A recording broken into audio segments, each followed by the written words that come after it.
Okay, I've got 1, 2, 3, 4, 5, 6 computers running all at the same time to do this, and I logged on because we did this yesterday. I did a test stream on Twitch. It was problem free, other than there was a data lag error, and I fixed it this morning, or at least I'm sure I fixed it this morning, because it has to do with the number of servers, or the number of LTE devices that I've got, because we've got 3 separate modems connected to the internet to get the quality where I want it to be, and I logged into the intermediary server 15-20 minutes ago, and everything was gone. So I had to reset all of my stream encoding stuff. So, long story short, we've got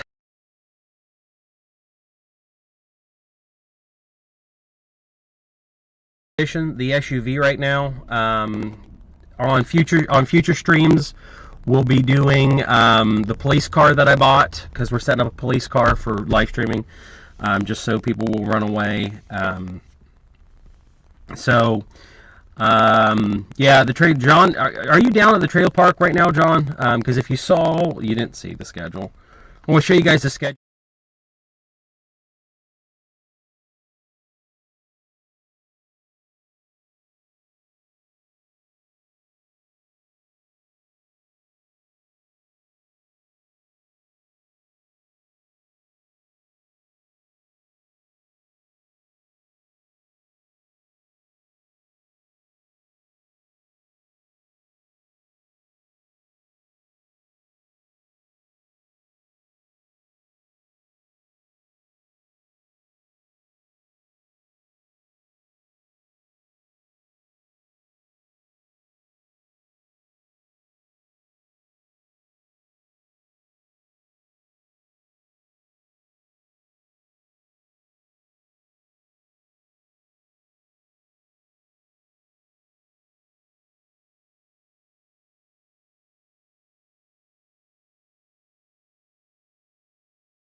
At least I can't fix it in the meantime. So no, I should probably hit that button. Great. So there, I fixed it.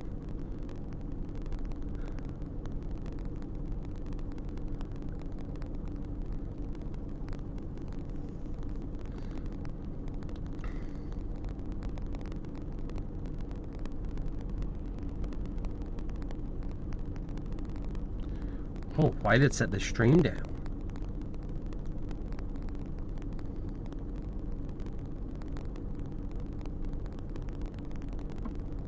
Oh my gosh. Why did it shut the stream down? This doesn't make any sense.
So what happened was, it switched connections, and it said that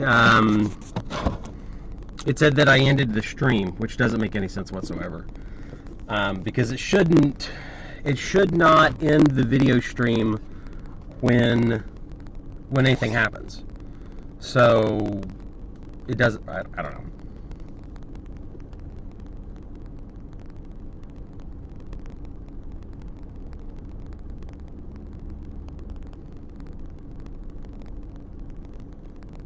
And just for reference, everybody's getting banned that trolls causes problems, things like that.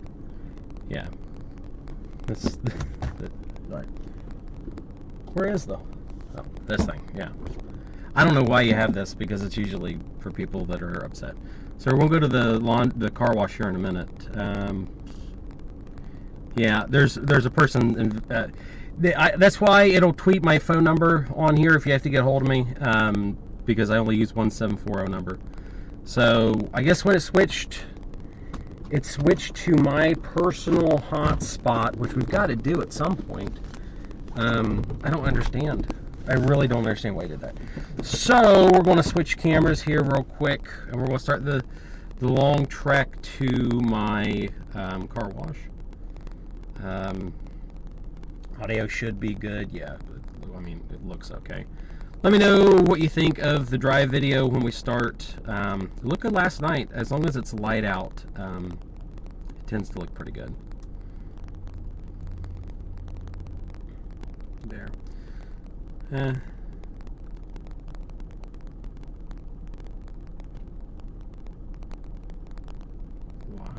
now. Good. Okay. So we only lost like a third of all the people when it disconnected for no good reason. Gosh. This is insane.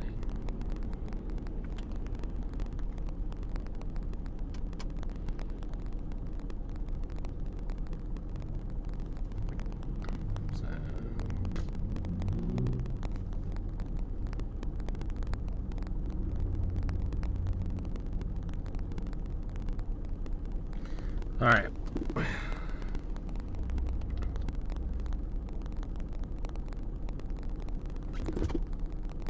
Yeah, for some reason, a lot of my videos are doing super well in India. So I think there's really nothing I can do but just go. Hopefully it doesn't lag out too much as I pull away from my office.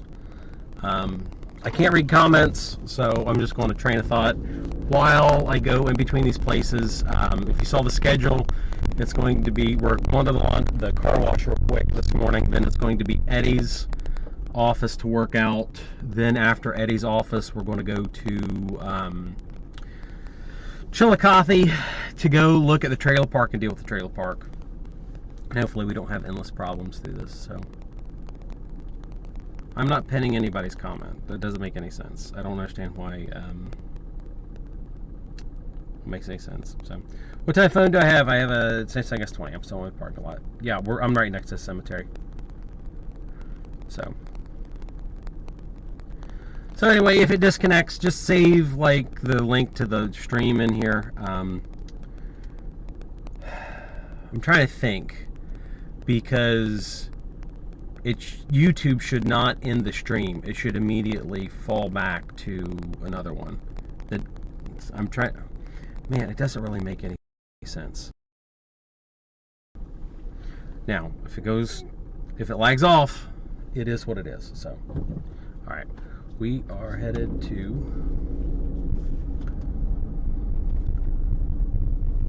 car wash. Hopefully it looks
absolutely filthy.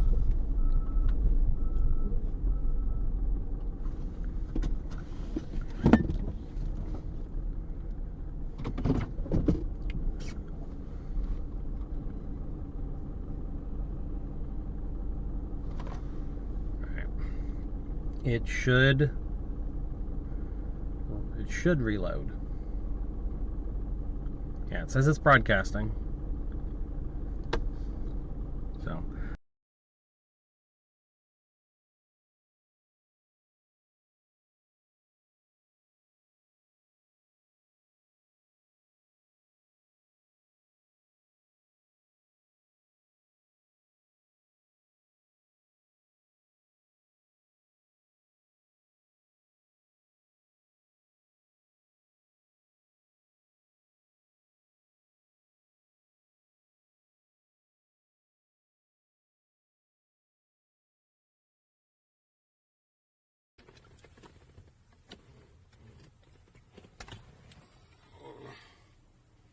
if you can see me, then everything is going right. So what should happen is it should transfer from, there we go. It should transfer from the cameras in my SUV to my nice, expensive one. And then everything will be great, because then we just go get back in the car and it switches the video feeds yet again. And I'll fix the bonding problem, because I'd actually fixed the bonding problem. We drove for an hour on Twitch the other day and it worked fine. But this is there. I fixed it. This is why I need a professional cameraman to just hold things. Because not only am I trying to be the cameraman and the hardware guy and the software guy, but I figured I should probably do this once myself before I hire some poor person to deal with it. And by poor, I mean poor in spirit. So here's a car wash. I'm sure some terrible things have happened here. Oh, yeah. We actually had a flood here the other day. I'll show you real quick. So, so we're making soap here at the car wash. This is our soap making machine. And what's so significant about the soap making machine, hopefully it's all working right now. What's so significant about this soap making machine that we've got figured out is it's going to decrease our soap costs from $8 a gallon of concentrate to 75 cents per gallon. So this cost savings is just going to be absolutely astronomical for the car wash. And we've got a professional company that sells the raw ingredients. And as long as you know how to run a Milwaukee, let me show you something. As long as you know how to run a Milwaukee drill, you can get it. So let me show you how this thing works.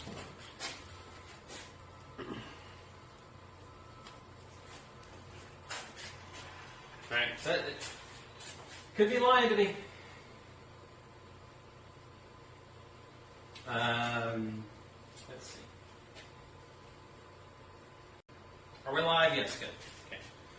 Now, I'm actually going to do a partnership with a soap company.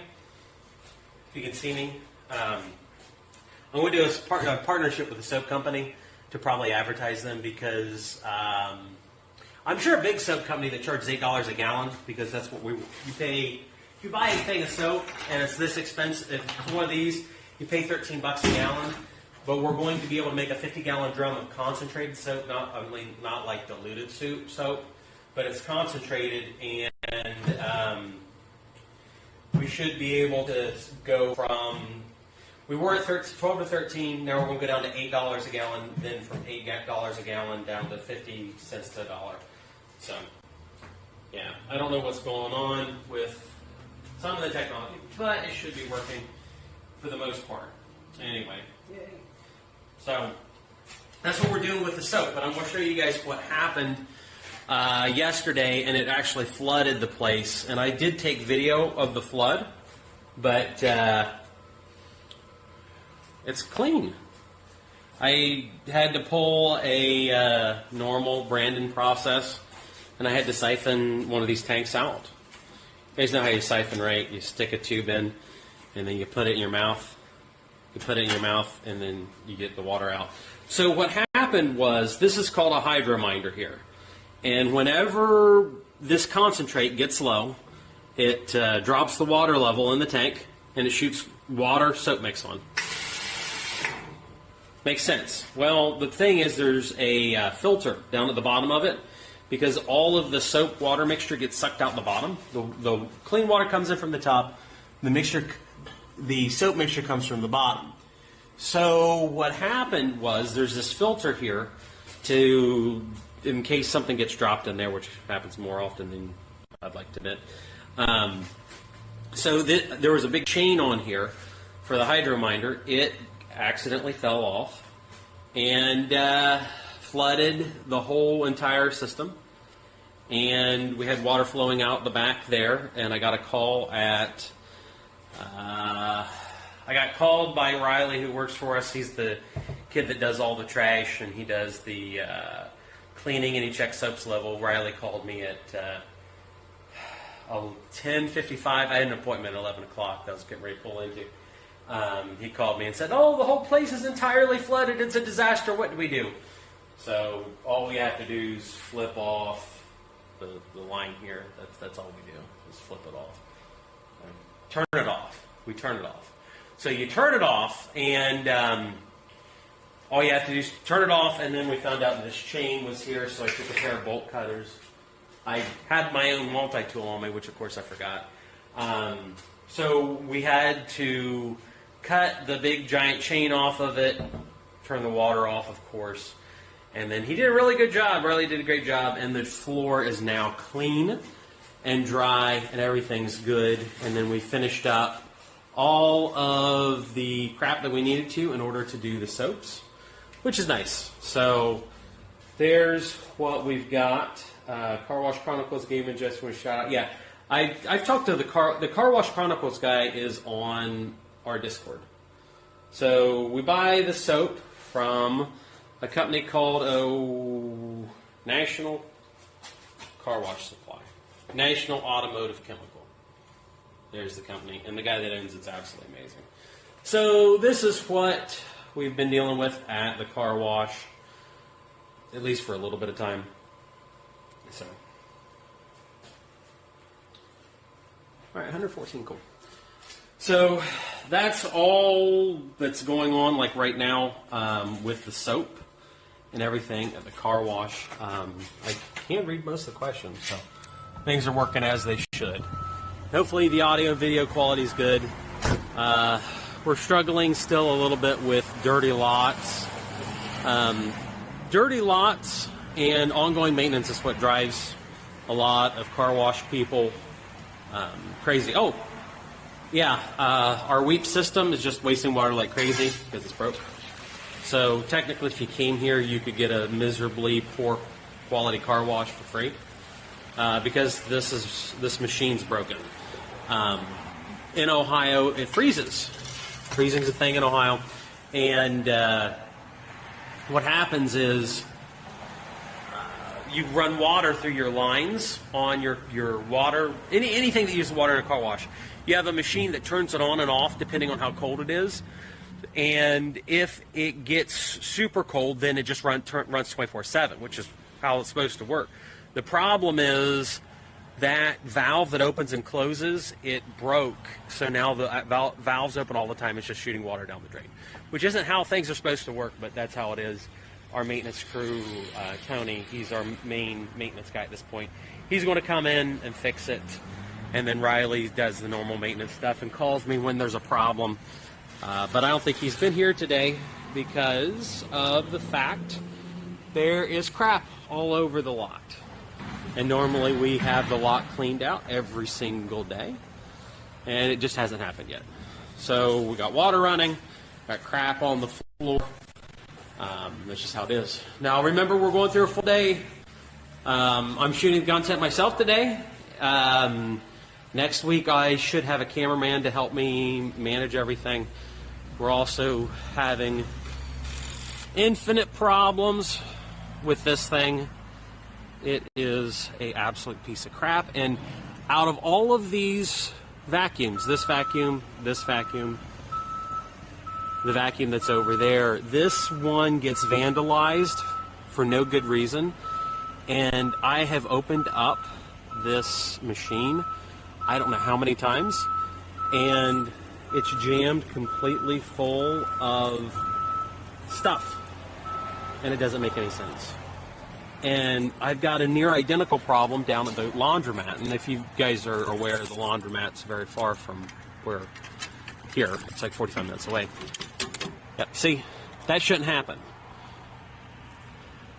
You see? I mean, I realize that quarters are a normal thing, flying all over the episode. That's not supposed to happen.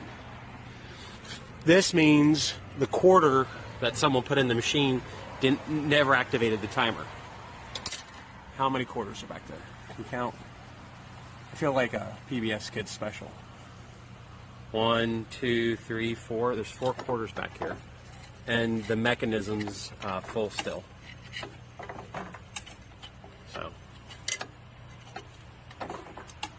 you can hear them go down. And right here in the mechanism, you can see there's quarters in here. So I really shouldn't be doing this with one hand. But this is why they pay me the big bucks. So normally this is not a, there goes 1 quarter, there goes 2 quarters. And I'll test it here in a second to see. But normally this is not something that I do on a daily basis, just because my time is better spent elsewhere running the company. And I don't think a lot of people understand the size of my company. We provide housing for over 400 people. Well, probably not 400, over 400, probably around 400 people in Southern Ohio. So when it comes to fixing mechanisms, I'm listening for it. My time's typically not best spent fixing $20 coin mechanisms. It's important, but if I'm here and I see it's a problem, then we put it on the task list for the crew to figure out and try and figure out what's going on, because we don't want, angry customers lose money, happy customers make you money, and it's just one of those counterbalancing acts. And we have to deal with crap all over the lot, which it is what it is. It's just a never-ending problem. And I've talked to a lot of car wash owners that just get miserable after a while, because they're just tired of picking up trash from people who don't care. We have a trailer park. I think we've talked about this. There's a trailer park across the street, and they often come over here and do nothing but take out their trash, and they break the lock off of our dumpster sometimes.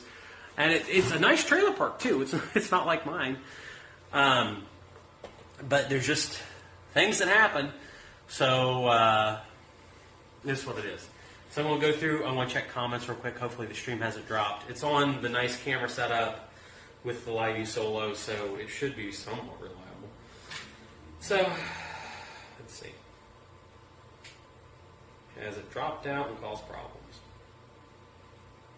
I don't think so. So I make myself a target. Who cares? So you love to work for me, but that'd be so much fun. I will be hiring here soon for anybody that wants to come work for me. I'm trying to develop a deal where I provide housing and a car and work, but I don't know how that's going to work yet, because the last time I asked people to I did a shout out on YouTube for community posts. I had 458 people apply, and it became what amounted to a full-time job just to go through applications. So I'm going to be hiring at some point. It's just we'll figure out how to do it. And if you're on the email list at investmentjoy.com/give, or you've ever texted me to 740-217-4809, that's my phone number. If you ever text there, it just goes into a basket of questions. So yeah. That's 740-217. Is it 217? I might have to fix that. No, it's 217-4809. Yeah. I have dyslexia, so I screw up numbers sometimes. So, hey, Pyro 4100. Thanks for watching. Stream. How much sleep do I get per night? I went to sleep at midnight last night, and I woke up at 7:45 this morning. So, you'd like to invest and take your course now. Thank you for investing in decision. I got the car wash course where I show you guys how I bought this car wash for practically nothing. It was No. Oh my gosh, it was almost nothing. I bought a house, and it's a nice house. It's not like a trailer.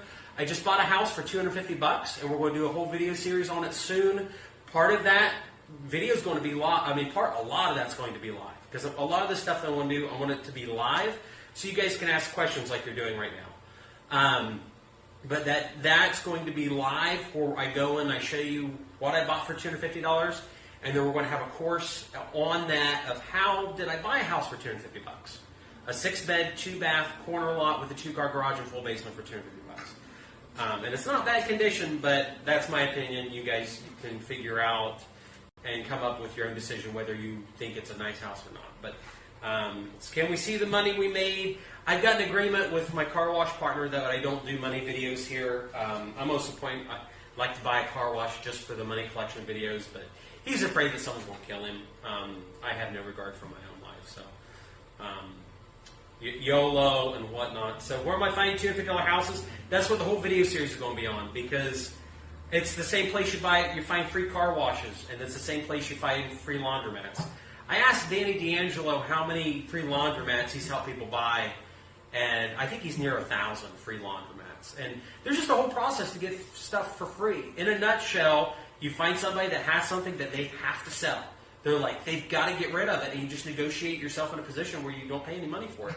And there's like 100 different ways to do it. Is the vending machine waterproof? Yes, it is. You love my stuff. Okay, well, you're a videographer, film a lot of music videos, so you enjoy videos. My mommy's calling, but I'm not going to answer that call. People without YouTube can't get vandalized too. Yeah. I've had multiple people have tracked down my personal cell phone number and called me to complain that they get vandalized because of my YouTube videos. And specifically, one of them, I had a 30-minute conversation with a guy who called me from not in Ohio, because he felt that he was getting vandalized as laundromat because of my videos. And I said, when were you vandalized? And he gave me the date, and it was in 2018. I said, I didn't do YouTube in 2018. I didn't own a laundromat in 2018. And he's like, oh, okay, well, I guess not. So this guy spent hours to track me down and find my home phone number to complain to me that he got vandalized because of me. And it was because something had happened here. We actually had one total break-in here at the car wash, and I'll show you. I don't even know did we do a video? You have to remind me, guys, because a lot of you people watch my stuff more than I do. Did we do a video about the guy that robbed the car wash? Because since we're live, I can go into more detail about this stuff. But we had a guy pull a. Oh, there's a person. There's a person over there. See. I'm making money. I just made $12 or $10 right now. I am so excited. So we actually had a guy, he pulled a car into the bay, and I'm going to show you a secret, guys. Here's a secret. There's a camera right there, and it's a 4K camera. It's not as good as what I'm filming with right now, but it's really freaking good. So he thought he'd be smart, pull a car in up here. He opened the door so you couldn't see what he was doing from the front, and he tried for 30 minutes to get at this lock. Everything you could do wrong to try and break into a coin vault, he did wrong. And it cost me $100 from a locksmith, and he came over, took a file or whatever, jimmied the lock. We got it fixed, but it cost me money, and he ended up with a felony. I'm sure he ended up with another, mobile felony. So, since it's winter, we've got the doors down. So when a car comes through, they go in the bay, and this actually you end up having a much higher quality car wash because the doors are down. But we don't like keeping the doors down all the time. Although, hopefully the audio is pretty good because this is funny. There's like an element of mystery when the doors are down, so our sales go up. So we might keep the doors down more regularly. But we've had to turn the soap concentration down, or at least I've turned the soap concentration down just a hair, because it feels like you're being suffocated if we have the chemicals up at full blast. So right now we're kind of balancing the different chemicals together to try and get the cleanest wash, because you can put so much chemicals on the car that there's not enough water in the world to clean a car. Now, normally I would, I like filming in here because it's a little bit quieter, but when this 35 horsepower pump's running, it is so freaking loud, you can't hear anything. But I'll show you guys the magic of this real quick.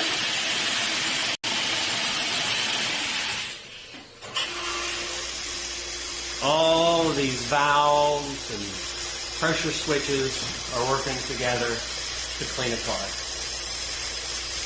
And right now it's softening up water. I would just add that.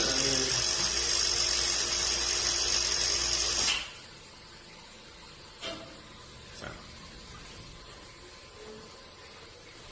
Now the lady's coming out. This only got a little bit of it. Yeah, some quarters here. Probably can show these. These are just vending machine quarters. We bought I bought 4 of these Coke machines off a reputable vendor, and every single one of them has problems. This one, the compressor's icing up too much, but we're using these other vending machines that I never talk about, which I actually have 1, 2, 3, 4, 5, 6 vending machines here, and the other car wash we have 8. So I've got a total of 20 vending machines that are producing money, but these, I mean, a good day will make 15 bucks on that one. We were doing like 40 bucks a week on this machine, but with it icing up, it's just extremely problematic. So let me see. I'm trying to think if there's any car wash questions, let me know, but I'm going to get in and we're going to go visit Eddie, and I'm going to go film with him for a little bit, because I don't know if you guys remember, with my friend Eddie, he was trying to build a gym, and all those videos were done pre-coronavirus, and all this crazy stuff transpired. So we haven't done any videos on Eddie in quite some time. So I figured, why not do it? I mean, I see Eddie every week. He's actually come on board to help with the my social media company, because I get shout-out requests, like brands and companies want me to promote their products pretty often, and I just don't have the bandwidth to talk to them. It's just like I don't have bandwidth to do the video stream, talk to everybody, read comments all at the same time. It's kind of miserable, but it is what it is. So we're shooting still on the nice pro camera. I want to make sure that it's telling me right now that the video quality is going to suck when I switch. I'm trying to think of how to bypass this easy. We'll plug it into the Verizon router and call it a day. Hopefully, we'll switch it over real quick. Because what's happening is my video feed is taking up just astronomical data, and I've got only 10 megs to work with, as opposed to all the information in the world. There we go. That's going to connect. I'll turn this off real quick. So, any plans on storage unit business content? Maybe. I'm not totally sure, because kind of one of the problems that's happening is we're getting offers every single day on the storage lockers, almost every day. It's like probably every week. But we're getting so many offers, and they're most of the time triple what we have in them. So we're probably going to sell the storage lockers. That isn't for certain, but if we can triple our money that we have in the storage lockers and not do anything, and 2 or 3 of the people ask that we maintain management on them, so we're double dipping. We're selling an asset, and we're keeping some, not much cash flow, but we're keeping a little bit of cash flow from it, which to me would just be absolutely amazing. I mean, I'm having my cake and eating it too. So we're going to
So I have absolutely no clue as to why the video of the car wash is completely frozen. There's no good reason for it. So we're just running to Eddie's.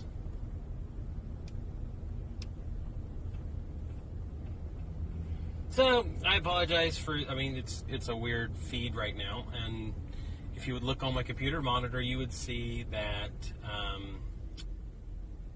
everything's running right. My server in the car says that it's sending data to the server of an ultra high quality, and everything was going good, but I don't know if I have to restart the stream on this server here or not. That's why I need a second person to help me to figure this out. So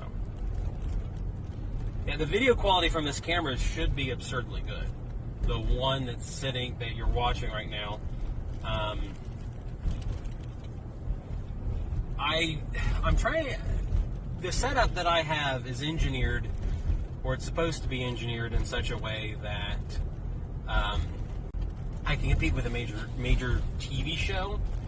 And I've talked to people, and they've said to me that doing a live show like this is totally impossible, that you can't do it. And right now, what we're having the problem with is multiple modem bonding, which is something that I had figured out a year ago. But with me being a cheapskate, I didn't want to pay $500 to Verizon, T-Mobile, and Sprint. I wanted to do a different setup, because if you get all of the four major carriers, Verizon, T-Mobile, AT&T, Sprint, and you get their really primo elite package, they charge you, it's like $600 to $1,000 a month. And I just don't want to pay that amount. So what I figured out was that I can go and get business LTE routers for $50 a month, and you can bond them all together, which is that's exactly what I'm doing here. The problem is no one's done that before. So for me to get all the nuts and bolts working, it's a little bit difficult to do. But for better or worse, I can go run back to my office, and I can go get an internet switch, and I can full screen my server here, and you guys can watch it, and it should output fine. It's just that it was working perfectly fine earlier. It shouldn't have anything to do with the cell phone towers, because in a perfect world, it's switching towers between each cell phone service, and it's doing that in the background. So that is what it is. It's unfortunately, it's a process, because no one's ever done this before, and I want to be able to make a stream that takes you guys along with me. And if it doesn't work live, it doesn't work live.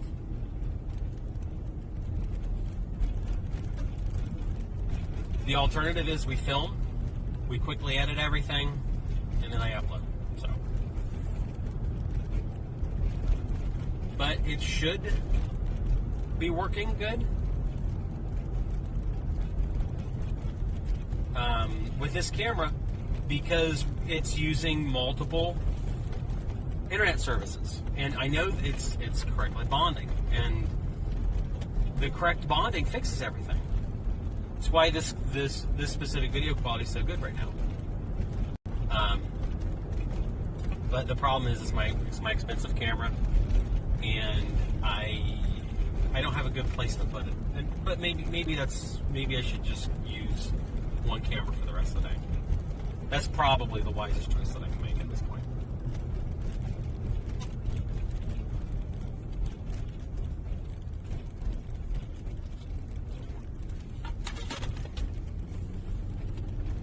So, for better or worse, I think that's what I'm wanting to do.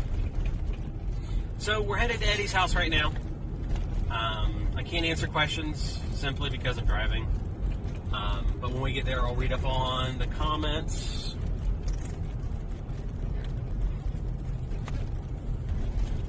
My server. Can't even see it.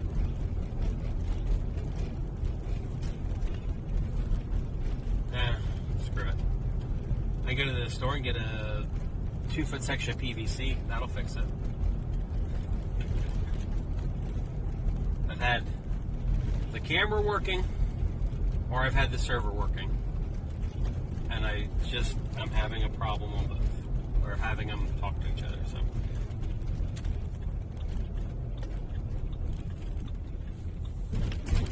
So I'll read your questions when we get to Eddie's. Eddie knows that I'm coming, and Eddie knows I'm filming. Hopefully everything works right and as it should. I once again apologize for all the technical issues, but it's one of those things where I know that if I don't film and I just don't go through the process, what's going to happen is if I don't go through the process, everything's just going to never get fixed, and I want to do this show really bad. Because, once again, it's just a situation of people... Move the camera around, just manhandle it. It's just a situation of, I have... Oh gosh, it's like 8,500. Oh, that's great. I have 8,500 to 10,000. Oh, I just adjusted the thing. I have between 8,500 and 10,000 people that have asked me to help them, like with mentorship and stuff like that. And there's no way for me to do it. There's literally no physical way for me to mentor 10 to 15,000 people that have asked for it, that have gone through the hassle and emailed me or sent me a text message and saying, Brandon, I need help starting a business. Can you help me? And there's just no way for me to do it, but what there is for me to do is to just take you guys along with me as I do the stuff that I do every day, and kind of explain to you what I'm doing, how I'm doing it, why I'm doing it, things of that nature. And the problem is, like, the cameras that I have mounted in my SUV are all for fluff. It's just for me to go and talk so that the stream doesn't end between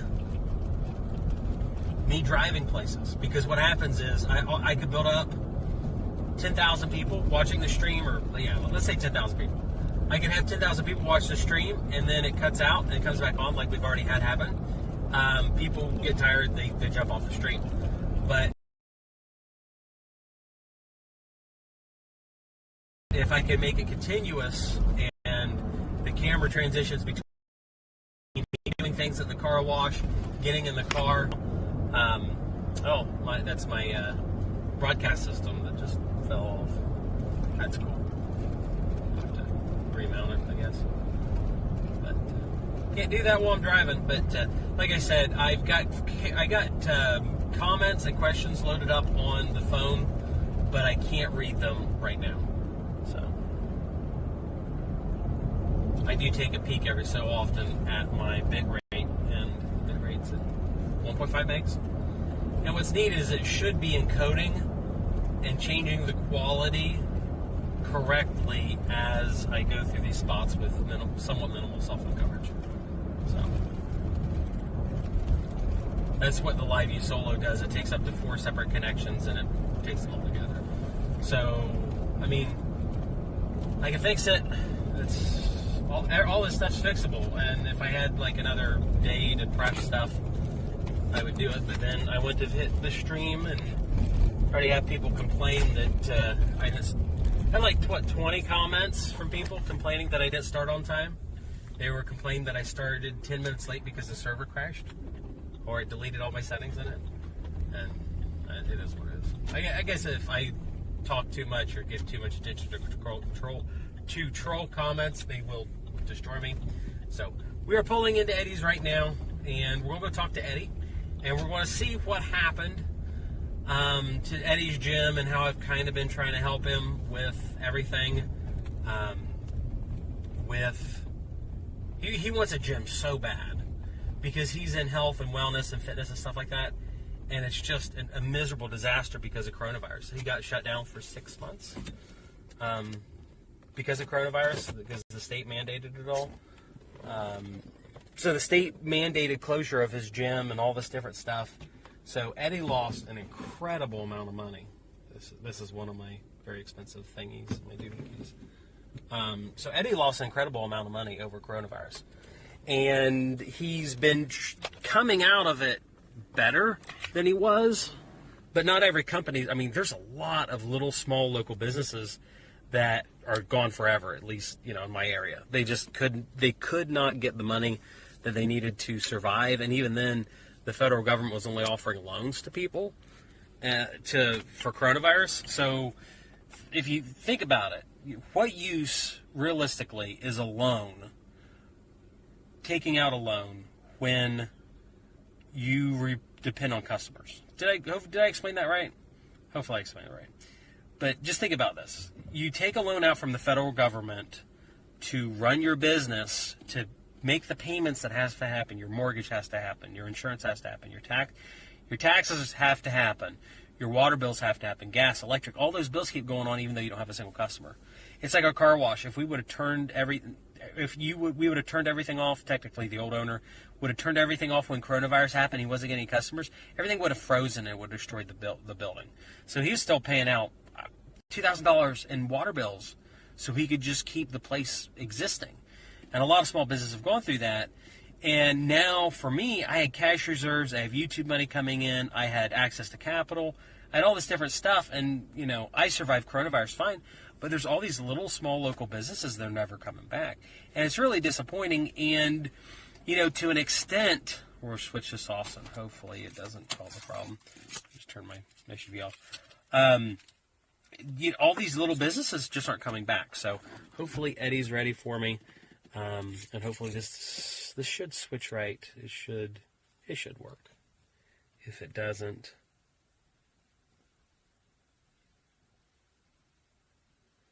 I'm trying to think. If it doesn't, it doesn't. I'll figure it out. I'll have to run back in here and grab my live view solo. So, and let's read some comments real quick while I lock my vehicle. Other Brandon's here. So, man, Eddie told him that we're filming. So, okay. About the car wash stream interference could have been from the building itself. Electric equipment shouldn't. It wasn't interference. It's a server problem because I've got a broadcast system in the SUV, and I've got this system too, and they're both going to a intermediary server sitting in the internet somewhere. And one of the problems is they compete for data. This system is competing with and wants to use 6 megs to stream a 1080p 60 signal live to the internet.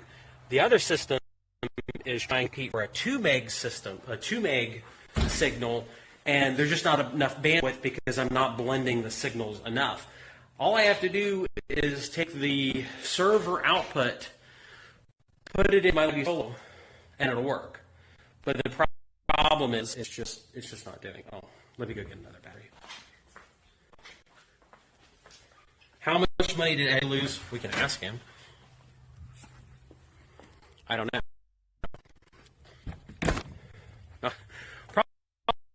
Not much as me. He doesn't have the investments that I have. The device battery on the dashboard looks like a Hollyland video transmitter.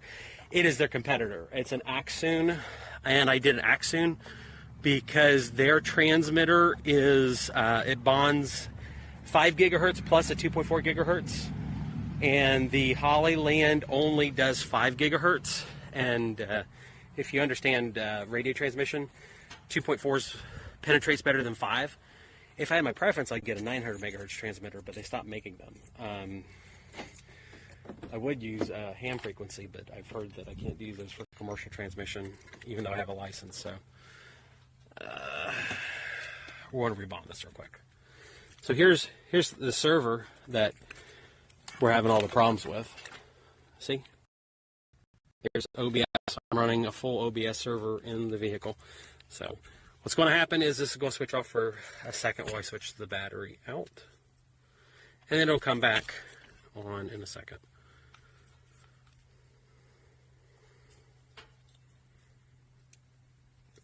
These are so cool.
was weird. So what happens is the Live View Solo sees that it's gone there, and the Live View Solo sends a disconnect signal to the Synapse server. Synapse is the virtual server that sits on some guy's computer. Hey, Brandon. Hey, other Brandon. Look at that. This is what I spend all my YouTube money on.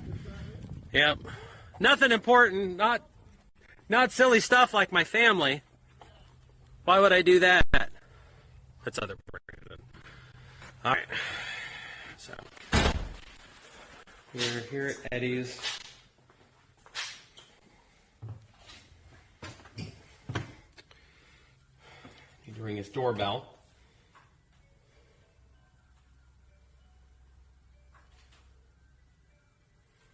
Okay.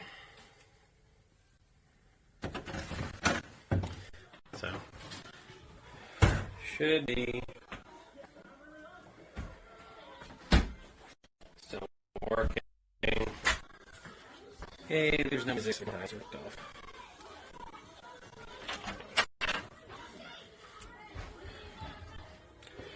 It doesn't look too bad. Let me know. Alright, I'm filming, Eddie. Just FYI. Okay, looks okay.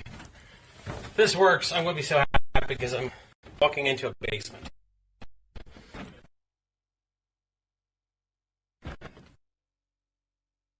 Well,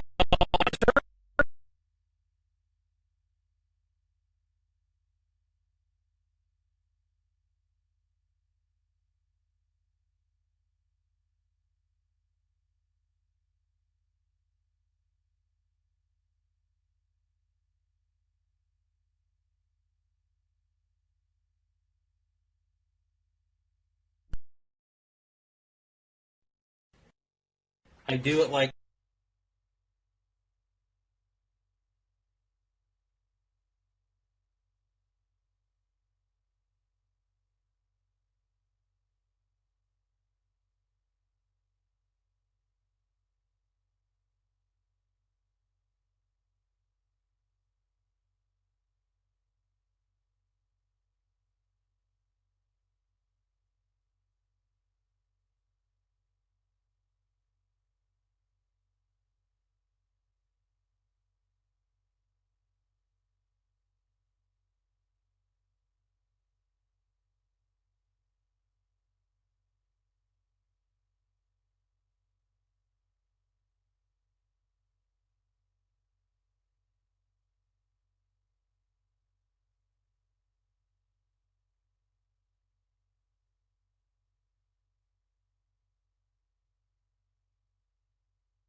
get audio across there? Yep. Okay.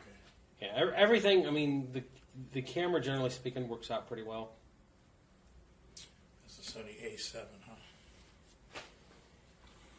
Yep.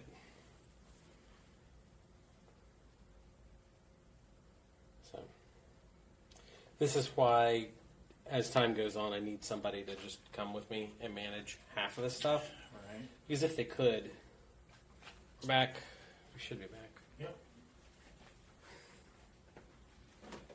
So, as you guys suspected in the chat, what happened was it's mostly line of sight on the wireless transmitter.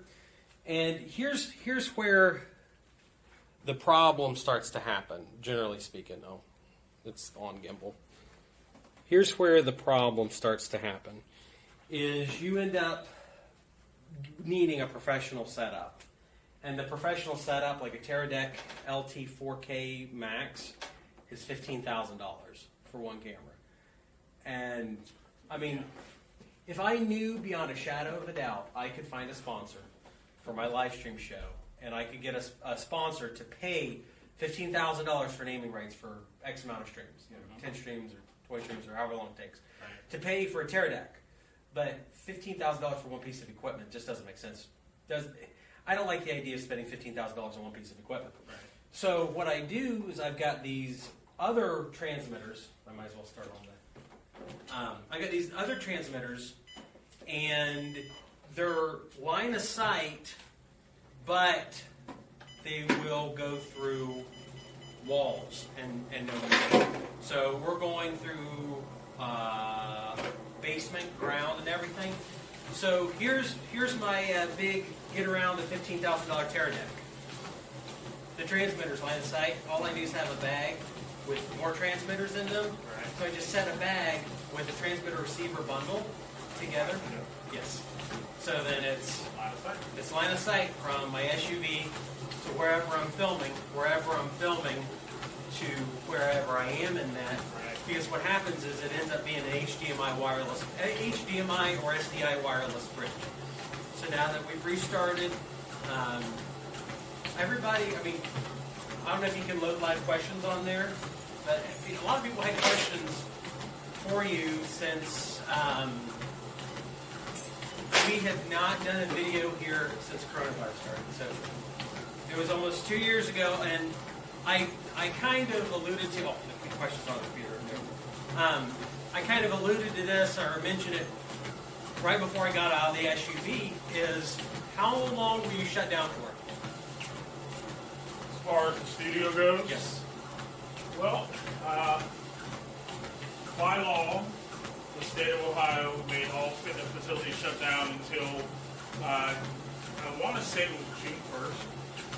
So, yeah, basically for 4 months, it was a situation where I couldn't work, couldn't train clients. 4 months. 4 months. And I had said right before we went down that time was the problem. You were hot on finding a gym. Mm-hmm. You'd even looked at 2 locations maybe? Looked at 2, right. 2 locations, and then coronavirus started, and Correct. that just threw a monkey wrench into everything.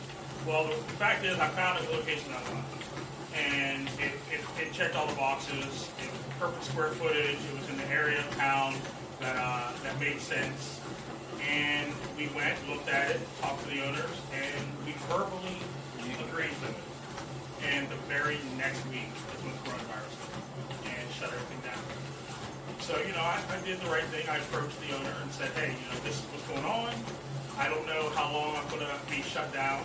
And financially, I just don't want to take on the burden of paying the lease on the place, not knowing when I'm going to be able to make a profit. And they were okay with it. 3 weeks later, I get a phone call from them saying, we decided to go with somebody else who was already ready to open, and they went our location. That was the one, incidentally, that's a hop, skip, and a jump from the car wash through to just that. Correct. So, but I always look at it as everything happens for a reason. I never got upset about it. I'm a person that understands business is business. And they are a business just like me, and they needed to make a profit on the location. So I never got upset with them about it. Ironically enough, they thought I was upset about it. And months later, I ran into the person, and they made an effort to avoid me at first. And I was speaking to their daughter, and I said, you know, why are they avoiding me? They thought you were mad. I'm like, well, I'm mad at them. So I went out, whatever. They were in the car. I went over and approached them. I said, look, hey, I don't know what you're thinking, but I'm okay. We're good. You know, I'm not mad at you at any means. Business is business. So it's all good, man. Yeah, but suffice to say, we still haven't found any location yet. Still looking. Which is disappointing, but what's so funny is you and I, 2 years ago, had talked about an abandoned warehouse that I was looking at buying. Correct. And that was a coronavirus deal, effectively, where looking at buying a 60,000 square foot warehouse, I think. Yes. And coronavirus happened, didn't do anything with it.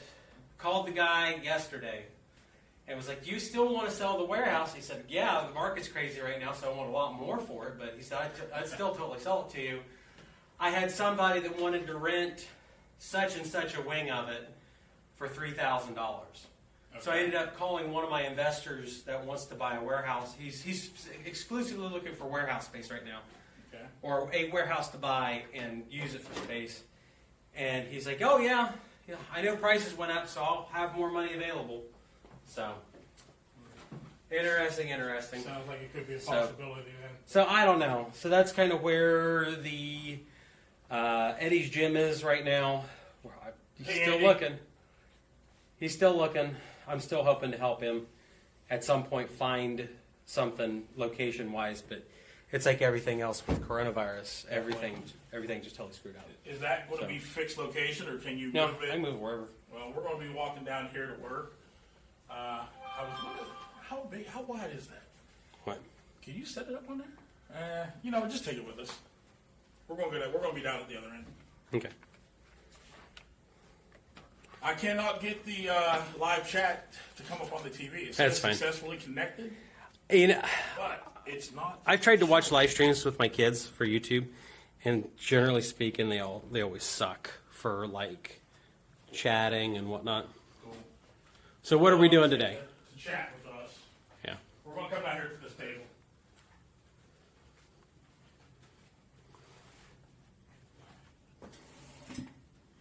Oh, you can set it here. Oh.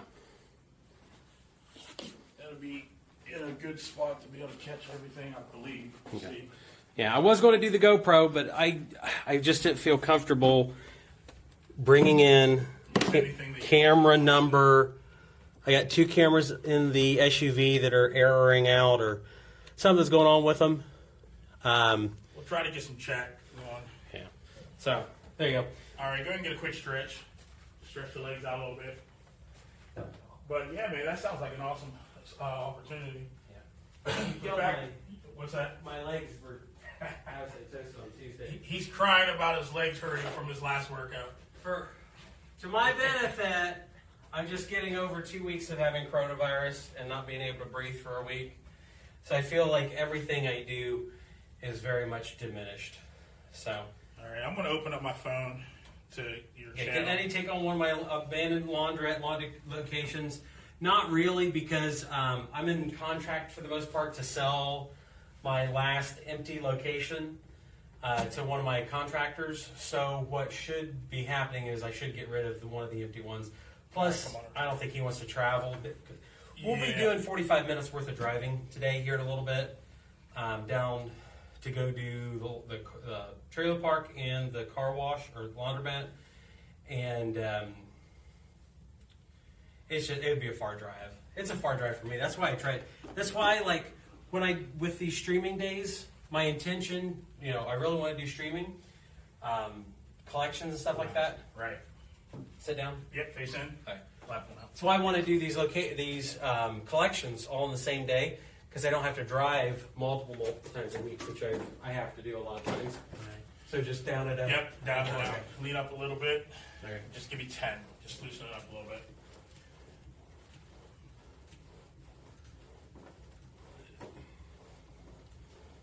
So with me not being able to breathe and be sick and fevers and all that stuff, I know that I've lost an incredible amount of strength. So Yeah, and that's to be expected.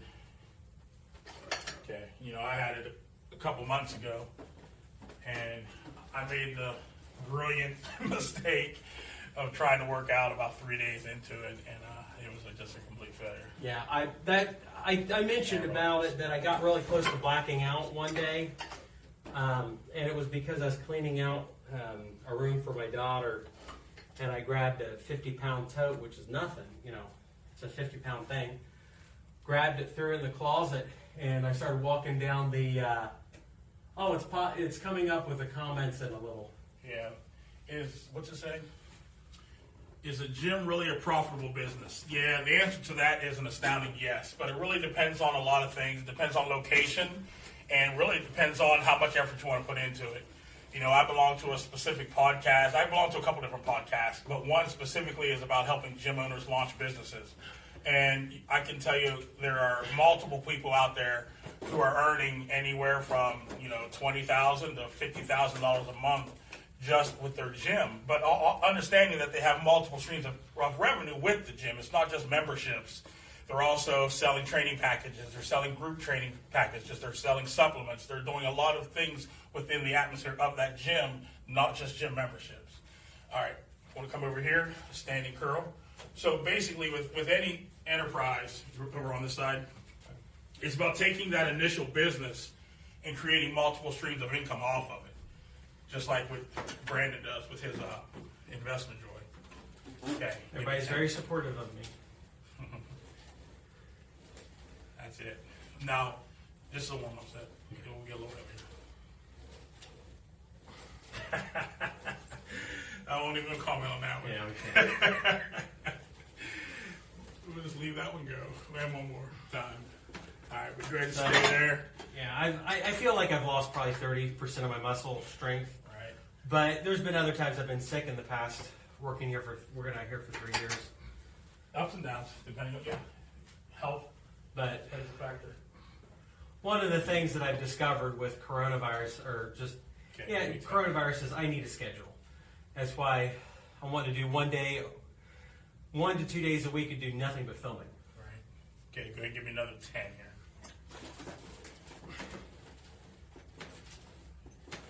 A little lower.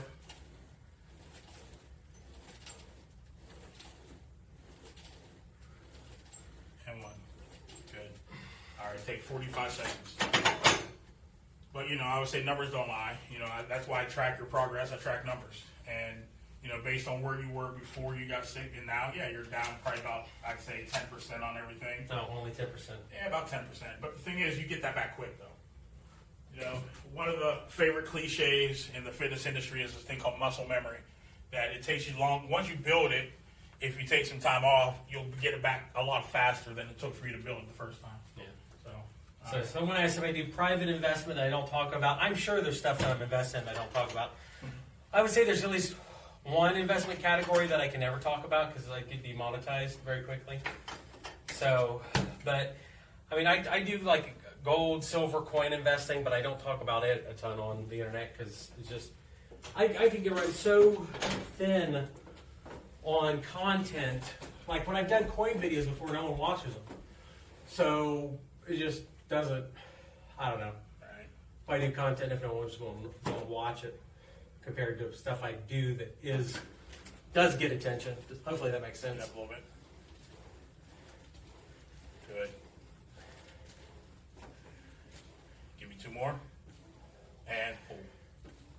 Awesome. Good. All right. Now we're going to go a little heavier over here this time. Okay. Now remember with these ones here, I switched it up a little bit. Instead of using this narrow grip in here, I want you to come out to this outside grip. Put your web in there. Again, just here, all the way down to the waist, all the way back up. Give me 4-inch motion, all the way down, all the way up. Well, I'm glad you're feeling better, man. I am too. There you go. Unfortunately, my wife has been informed that she believes A little lower. that her cousin's not going to make it out of ICU. Oh, man. due to coronavirus. And So he's sorry to hear that. early 40s, has a couple kids. Yep. It's a mess. And one more. Man, so sorry to hear that. But then she has a late 60s aunt that's got it, and she was on a ventilator for 2 weeks, came off of it last week. She's in one of the local healthcare facilities getting rehab, and they'll send her home in 2 weeks. Isn't it crazy? Yeah. To distinguish between who does well and who doesn't. Yeah. You know, I'm sure there's comorbidities and all this different stuff that would compound you getting sick and complicating things. But there's some people that I run into that they're sick as a dog normally. They get sick and with the virus and they do terrible, or die, but they live. And there's several people I know that have been perfectly good health and they just kill over. Right. So. You know, I talk about how when all this broke off, I have a great uncle and great aunt who are both in their late 70s. They both got it. Both went in the hospital on a ventilator, and both came off and ended up going home and still living healthy today. Yeah. And you know, you think about the general consensus of African American and elderly were the two most susceptible. Yeah. There you have both in that categories, and they came off of it and went home. So. Yeah. It's craziness. Does Eddie like Bitcoin? I've looked at it. I've dabbled. I can't. Let me rephrase that. I have not dabbled in it. I have not purchased, but I have studied. I've researched Dogecoin, Bitcoin, you name it. I just haven't taken the step yet. So, not that I wouldn't, but still something that I won't invest unless I fully understand it. So I haven't invested yet. There you go. I'm working out in jeans and boots and a t-shirt because we got to go to the trailer park here after this and investigate. We got to look at whether they're doing drag races down there. We're going to look at the copper theft that potentially happened. And I think I might talk to the guys down there about the chop shop incident that happened yesterday. That there's 3 videos there, guys. That's why we're doing this. I'm recording everything live today. Copper theft at the trailer park, drag races at the trailer park. My trailer park's not super involved in it, but people down there know about the chop shop incident, so I try to figure it out. So you have drag racing going on at the trailer park? Yeah, we threatened to kick some people out because they were. I don't know if you've seen my trailer park videos, but we've got speed bumps down there, and I don't understand what was happening. Like, how any human being could ever drag race at this trailer park because there's speed bumps. Right. But I know someone tried to throw, long story short, we'll go over this soon when we go to the trailer park, was someone tried to throw a brick through some car's window because they were at the trailer park doing like 50 miles an hour in a 10 zone with kids on the street. They about threw a brick through some lady's. And it was a lady that was drag racing. They tried to throw a brick through her window, and it got really bad really quick. That's it. Come on. Yeah. And squeeze. Squeeze. Give me 2 more. Pull. Pull. And 1 more. Pull it. Pull it. Pull it. Oh, gosh. Good. Good job. And someone asked what these machines are. These are Bioforces. Are they still made in Germany? They are. As a matter of fact, I just spoke with the company a couple days ago. Yeah, the machine is actually made in the United States. Oh. But in the early 2000s, the guy who invented this machine sold the rights to a company out of Germany. And since then, it's become the #1 home fitness gym system in all of Europe. And in 2017, they brought it back to the United States for about 2 years. The machine's still well received, except they had a falling out with their distribution company here in the United States. Therefore, you can't purchase it here in the United States anymore in time. And the company is not allowed selling products from Germany to the USA, right? So I've actually had to go through some different channels in order to be able to purchase spare parts. All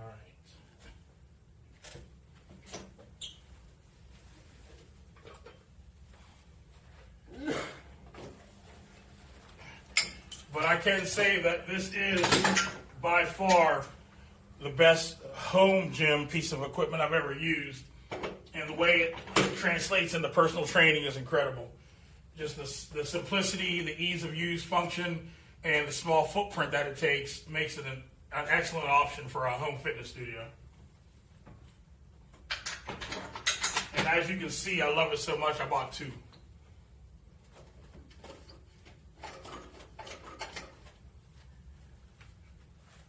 So, if you are in Europe, make sure you purchase one.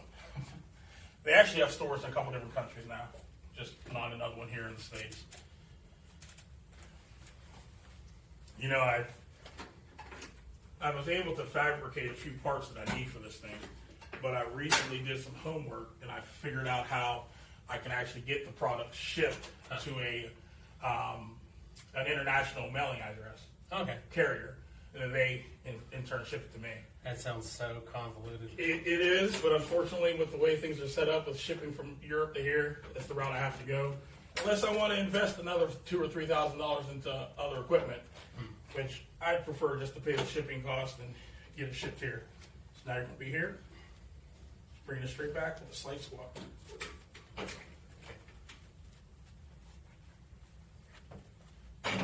You know, it's a lot harder to work out without music. All right, knees against, lean back, pull straight back. There it is, squeeze those shoulder blades. 5, come on. And bring it. And pull. 9. And one more time. Awesome. All right. Now, the preacher curls, now I want you back on the inside grip. Okay. And again, just bring it down. My last client was like 6'4", so the chair's a little bit lower. Other Brandon. Yeah. We saw him as we walked out. All the way down to me. Touch my hands. Oh gosh. Come on. 4. Bring it down. I'm not gonna be able to fight off any trailer park thieves. 6. That's why you pack. 7. Come on. 8. Why fight when you don't have to? 9. And one more. And 10. This could be bad by the end of the stream. I'm not gonna be able to get a fist fight. It's all good. All right, great. Catch your breath. Oh, gosh. All right. So what kind of other questions you got going on here, man? Someone said, "Show him how to tuck your elbows." Yeah, trust me. Bring the elbows in tight. Yeah. But actually, on these ones, I don't want the elbows tucked. When he's doing these rows, the reason I have him with this grip is to work a little bit out wider on the lats. Bring it in here, brings it in a little tighter where you're working a little bit more condensing the back. But bringing the elbows here is kind of almost like a variation between a pull for the shoulders and also for the lats. So I want the elbows out to the sides a little bit wider.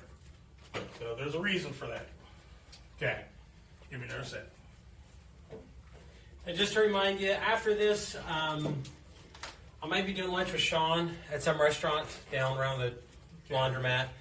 Then the trailer park, then live money collection at the Laundromat, and then we'll go back to the office. And then when we're back at the office, we're going to see what's going on, how much money we get, because I know it's going to be an absurd collection.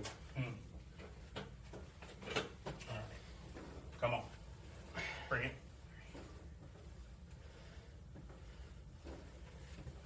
We're keeping the focus out here a little bit wider on the lats. And bring it.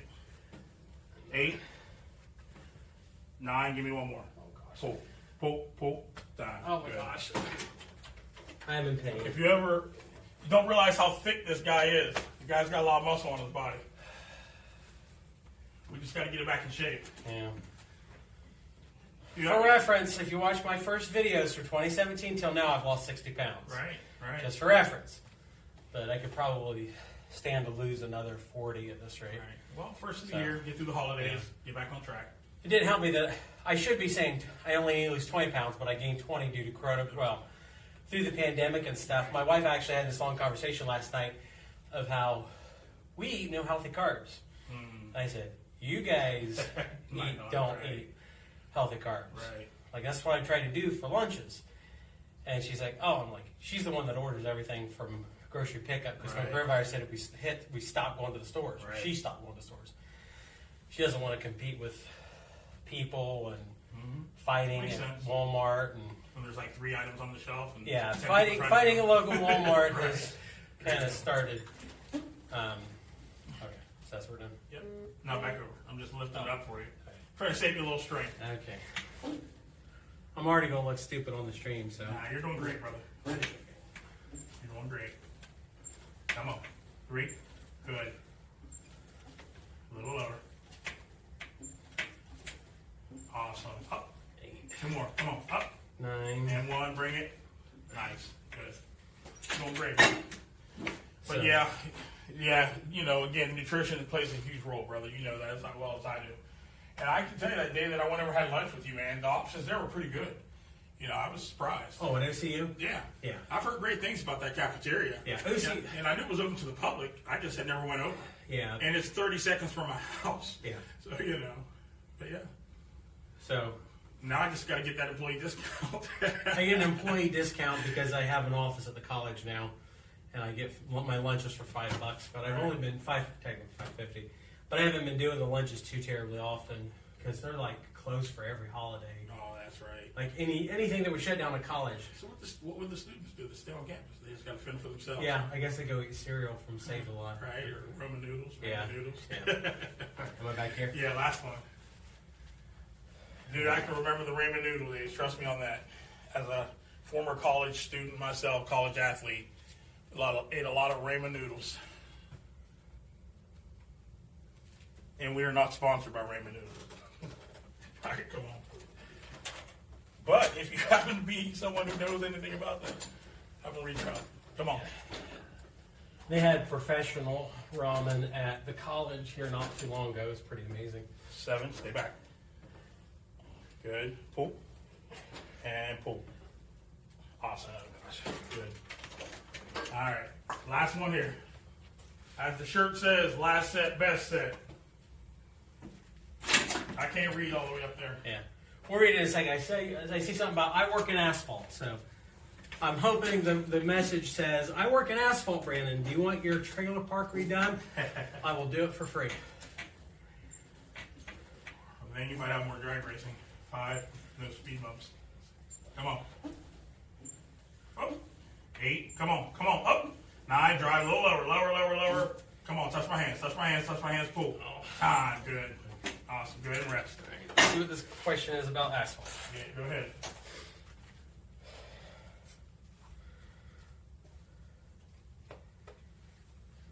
Oh, it's about the speed bumps on a speed bump. Install asphalt. Yeah, I mean, I don't understand who would want to drive over a speed bump who doing 50 miles an hour because I can only imagine what that does to your suspension. Right. And we live in Ohio where everything rusts. So I would expect one of these days to catch somebody on a speed bump and the whole subframe comes off their vehicle. That'd be hilarious. Right. Well, I can tell you that I do a lot of, I love speed. I'm into fast cars and speed and all that. And I do watch a lot of drag racing videos. So it wouldn't surprise me if I see a channel pop up with drag racing in Southern Ohio. Yeah. And I'll let you know. I will let you know. We do have the forest rally, which I would love to go and film that or do something with the forest rally. Right. But I haven't seen any of those cars rust out and fall apart. We do have the rust buckets at the demolition derby where some of those vehicles that take one hit and they're on fire. Right. Half the cars laying in the street. Yeah. All right, now we're going to do some shoulder presses, my man. Give me a second. Switch this around. How you feeling? Tired. I know on It's more. I'm more tired right now than I should be. so on Tuesday, I know that you started to feel it towards the end No, of the my workout. legs were on fire all day yesterday. My hamstrings were locked up, and we didn't do anything incredible weight wise. It's just Yep, the body's still healing. That's why today I'm not pushing you real hard either. A lot of times, you know, our variations on workouts, a lot of times I have them do circuits where we're doing cardio with strength training. As you can see in the background, I have 2 treadmills, an elliptical, a rower, and a spin bike. So a lot of times we'll do circuits where he does cardio, then lift. But today I'm just keeping it straight weights because I know that his body's still healing. All right, so you're here, and you're going to do a squat. Well, you know what? Nah, change my mind. Let's just do the shoulder press. okay. So you're just going to be here and just driving it up and down. Just like that. We'll bypass the squats today. Okay. Did we lose the chat? Inside or outside grip? Inside. Chat on the TV must keep on.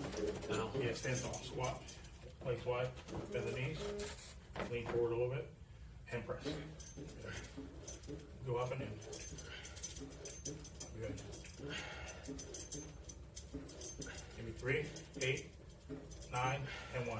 10. All set. Okay, we lost the chat on the TV. Okay.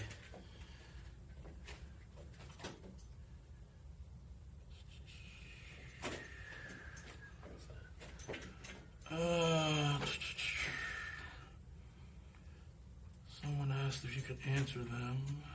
Yeah, if you have a question that you've asked and you don't see a response, ask it again. We should be able to read most of the comments, but you never know. So.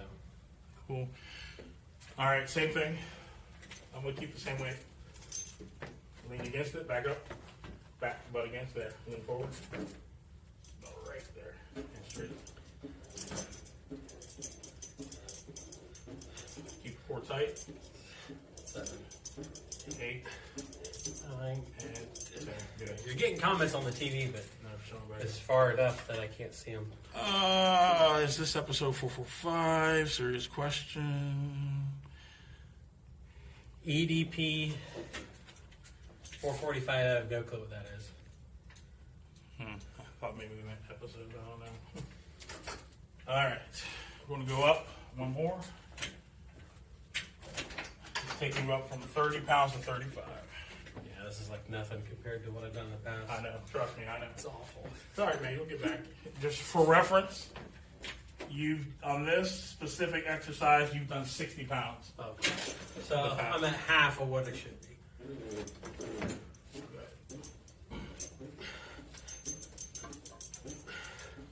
5, come on. 6, that's it, drive it. Drive. 8, 2 more, up. 9. 1 more, lock them out, lock them out, lock them out. Oh gosh. So if you have if you ever thought of how much does getting the virus affect your strength and your overall health, just 3 weeks ago on this exact same exercise, he was using 60 pounds for set to 10, and that was 35 pounds for set to 10, and he struggled. Yeah. So that kind of gives you an idea of how much that virus can wipe out your energy and your strength. But I'm sure that I'll get it back relatively quick because I've been sick before and lost a lot of strength, and it's like, a month later I'm better. I don't know that I'll be back on track after a month, but eventually. Okay, just want to hear. I'm 36 years old, not 27. Go ahead and use the 10 to start off with. How do I lift? I don't understand what you mean by how do I lift. Develop Hulk arms. Pre-coronavirus, I was doing pretty good. I can several different sets. I can max out these machines. I have not bought a gas station yet. I thought that we would look at one today with Sean, but I don't think we're looking at the gas station today. I'm trying to see if there's any other questions I've missed. I think I've answered. I had coronavirus for 2 weeks. I had a fever for like 3 days. Felt like crap, but then I got fine. I felt better.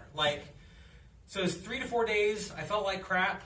Day number 5 felt great. Day number 6, I started getting congestion and I have a hard time breathing and stuff. And then day 6 to day 12, I was coughing and stuff and starting to black out and just insane. Right. So and you're kind of, how. Yeah. Everything. If anybody's curious about watching a replay, if you have the link for this live stream, the whole thing can be replayed if you want to watch it. Otherwise, I will most likely go through, chop up all the interesting parts, or at least what you guys think are interesting parts, and then we'll release them on YouTube as individual videos. So there might be a 10-minute. This whole live stream with Eddie, we're here for an hour. We'll probably chop it down to 10 minutes. At the trailer park, I could be there for 2 or 3 hours, and we could get 2 or 3 videos worth of content. I'll go to the laundromat, collect money from there. That'll be a couple, at least just probably one YouTube video. And then if we go look at a bunch of houses I'm flipping right now, that could be a separate video. So we're going to break them up to the interesting points, but if you want, the live stream link will be valid for forever. And as far as when he's here training, if anybody has any fitness related questions, just ask him. I've got 19 years in the fitness industry. I've been doing this as my own business for the vast majority of those years, and I had a lot of success in the fitness industry. I work out of my home right now because I choose to. I work in the. Go ahead and grab those 10s. Give me side eye raises. I've worked in the fitness industry for the beginning stages of my career. I worked out of health clubs. Just to the side? Yeah, straight up to the side. I worked out of a 55,000 member health club. I worked out of a 30,000 member health club. I've worked out of 20,000 member health clubs. So I've done the health club thing for many years. And when I decided to open my home studio, it was the best decision I ever made. But yeah, so if you have fitness related questions, feel free to ask them. And for reference, Eddie's whole entire basement could be a tax write-off. And because especially when it's documented on YouTube Right. that he's using this 1/3 of his house for business purposes. So he could take part of his rent, mortgage, whatever, off of his taxes. Trust me, I already use certain things for tax write-offs. It's all a tax write-off, guys. My kids could be tax write-offs if they're on my streams. Correct. All right, sign letter rates is I again. remember you sharing that with me. Yep, same thing. Give me 10.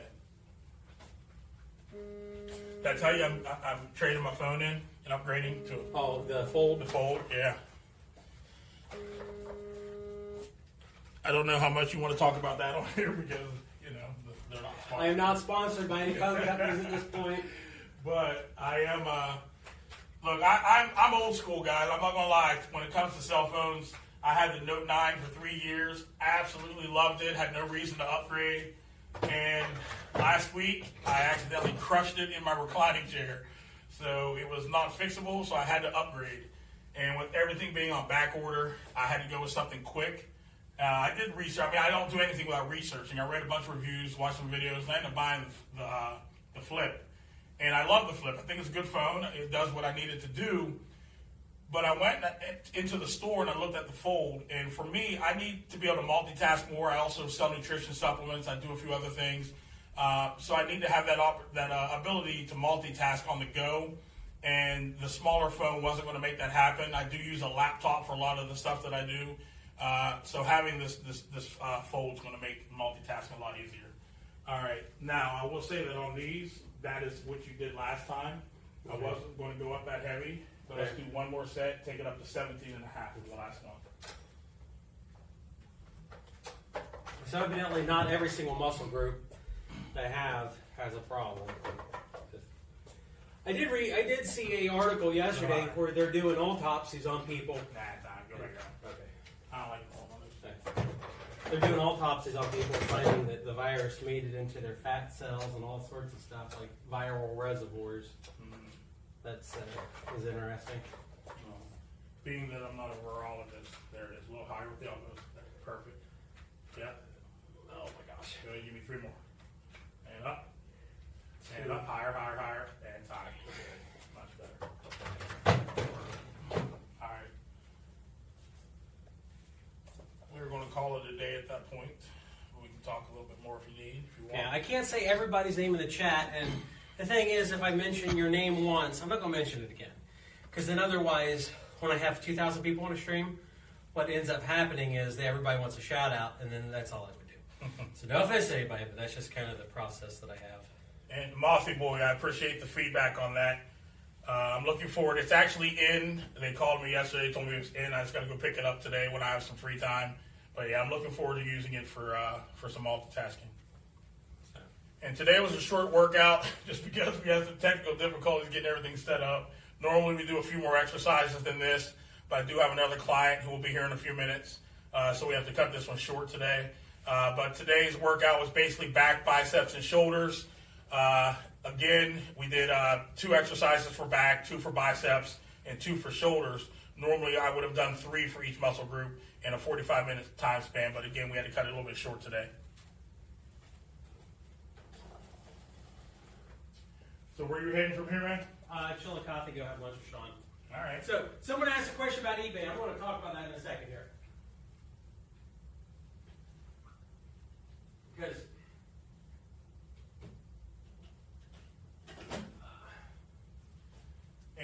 and Zach, just to answer your question, I mentioned it earlier that a lot of times we do HIIT training where I have all this cardio equipment in the background, treadmills, elliptical, rowers, bikes, but because he's just now getting over the virus, his energy levels are not as good, his breathing is not as good, so we just did straight weight training today. I didn't add in any cardio or calisthenics today.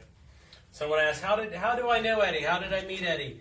I met Eddie. We actually knew him from church when we used to go to church together for like 10 years ago. Oh yeah, it's about 10 years ago. It was before. It was when you were dating your wife. My wife pastored the church. My wife's dad pastored the church. That's when I first met Brad. So so someone asked me a question on the stream about the eBay stuff. You can make all the money in the world flipping eBay stuff. I want to do some follow-ups in 2022 about how I buy stuff at yard sales and flip it on eBay and or Facebook Marketplace. I ended up not doing that series in this year because of the hatred that I was getting on comments, which I'll blow past those next year, because a lot of people were throwing a fit that I was going to yard sales, like public yard sales. And here in Ohio, we never stopped having yard sales during any of coronavirus.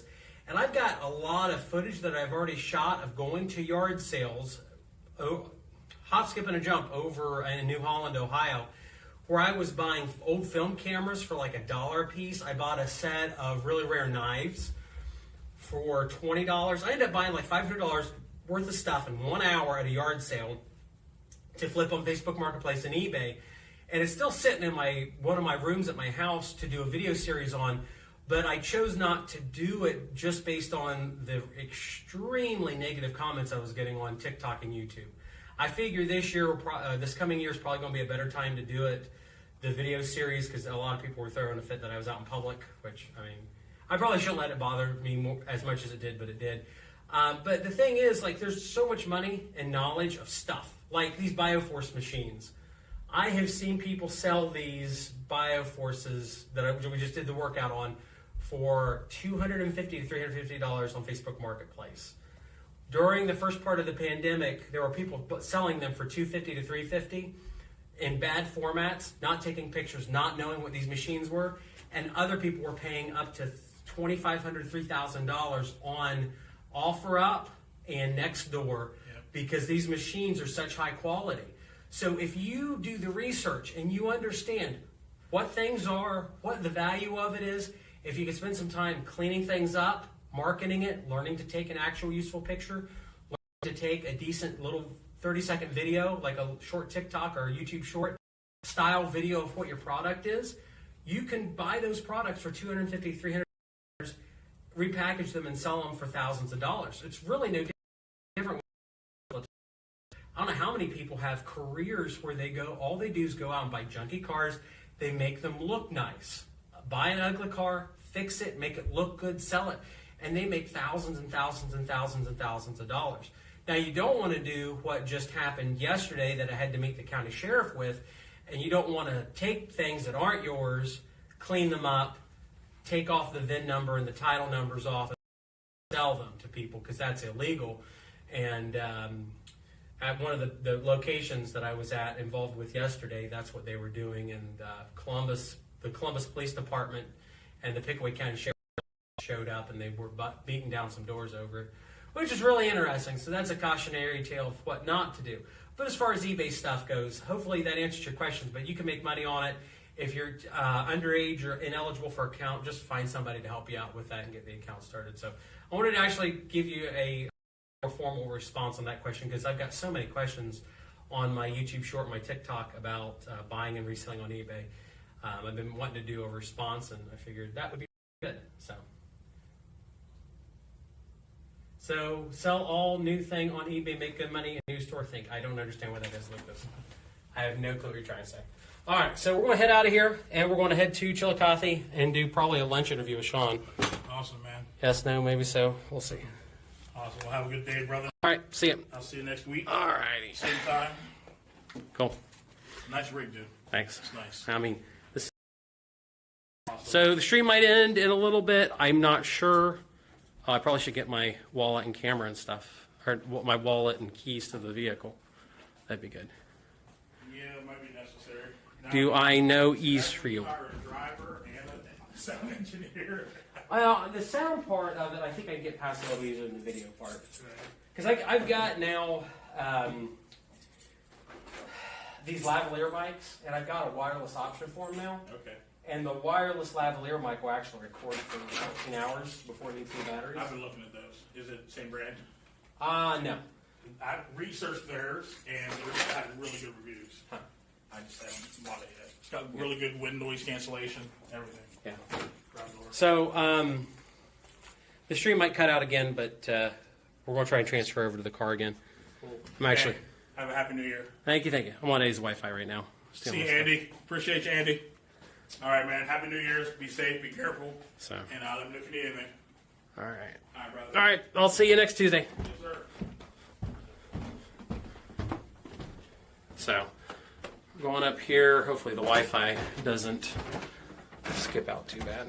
Hopefully I don't drop this bundle because I need to have a backpack, like a streaming backpack. Oh, this is his next client. Oh shoot! Excuse me. See ya. Thank you. Oh my gosh, everything's falling apart. Okay, let's see if the stream's still working. Let's see. Says it is. Oh my gosh, it's using 10 megs a second. That's too much. That's what I'm competing with. The LiveView Solo wants to use all of the data, and my rig inside the SUV cannot compete with the LiveView wanting to take 10 megs. So we'll have to figure that one out.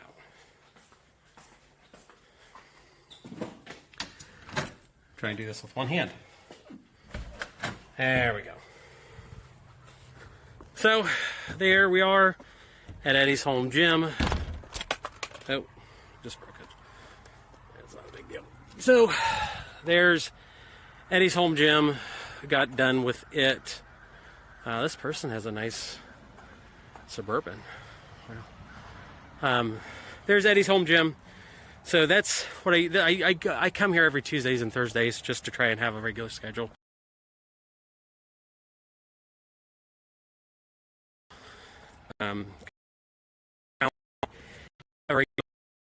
I am miserable, and that's why I'm trying to use the live stream to force me to regularly make content, because I record such little of what happens, like the chop shop. That's new. That's cool. That's interesting. If I don't live stream about it today, it'll never end up on YouTube because I'll forget about it. Because my life, for better or worse, is just this constant, like, stream of stuff, like constant things happening, and pretty often I forget about interesting events, because it's like the guy that ended the life of people illegally, running into that guy. I've never done full video on that. I got like 30 seconds of video about it that ended up on YouTube, and it's kind of this little side note, and it's just a situation of, if I don't think to talk about it, it never ends up in a video, and then I'll mention something interesting to somebody one day about something crazy that happened, about, let's say, catching people stealing copper from a house, like catching people red-handed. And I'll mention something to somebody about it, and they'll say, oh my gosh, that'd be a great YouTube video. You're right, it would be a great YouTube video. I forgot to do it. So my point is that I'm trying to get enough like video that I could put 3 or 4 good episodes out a week, just to show you guys what I deal with. And then hopefully, as time goes on, you'll get a more accurate representation of what I do as a business owner, because I run into some people and they're like, oh man, your life's miserable. It's like, my life's not miserable. My life's pretty good. And then I run into other people and think, oh, your life is the best ever, and your life's perfect, and everything's great. And I'm like, oh, that's not true either. There's kind of sort of a happy medium there where my life's not terrible, but it's also not, my life's not terrible, but it's also not perfect. So, yeah, this is a Bucky shirt from Texas.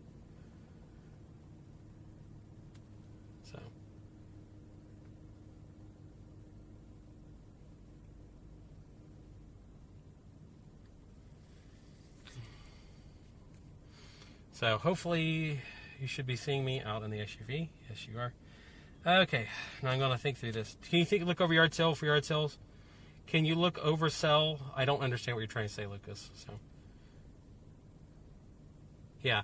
So I'm hoping that the content is interesting, and that's why I'm using this professional camera, or this nice camera, because my intention is, number one, to live stream a lot of what I do, because you guys can ask questions. And if I go through my normal routine, I'll forget to ask. I won't think about it from your guys' perspective, because a lot of the stuff that I do is just super old hat.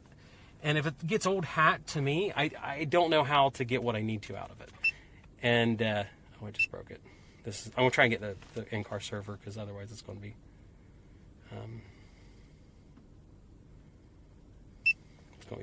boring. There, let's try that. We're going to try and switch it.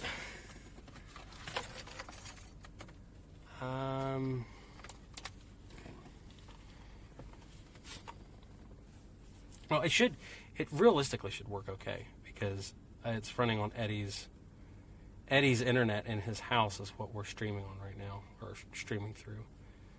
Okay, I'm going to stop this show. We'll stop the stream. We'll restart it. Because like I said, I drove 45 minutes the other day on this streaming setup, and it was absolutely perfect. Absolutely no problems whatsoever. So I want to try and switch the intermediary server in between this camera, the nice studio camera, the professional camera, and the one that's sitting on my dash.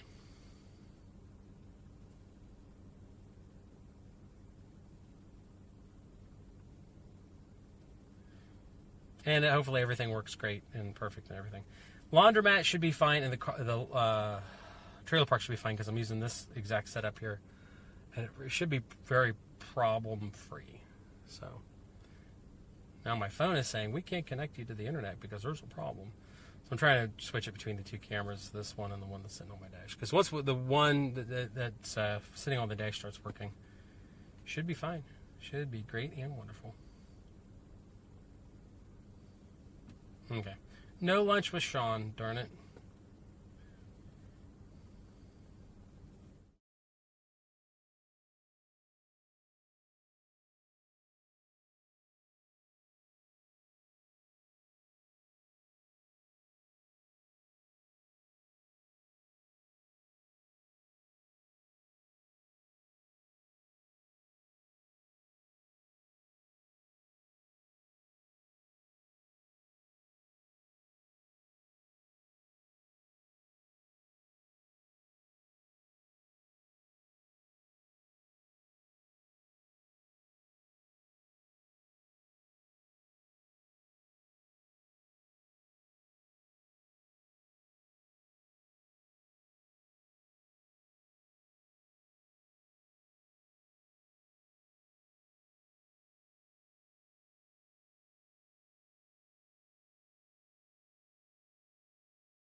Okay, I'm switching it back. I don't understand why it's showing that static view of the car wash from forever ago. Unless there's a set... I want to check and see if there's a setting on there that I need to disable. Yeah, see, it switches back just fine.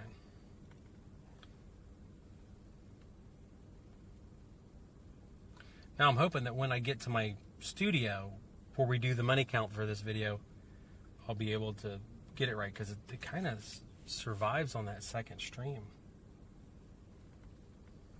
Man, this is pointless. Whatever. Okay. Wish there's a way to check the battery on this to make sure that we're not dying. Gosh. It's going to be miserable in like 30 minutes if the camera dies.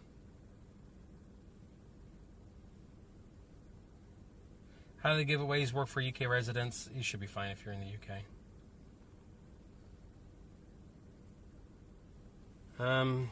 Let's try this. My phone is not connecting to TeamViewer very well. So we're going to try and edit the stream from my server that's sitting over here in the this is very seat. It's just insane.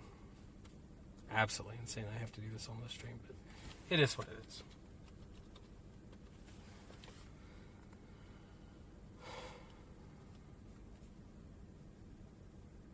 So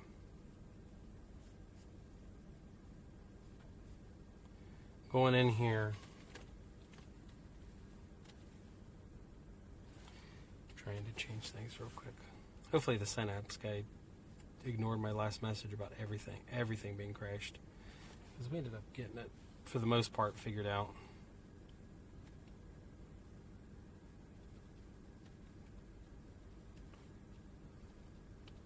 So, alright, got the TeamViewer key, enter,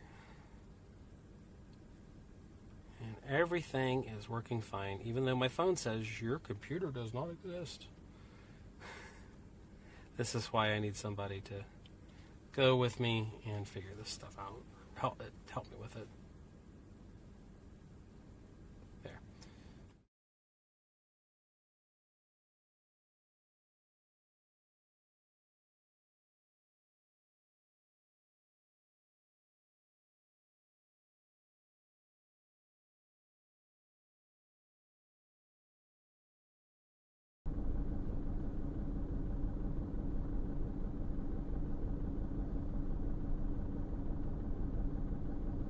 Testing. There we go. There we go. It should be working now. Oh my goodness.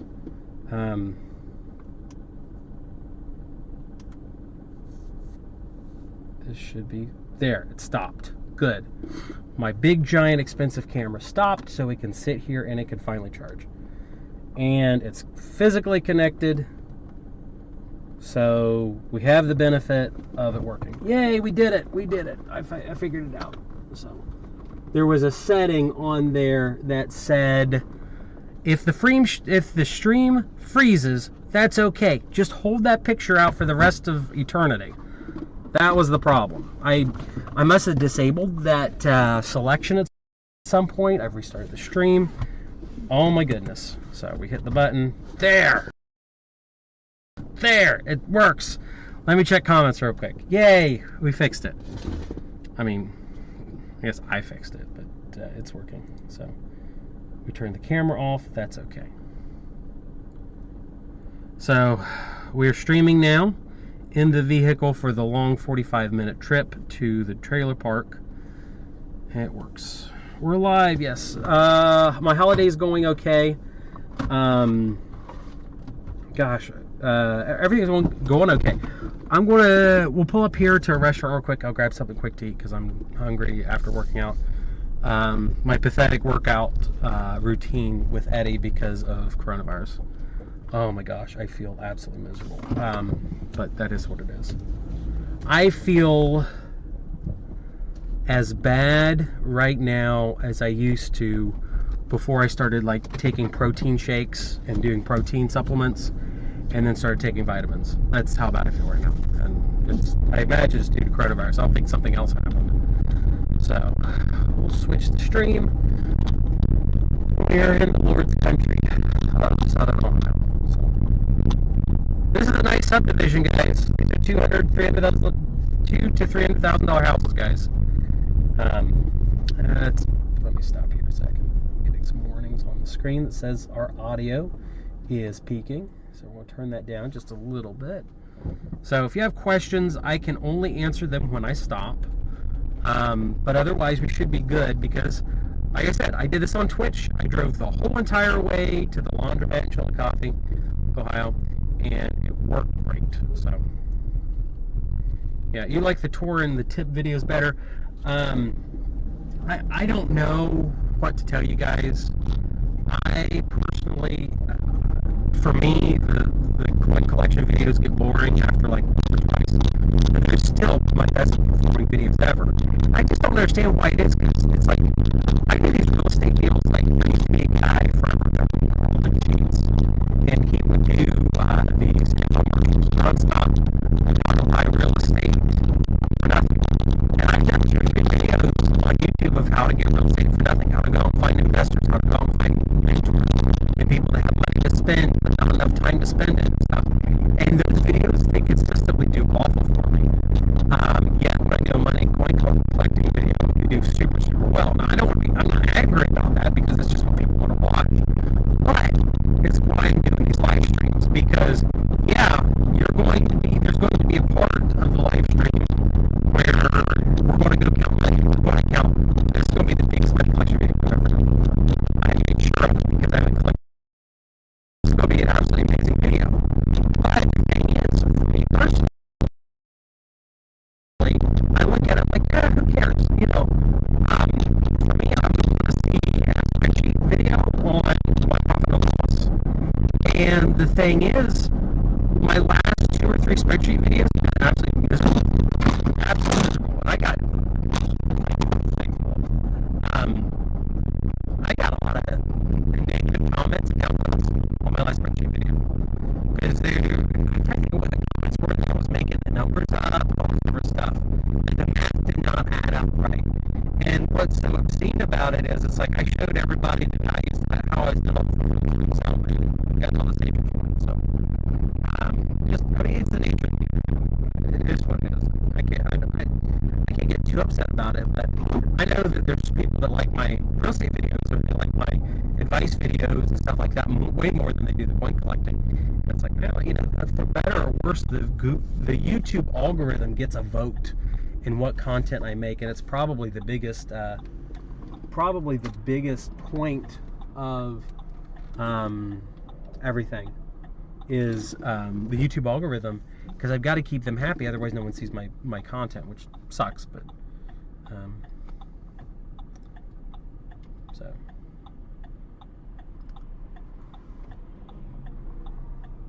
I should be switching the video and stuff. Or not. Oh well.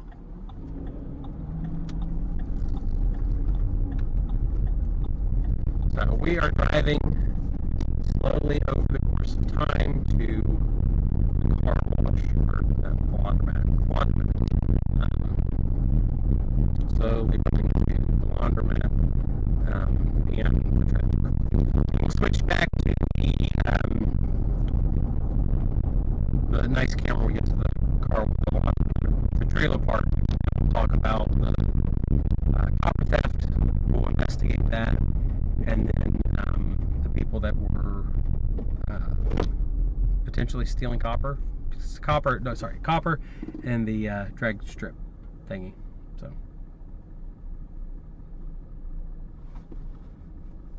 yeah, if I have to switch to, if the audio sucks too much, let me know. So, I mean, I could adjust the audio in here more, but I could also switch to studio microphone. Oh, my keyboard went down. My controller went down. So I'll get it fixed here in a little bit once I pull up here for some food. And continue the trip. We had some complaints about audio last night, and then they should have all been resolved. But I also brought a much nicer studio microphone. Technically, I got a studio microphone. So, and it can be problems like that. But this expedition is much quieter than my police car. I'll pull over here real quick. I just don't understand why it should not be clipping.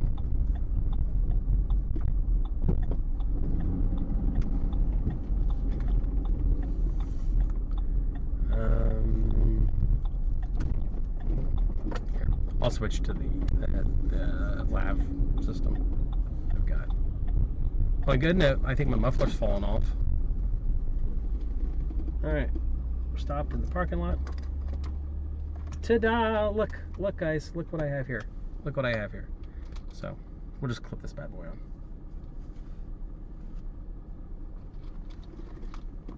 Because I've got the ability for a headset. Because I did try to prepare. I'm not very much of a preparer, but I did try to prepare.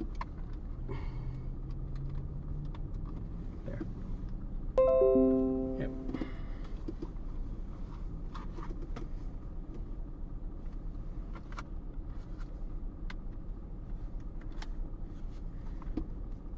Okay, so number one, I'll switch this real quick. I want to add a new audio device.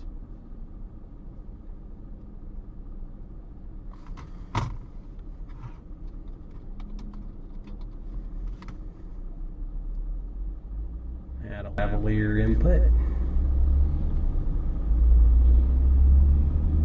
And we're going to try this. Testing.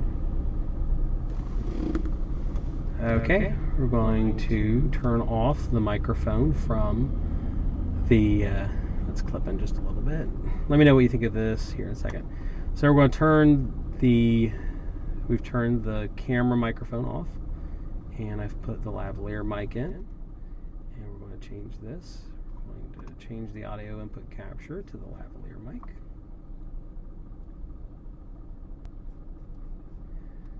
Okay, now we're using the lavalier mic, or we should be using the lavalier mic, and we've got it turned down a good bit. So, alright, so we should be good now that my lavalier microphone's on as opposed to camera microphone. So I prepared for a lot of things, guys. So, Sean was supposed to have lunch with me today, and we were going to go through in a live interview today all the millionaires that we know and what vehicles they drive, because it's this very odd situation of the vast majority of millionaires that I know drive really crappy cars. Like I know one guy Sean and I figured the guy's worth about $50 million, and he drives a Hyundai, like a 7-year-old Hyundai, and he's the richest guy I know. I do know I know one guy that's probably worth $50 million, and he has like 2 Porsches, 2 Ferraris. Really nice guy. He's into cars. He has a mansion. Really good. I'm not saying that people do deserve this stuff or don't deserve this stuff, but I know one guy down there. Then I know another guy that's like worth $3 million, maybe $7 million, and he has 2 Porsches, a couple Mercedes AMGs. He owns a couple Maseratis and stuff. And it's like, you know, I could, when it comes to net worth, I think I'm right up there with this guy. And here I am driving an 07 Expedition with a muffler falling off. And then if we switch to the police car that I got for $1,000, it's even worse of a mess. But I feel like I'm driving a couch. So I do have that going for me. So let me know about the audio. It should be good setup-wise. And we're just going to continue on the trip to... I should probably check some things before I drive off, like making sure this one works. Okay. Hopefully this sounds good too. But yeah, I just didn't think about it rattling on the dash. I do apologize, but it should be good. So I can't read comments while I drive because I don't want to go to jail again. But when I stop up here, when I'm in a private parking lot, you can pretty much do whatever you want to under Ohio revised code. I can answer questions and whatnot and work on my stream. Other than that, I can't really answer things while I'm driving. Plus, I'll get distracted. So, you can't find anything in Los Angeles cheap. I will answer that question because that's an interesting question. So, I got a question. How expensive would everything be in your part of California if you bought things for 70% off? Well, LA is, LA County, the average price is $1 million. The average price in San Bernardino is $500,000 to $600,000. What if you went to San Bernardino County and you started buying real estate there at 70% of the average? Because the thing is, like, I buy these $15,000, $20,000 houses. At least I have in the past. I'm slowly getting out of that. The last one that we bought was $43,000. and then I'm looking at a couple more houses. Well, I got the $250 house coming up, and we'll do a video series on that.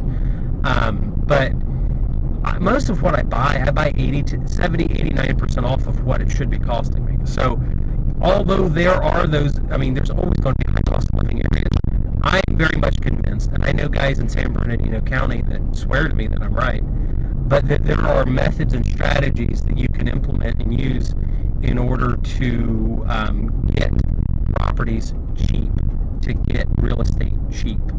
But it's just a situation of you've got to figure out how to do it. And for me, it's just growing up and spending a lot of time learning about real estate. It's very hard, and I've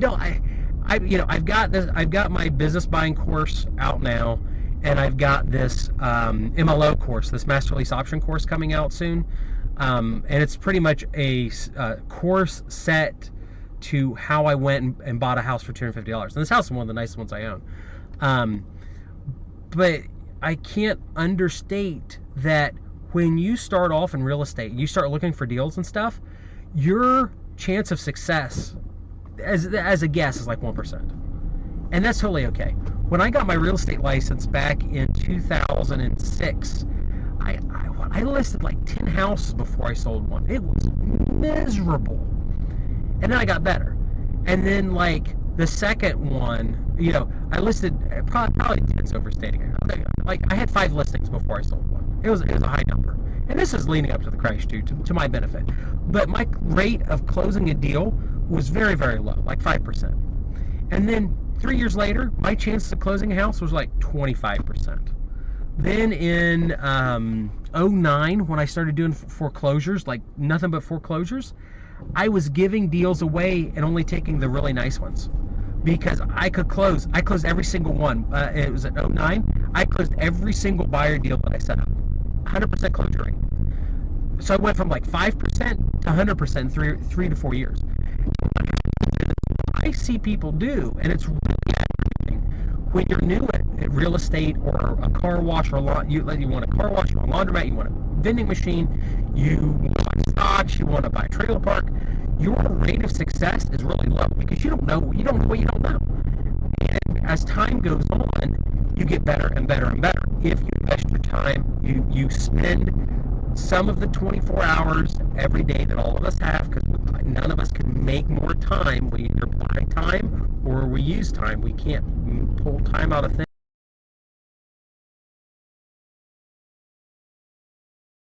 And learn how the stuff works,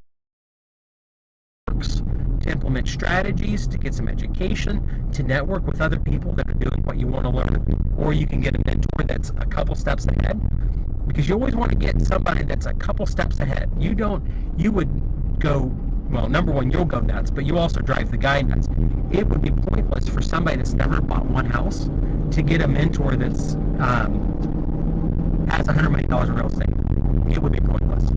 Because that mentor, at least, it's the Grant Cardone problem that I deal with friends and family, that they watch someone like Grant Cardone, and I don't dislike Grant Cardone at all, but Grant Cardone's talking about buying a 100-unit, 500,000-unit apartment complex, and these people have not even bought a single house. They rent the house they're living right now.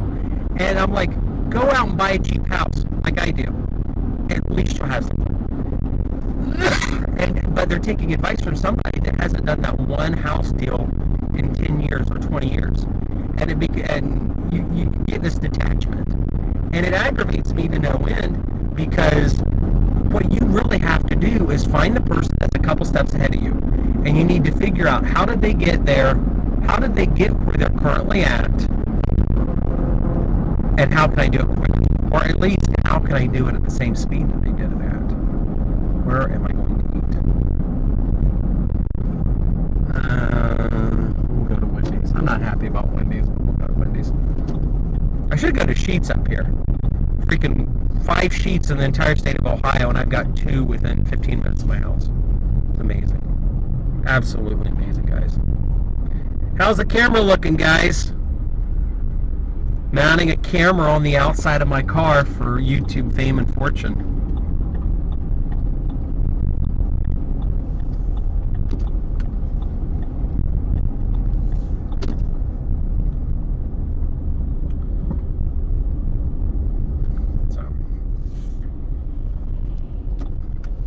we are headed up here.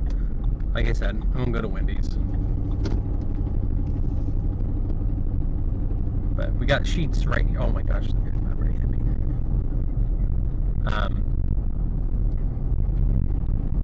That's kind of like where my thoughts are on it. Because you got to find somebody in the next step that's right one step ahead of you, as opposed to somebody that's 10 steps ahead of you. Oh crap! Oh freak! Everything just went flying.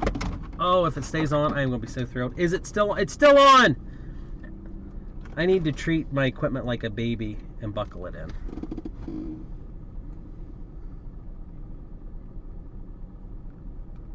So.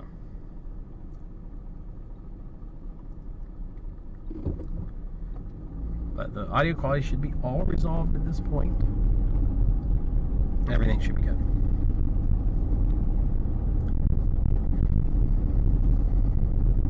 So I'm just going to boring old Wendy's up here and grabbing some food because we can't do the interview with Sean. I had really hoped to do an interview with Sean today, but he's in the process of like buying 3 more houses, so that's not happening. And he's looking at this car wash, or not car wash, just grocery store plus convenience store plus gas station deal. And I'm told that if he doesn't get it, then I'm in line for it. And they only want $200,000, I think, for it. And I think that if Sean's interested in it, it's a really good deal. So I think that if he doesn't want it, he'll give me the deal. Oh my gosh, I'll be able to answer questions while I wait in line for 3 hours. Hopefully the stream stays good. We can fix any problems with it. But we were supposed to sit down and do a lunch interview with Sean, and it was going to be great. And that didn't happen because he's probably buying like 3 gas stations. All right, so we are at Wendy's. So I am not going indoors. Okay. No, audio quality is only bad when moving in the car. Let's see. It should be. I'm going to take a guess and say that. Well, I don't know. Oh, that did going to hit me. No. It shouldn't be too bad because as I drive, it's not bad at all. I can remount my lavalier mic. I'm curious.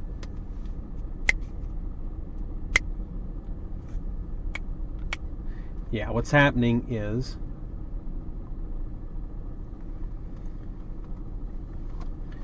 it's using the wrong microphone.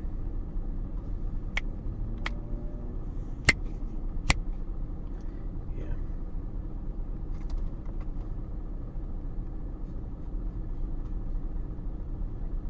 Hold on a second. I'm going to delete my microphone and just re-add it.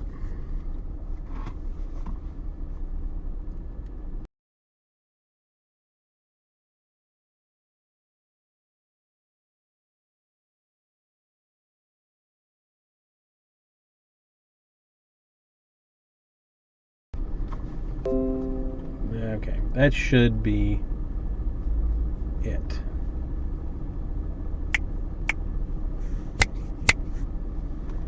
I don't know. Testing. 1, 2, 3. Testing. Crap. Something's going on with the lavalier input. It might have just, whole thing might have just fallen off or something. Let me see.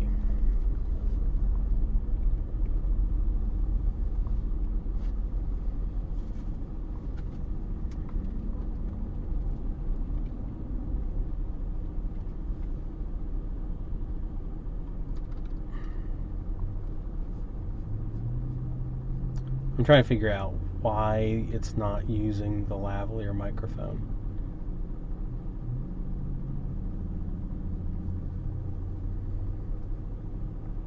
Okay. Testing. Testing. See, it's pulling from that microphone rather than the lavalier microphone. It's like we switched one scene from looking at me to in front, and then all of a sudden it removed the microphone, which doesn't make any sense. No sense at all. Oh, this whole stream is just one problem after the other.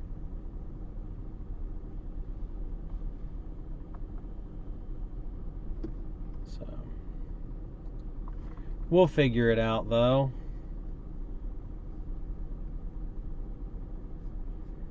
If I have to, what I can do is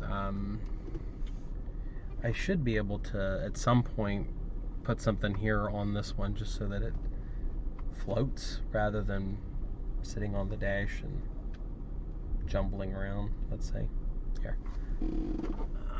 Can we fix it with a money bag, guys? Can we fix it with a money bag? Let's try fixing it with a money bag. There. This should help the dash vibration. And something's happened inside the software that it's unplugged. So first Wendy's location was in Ohio. Yeah, it's for a Columbus company. Yeah, I mean, the Wendy's line does look like 30 minutes, but it's getting better. I really do like Tesla, so. Yeah, I saw the video of the idiot blowing up his Tesla because he was complaining about a $20,000 battery swap. Evidently, that guy has never owned a diesel engine before. I don't know how many people that I've had with Allison Cummins engines, Allison transmissions, like a nice big pickup truck, and they've blown their engine and the transmission in one go. The $20,000 is pretty typical. Man, and I personally know people that have had to spend $25,000 to $30,000 on an engine and transmission swap in a vehicle. So a guy blowing up a Tesla because it's a $20,000 battery, which you could technically go buy a used one or a refurbished one for cheap. Yeah, he did it for social media fame. There's no point. So.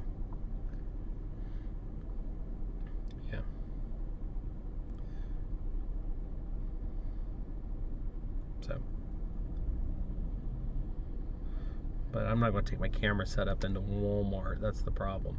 So hopefully we figured out at least part of the microphone issues. I can't get any sound dampening on it. If we were using my GoPro that's sitting here in the car, one of the GoPros that's sitting in the car, it would be fine. It would be able to we'd be able to deal with the audio a little better. But it's just what it is. Do you have anyone put into practice what you do in the UK? Yeah, tons of people. It's just the problem with what I do versus in the United Kingdom. Everything that I do here in the United States, specifically in the state of Ohio, is called something else in the United Kingdom.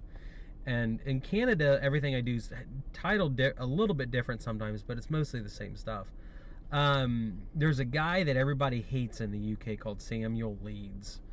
And he has this whole course and business thing of how to do let-to-lets, or they're called rent-to-rents. And that whole setup that he talks about and does all these seminars and stuff for, that's how I got my house for $250, because I paid a $250 option fee and took a house over. But he charges tens of thousands of dollars to teach people how to do option agreements and master leasing agreements. And that's what I've got a course coming up and doing. But I've talked to some of the people that go through like all of his stuff, and they are nuts about Samuel Leeds stuff in the UK. And we've tried to have conversations about it, like, oh, tell me what you do. And it's like, it takes me 2 hours to get the information that I should have in 5 minutes, because everything's called something else in the United Kingdom. The laws themselves are the same laws that we have here in Ohio, because Ohio is an English common law state. You get out west in the United States, it's Spanish common law states. They have a very different legal structure than we do in the Midwest and the eastern part of the United States. And the naming conventions, like deeds of trust and actual property titles, are different out there than they are here in the state of Ohio. So yeah, I have like 15% of my stock in Tesla. So I really, really, really like Tesla. Really, really, really like Tesla.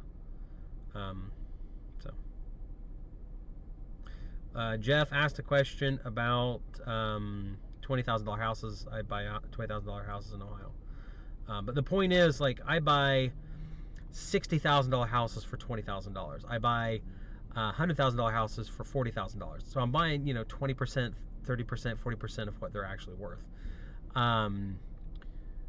That you're not going to buy $20,000 houses in LA County just because the average there is $1 million. But you get a good strategy, you could probably buy $1 million house in Los Angeles County for $250,000.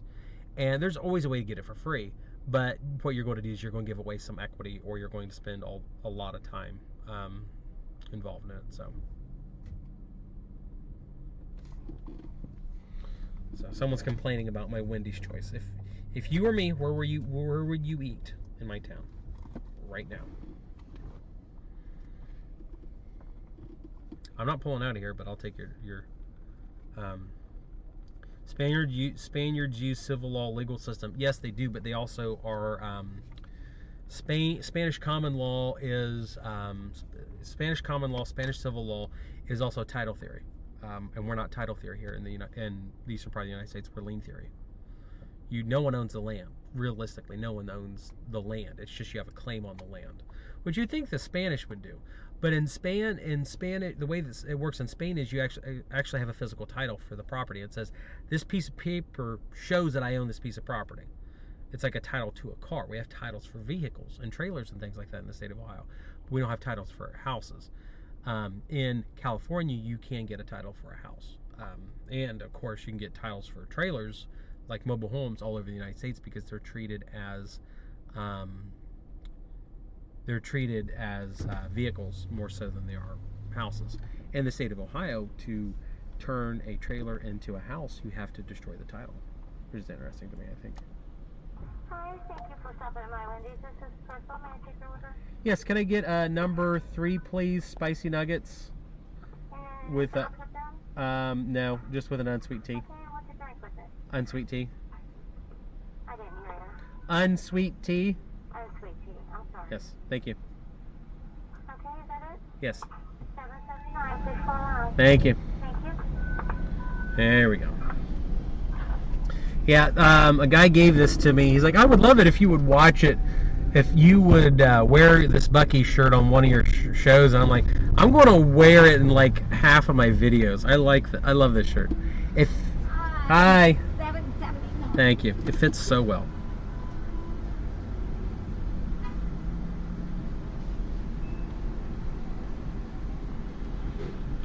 So,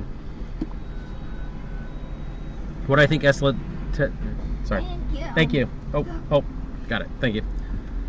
Thanks. Thank you. Why do I think Elon sold Tesla stock? To prove a point that it would decrease the value of the company. Because a lot of these politicians, I don't want to get super political, but I'll get a little political here. A lot of these politicians have never worked a job in their life. They've never had to work for their money. So when they see somebody like Elon that has unbelievable amounts of money, they want it. They feel like it's not deserved, rightfully so. They don't feel, just get on Twitter and look at how many people hate Elon, feeling like he hasn't done anything to deserve that money. So what they want to do is they want to access the large sums of wealth that somebody like Elon or Bezos has. And all of that wealth is in stock. Let me get this real quick. Howdy.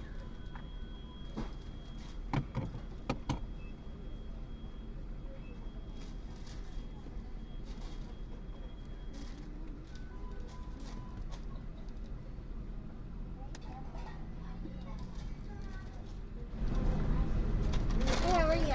Peachy, how about you? I'm good, thank Good, you. thank you. Have a good day. You too. Yeah, so I live in a place where we have unsweet tea all the time. And McDonald's Sunday machines, their ice cream machines work. I've only been to McDonald's here in Central Ohio once, and the machine's been down. But we're probably involved in the big giant lawsuit. We probably have people here in my town that can actually fix them. So I'll be quiet while we eat for a little bit as we drive to the trailer park. Has Tesla ever made a profit? Sure they have. Just read their K1. Their K1. So, but I'll go back. I'll turn the comments off. But what I was saying with Elon and Bezos and the guys like that is politicians want access to their money or their wealth, because their wealth numbers, the big giant number of 300 billion or 200 billion, all that money is in stock in a company. And what these politicians don't understand is, you want to access half Elon's money, Tesla will go almost bankrupt the next day, because you're going to institute a sell order. And it's the same thing with farmers, where the government wants to take farmers' land through estate taxes. You're a farmer, you're going to sell off all your land to pay taxes. It's no different between Elon and a farmer that owns one of these fields around here, because these fields are all $1 million fields around here. Politicians can't do math. And what happens is that I think that Elon wanted to prove a point that it would decrease the price of Tesla if he decided to sell off $35 million worth of stock. He probably also has some business ideas he wants to do with it too. And if you look at the price of Tesla, it tanked. I lost thousands of dollars off Elon selling his stock. But for better or worse, that's just what happened. So we're going to watch the trip here. Yay. Hopefully it isn't super, super loud.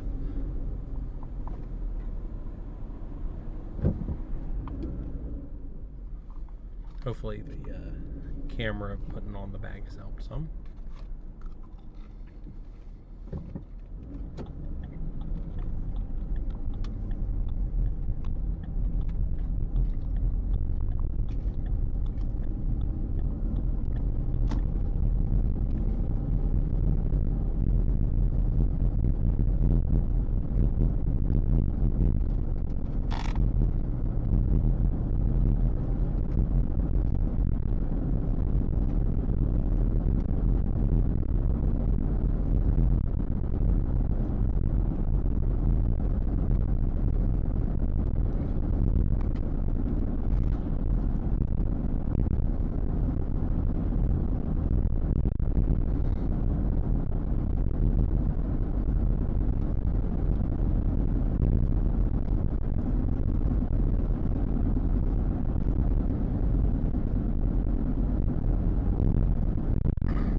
Good, I think.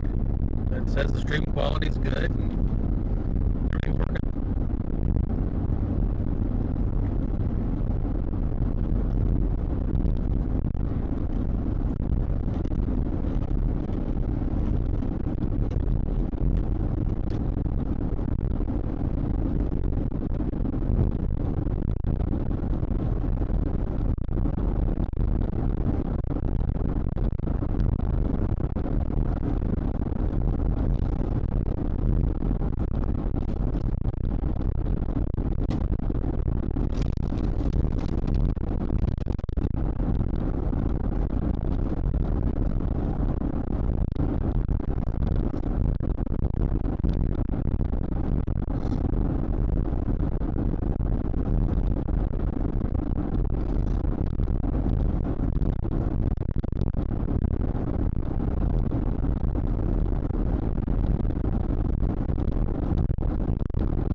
the stream's been okay, which is good because there's a valley back there that T-Mobile at least always disconnects from. So.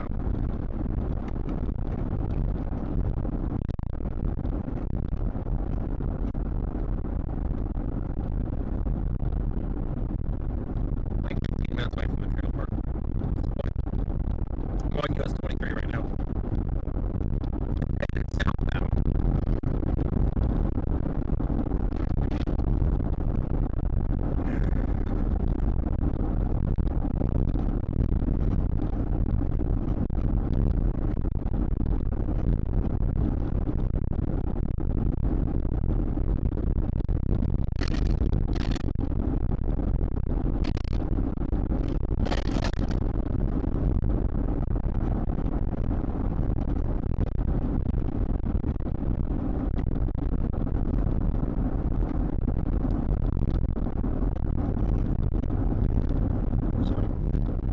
Almost on the county line right now.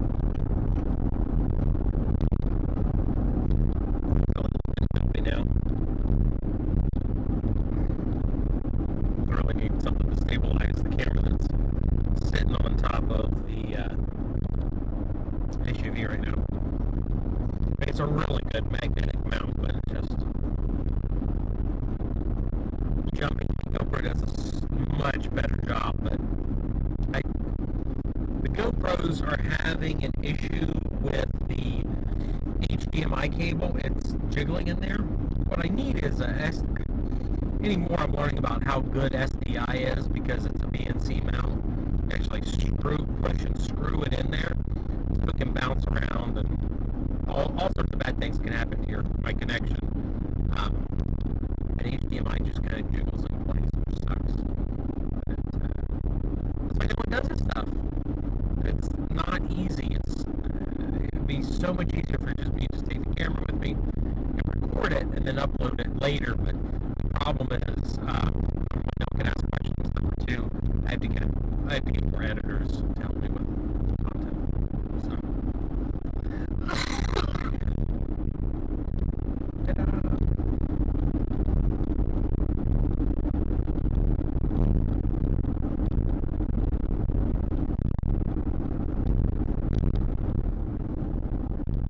I can see it in the corner of my eye. That camera's really bounced around. Shouldn't fall off because it is tight to the SUV with the USB cord.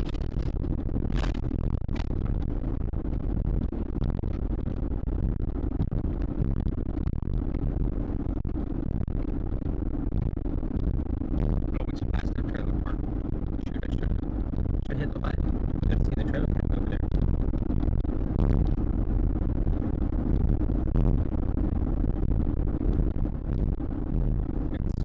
Bounce around too much.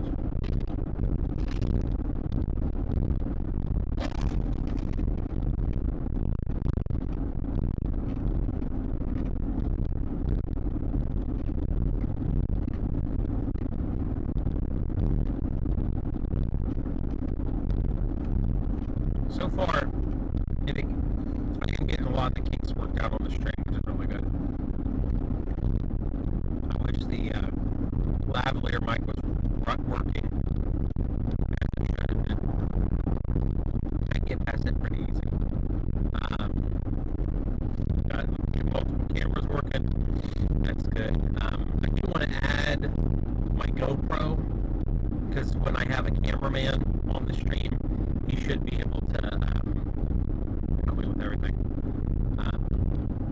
To help shoot it from a third-party perspective, and then me to have a GoPro on me so you can see what I'm actually doing. But then have the GoPro and the main camera record at the same time, so it would be like two different cameras. I think at least. So.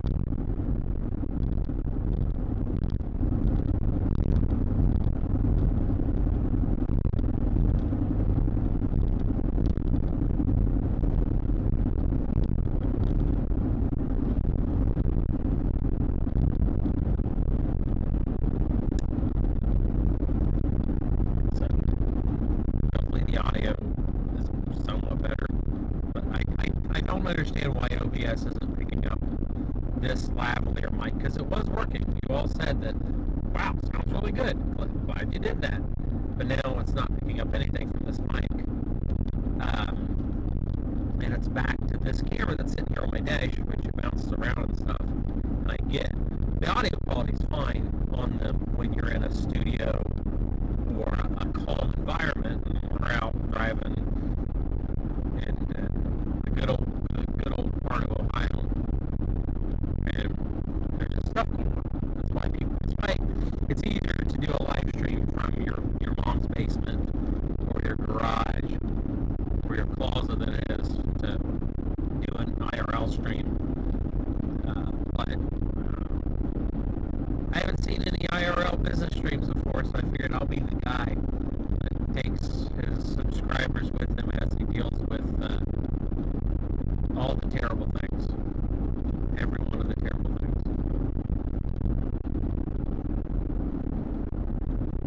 About 10 minutes or less away from the trailer park. I don't know how long we'll be there. We might finish up the stream.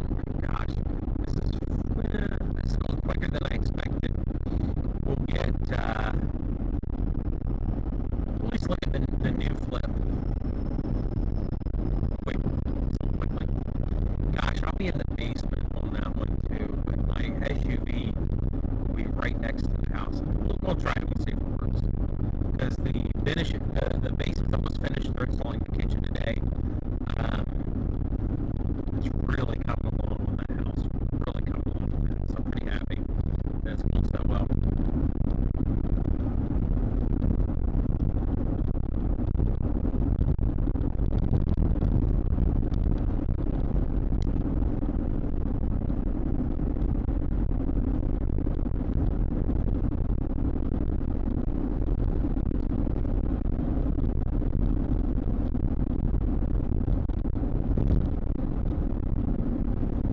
Once again, I will do my best to get to the comments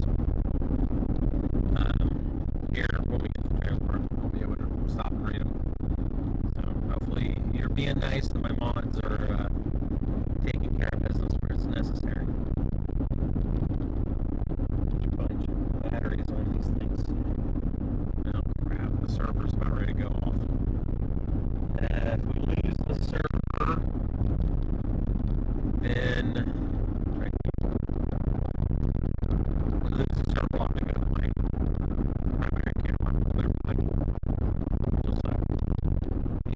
battery pack is, yeah, it's totally fine. See, I am running my server off a battery pack, which normally works really, really well, but it's 35, my server maxes out at 35 watts, 35 watts, and the battery pack's 185 watts, and I just have this feeling that it wasn't properly charged. Although I technically could take it to the laundromat and plug it into the wall. That's what we do. We get done with the trailer park. I'll take it to the laundromat and I'll just plug it in. That should be good. Yeah, that's good. I think I have enough bags for my collection today. Let's go ahead. My charger's 65 watts though, so it's only gonna. I'll put it into suspend mode. So I'm thinking these complicated technical aspects out of my head. Oh yeah, it's the charger's 65 watts. The server runs off 35 watts. It's only going to charge 30 watts and pass through another 35. So if I'm there we're at the laundromat for an hour, I'm only going to charge the battery enough to get another hour out of it. So if I turn it off, it'll be 2 to 1. So if we're there for an hour, it should charge for an hour, and then I can get 2 hours worth of usage out of it. If my driving and mathing is working at the same time. But I really want to do the live streams because I want to see what I can do that might interest you guys. Because we're turning the laundromat here soon into a video game, like a video game live stream. So that what happens is you guys will be able to get on Twitch and number one, see if anybody's at the laundromat. Number two, see how much money I'm making at the laundromat. So as people put quarters in the snack machines and video game machine, and they spend money and track the profit every day. That's kind of what we've been trying to do for 2 years, and we're finally at a point that with these micro servers that I've got, the little server that I stick in the car, they're $200. They're so cheap. I can just put one of these servers everywhere I have a business, and then we can turn each business theoretically into a video game machine, or like a video game. It'll be a finance and math-driven video game as opposed to everything else. So there you go.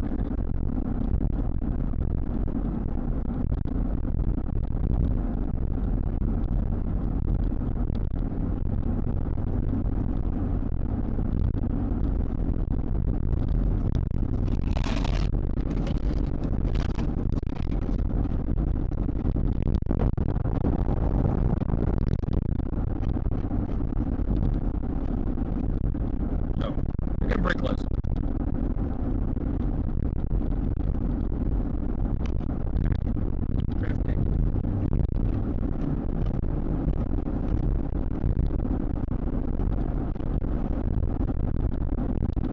Hopefully the video quality is up. See the green light out the side of my eye. The green light's good. It means that we got a decent enough connection to the internet. We'll be able to go back and read questions here a little bit.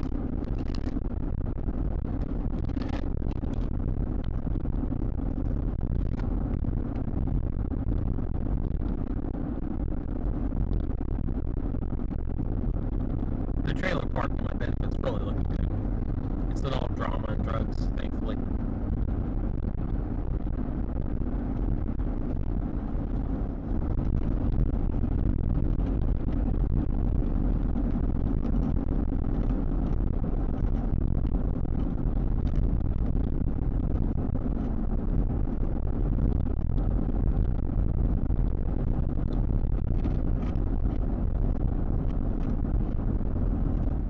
One more exit.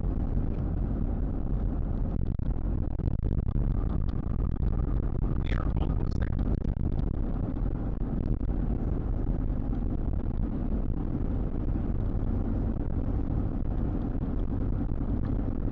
Let me know what you think of the stream quality so far. For those of you that have been on,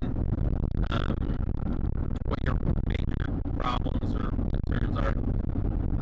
I really want this thing to work out, because it would, for my own sake, it would be so much easier to just spend 2 days recording, hire an editor, have them turn it into a show, and call it a day, as opposed to what I've been doing. It's like, oh, I'm going to go to the laundromat today and film just a collection, and then I spend my day, like a substantial part of my day, doing one thing, just doing a collection, just doing a trailer park video. And if I would be able to get up to the point that I was doing 3 YouTube videos a week, which is really where I want to be, because my life expenses are relatively low. I'm able to, I have an extravagant life, so I should theoretically be able to take all the money that I make off YouTube and social media and everything like that and just reinvest it in interesting stuff. That's what I want to do, the house giveaway. This first quarter, I'm hoping the first quarter of 2022, because with me having 1 million followers or 1 million subscribers now on YouTube, I should be able to fund all of this stuff very well, and just go through and be able to do the house giveaway, and then we can do more interesting things to do. Really like to I'd like to be able to get businesses away, like vending machines. I'd like to be love to build some businesses and give them away to people. And all that stuff, for better or worse, requires big money, really big money. You run into guys like Mr. Beast, and they'll give away a house at retail. They'll give away a car. They'll go to a car dealership and buy it at retail. And kind of one of the visions that I have for social media and YouTube is that I can build these businesses. I could physically, I've got a builder that's willing to build me a house at cost. But I can do these things at a much lower rate than most guys on YouTube can do them, because they're not in the business of real estate. They're in the business of making videos. And I'm in the business of business, whether that's doing videos or physically building a house or getting the development aspect done, getting all those pieces together, and then I theoretically should be able to do it in a much cheaper rate. So here we are, guys. We're at the adult superstore. I mean, we're here at the trailer park, and we'll do a real quick drive around, and I'll get my camera and stuff, the nice camera flipped on. And we got a drive-through here too. I mean, not a drug drive-through either. But we've got a drive around here. We got a little parking lot that we're working on. It's almost done. Oh, and we got a cat on the dumpster. That's what we want. So, I got my house I'm building here. Got the old blue trailer.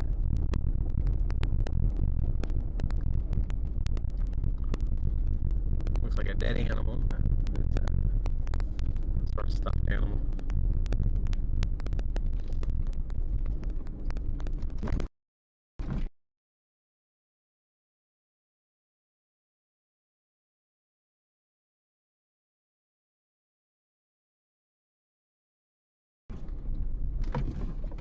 Well, got a money mess there too.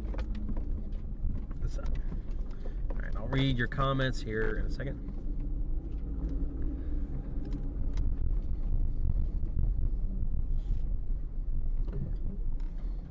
Oh, everybody's here. Cool. Everybody's here. I wonder if the prostitutes are here. That really would be everybody. The kids with Fortnite guns are here. Justin's here. Justin's my main contractor. Oh, someone crashed and broke the cameras. Yay, that's what that pole is down there at the right. Okay. Let's see.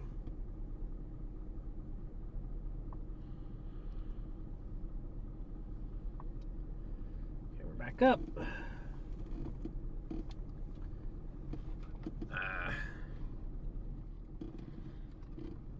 Switching this over. I have no clue who this is. Probably thinks I'm crazy. What's up? Who owns them? Me. Yeah, our phone number and the website's up on the banner up front. All right. Well, they weren't people that worked for us. They were people looking for trailers and then didn't read the sign, which always gives. I mean, they look like good old boys, so I don't know I really don't think that they're here to steal copper, but that's kind of like where my mind drifts immediately, is people scoping out the trailer park to steal copper. I probably shouldn't say that, huh? So, okay. So my broadcast system's at 52%. Cool. All right. So we're going to go through and see where all of the trailers are, quality-wise, and hopefully Justin doesn't get too disturbed with me being here and doing the live thingy-majig. Okay. Let's think. My wireless broadcast system is sitting on the floor. That's what we want for a $1,000 piece of equipment.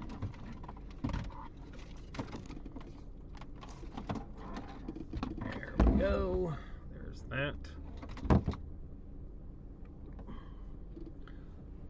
Plug it into our HDMI bonder, the LiveView Solo, and we're going to, should probably read comments off at this time.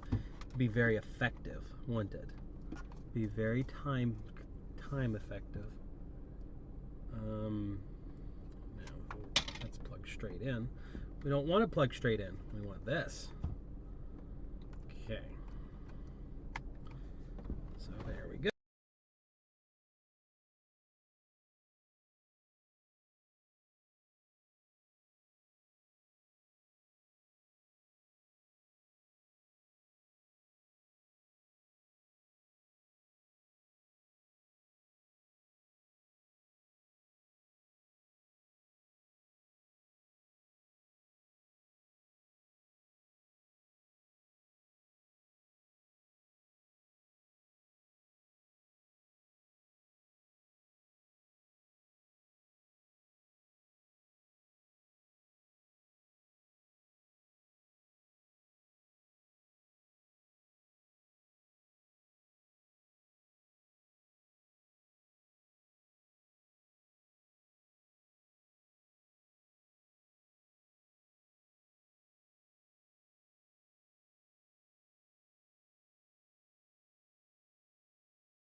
So it should be about on.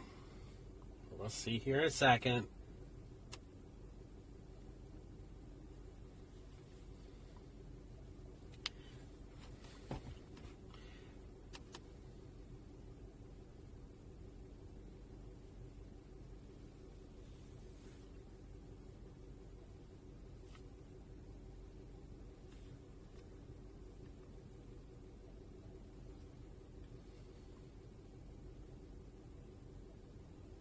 There we go. Okay. So, we'll flip it around. As an alternative, this whole system can run for another 10 hours. So that's good. So, I'm going to read through questions because I had 10 bajillion of them while I drove. I already see some complaints about audio. We'll fix it with a lavalier mic. I got like 8 of them. We'll do that. Looking to Malibu Jack's third location opened up in Ashland. I said Ashland, Kentucky. Ashland, Kentucky. I love Ashland, Kentucky, but I probably don't want to buy one of those. Elon still owns billions and billions of Tesla. He's still heavily invested in Tesla. Yes, he is. Bowling Green got hit by the tornado, unfortunately. Bezos went to space for vacation. So he's doing a little better. You like my comment about that I'm in the business of doing business. Good. Cat on dumpsters, better rat in the building. I agree. You can taste the radiation from there. That's not how it's supposed to work, but I'm sorry to hear. We got that figured out. Yeah, I'm going to stream probably till 5 or 6 o'clock today, because my goal is to just show you what I do in my life. So there you go. Give them props for trying. I am not Linus tech tips, and the problem is a lot of this, what I'm doing with multiple cameras and stuff, has never been done before. And to my benefit, I have a T-Mobile router sitting back here that decided to crap out on me. I think that I'm undervolting it, which means I need to realistically build a solar inverter, which we won't run off solar panels. We'll just charge it with a generator to do all this stuff. So hopefully. Getting texts about the live stream saying Danny D'Angelo's watching us off and on. What age did I start my first business? I started my first business at 15 years old, which is a paintball business. My brother and I started because we couldn't afford to play paintball because paintball is expensive. So we started a business of selling paintball equipment just so that we could afford to do it. And then that evolved into a paintball company. We ran that into the ground pretty quickly because we couldn't do any accounting. So we're going to get out of here, and let's see, I got 50-some% on the wireless transmitter, but I got stacks of those batteries. All right.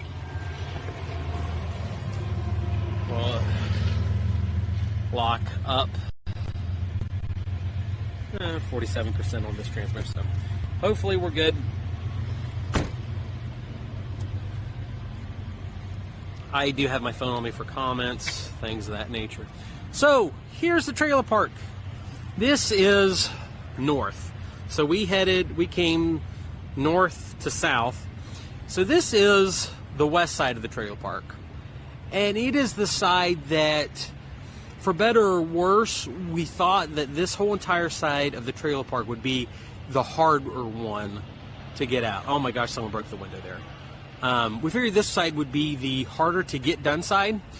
And that this side had more better trailers. The problem was, and this is a coronavirus thing, the there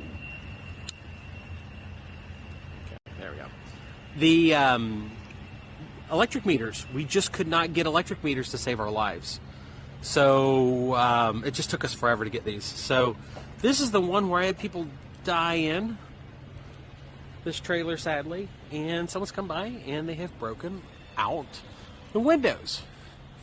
So here soon,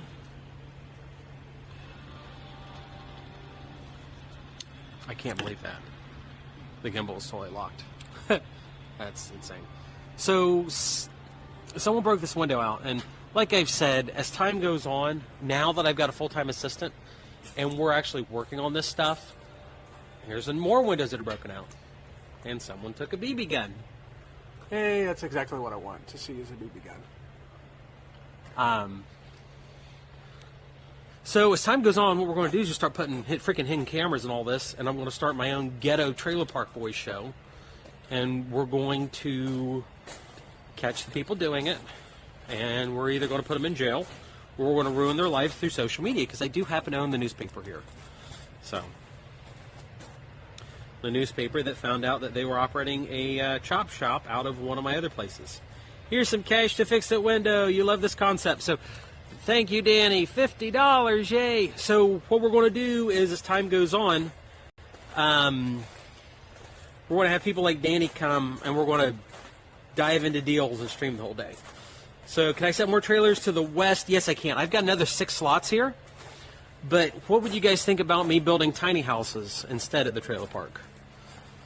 I'm not looking for justification. I'm just telling. That's kind of a loaded question. Of course I want to do it. We're looking at a couple different concepts on how to do things differently here at the trailer park.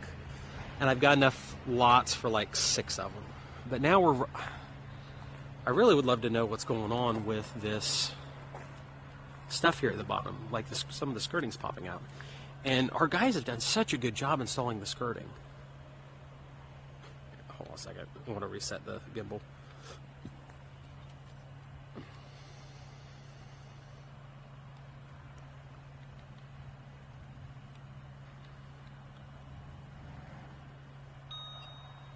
There we go.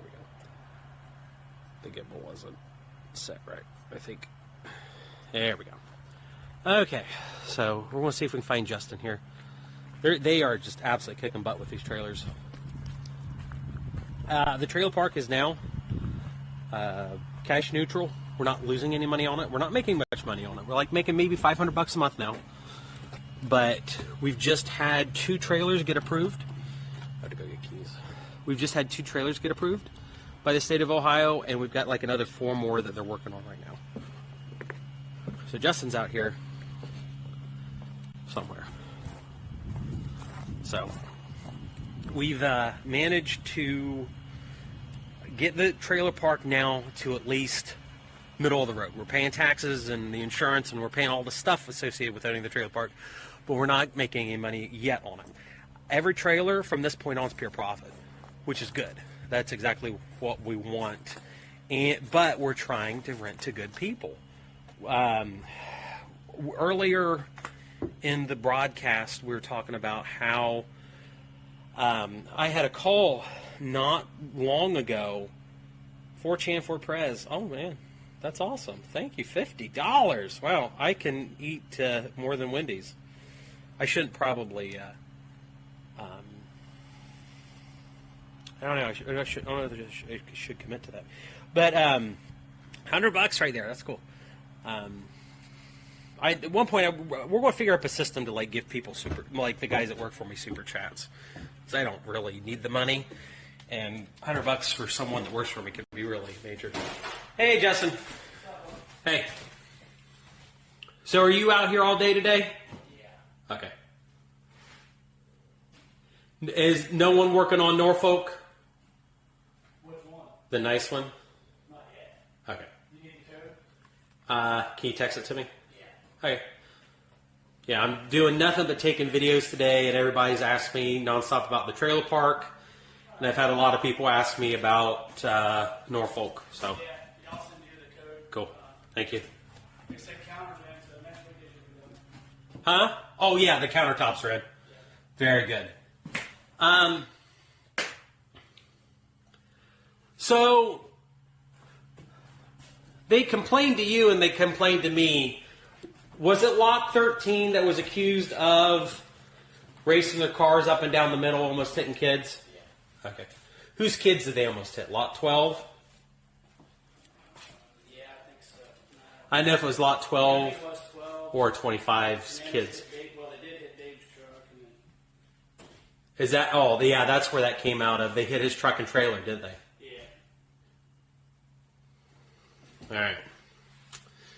So, and is that when we put an eviction notice on their door, or had we threatened to evict them? 13. Yeah. Had we? I'm trying to figure out the time frame for everybody on the video. Yeah, they got notices because they had like 6 cars also. So. Oh, so they had 6 cars. They were racing trailers. almost running kids over. I had somebody that told me that they either had tried to throw a brick at the cars racing, or someone was successful. Yeah. Had you heard anything about that? Yeah, something like it. There's a bunch of, it's all every day down here. It's every day. So Jeremy for Sidepost sent me the copy of the police complaint. That's the one that got arrested? Oh, did they get arrested? Because in the police complaint there wasn't a... Yeah, so the dude that Sidepost shared, he was the first one that was down here got arrested. He got out of here before the cops came. Okay. And then the second ones, they got their names. Lot 5 has their name. I guess they took them to jail, but they don't show on the roster. Okay. So I just took them away. So. Okay. They just took them away. And then Dave said they found the bag and they had full heroin and shit. So the cops didn't want to know what they just put it in the dumpster. So the cops said to put Dave and them whatever was like, hey, we found their bag, and he said, just throw it away. So they threw a bag of heroin in the dumpster because the police told them to. Yeah. All right. Ross County Sheriff. I just don't think they want to deal with the paperwork at that point. Yeah, but Yeah. I should say this to Ross County today.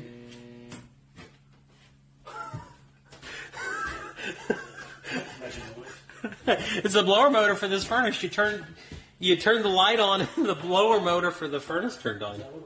Yeah, it was sparking.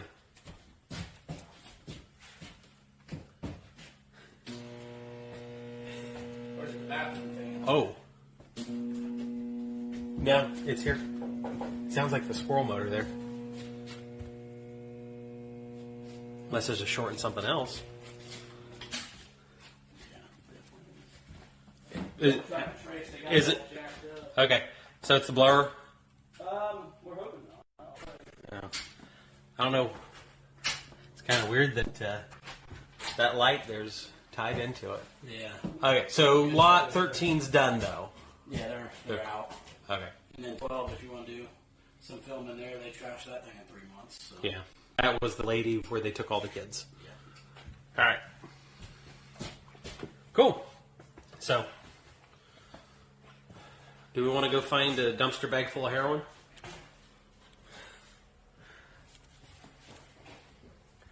Okay, let's see the comments on that one, because that's going to be edited out later. Dumpster heroin bag. So hopefully the quality's there. Let's see.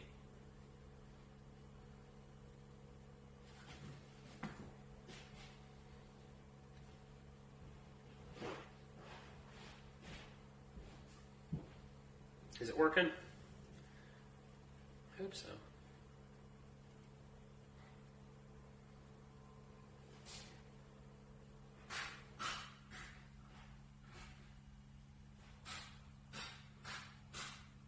Did we get dumpster heroin bag and all that good stuff? I'm going to have to rewind it a little bit. It looks pretty good to me.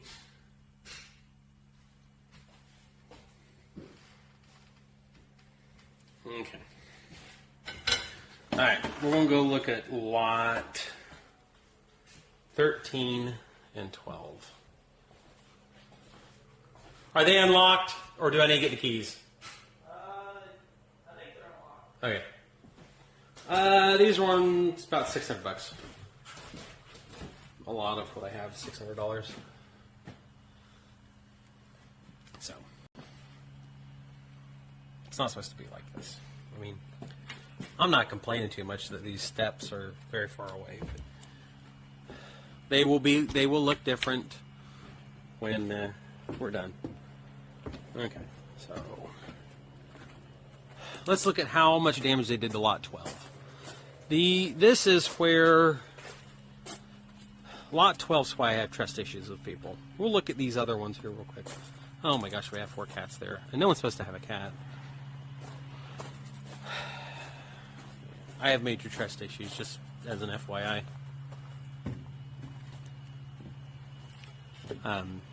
Because I had hired somebody to help me do background checks, and now I've got Lauren. See, this is one of our nicer trailers. This is 28. I mean, hopefully the video does it justice. It looks pretty good to me.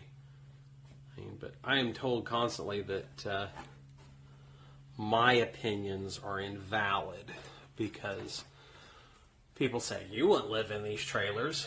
And I say, these trailers are better than what I lived in growing up. And then they say, well, you need to do a lot better than what you had growing up. And then I tell people, these are better than what I had growing up. And then people want me to do things to a level that doesn't make economic sense. But I will sell this trailer park if you want it. Everything's for sale for the right price. So this is lot 28. It's not as done as I had hoped, but it's not too bad.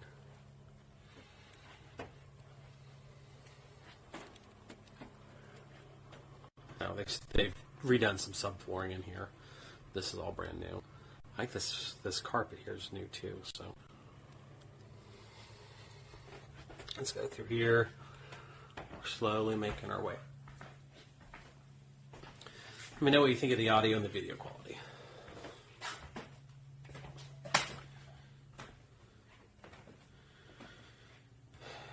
How's my day been going? So far, so good. I can't legally burn a dumpster. Is Lot 13 evicted? I think they disappeared. Let's go find them. Because after Lot 13, because they had posted this whole big tirade, let's call it, on a local Facebook page about how, I can't remember what it was. Now, caveat time, guys. I can't remember what their complaint was, but they were saying that they got sideswiped here. That's what they said on Facebook. That they had been sideswiped at the trailer park, and someone had done a bunch of damage to their car. And they kind of accused one of my maintenance guys at the time, kind of my maintenance guy, of doing it at that time. And they posted this whole thing on Facebook that one of the maintenance guys down here was causing problems and that they had crashed, rammed their car and all this stuff.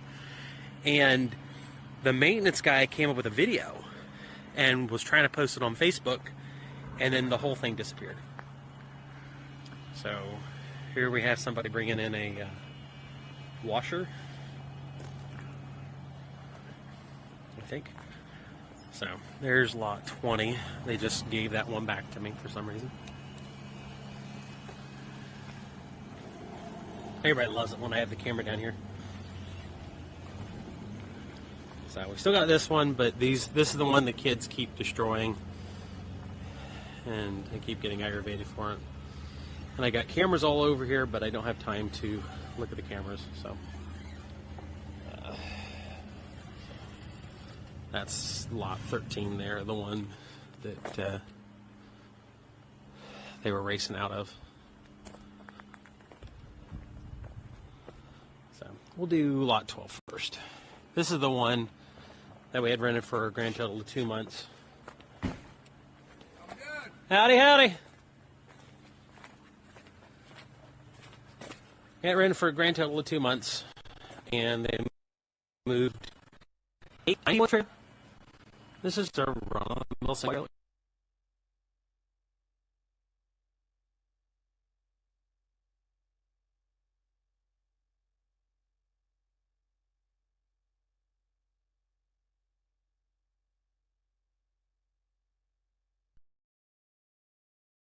So, how do you do this? This is a brand new lock.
So.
I'm going to give the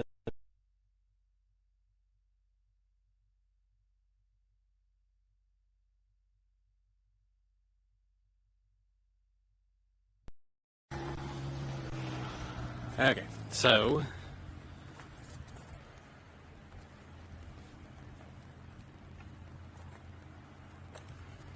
I recorded it, so we got that. But what happened there on that trailer is they moved 9 people into it technically. And there's just the amount of damage they did there's absolutely incredible. Absolutely incredible. So there's 13, lot number 13 here.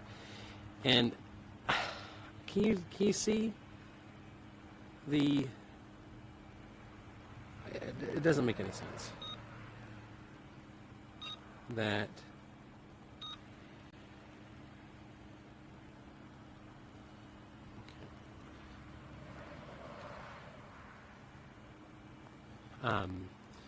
they have these speed bumps, and they were driving at like 50 miles an hour because one of the trailers, I can't say which one, has cameras, and they estimated the speed of the people racing at my trailer park at like 50 miles an hour while kids are here. And we're in the process of building what amounts to a parking lot at the trailer park, and it's incredible. But even though this trailer sucks and this trailer sucks, things are really starting to look better at the trailer park. And we're in the middle of the winter right now, and everything looks bad when the grass is dead and whatnot. So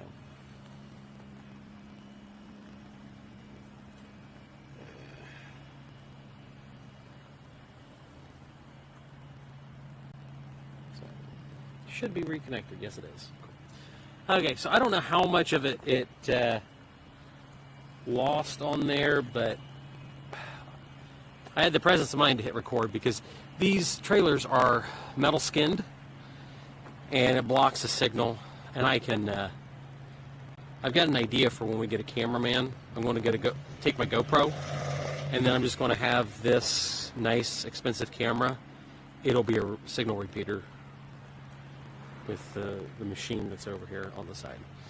And hopefully we should be okay. Yeah, we'll be okay at the laundromat, as long as I use this camera. So let me know if you have any questions about trailer park stuff, but hopefully I've addressed it in this video pretty well. We're in the process. Like I said, Justin's over here. He's working on this side pretty dang well right now.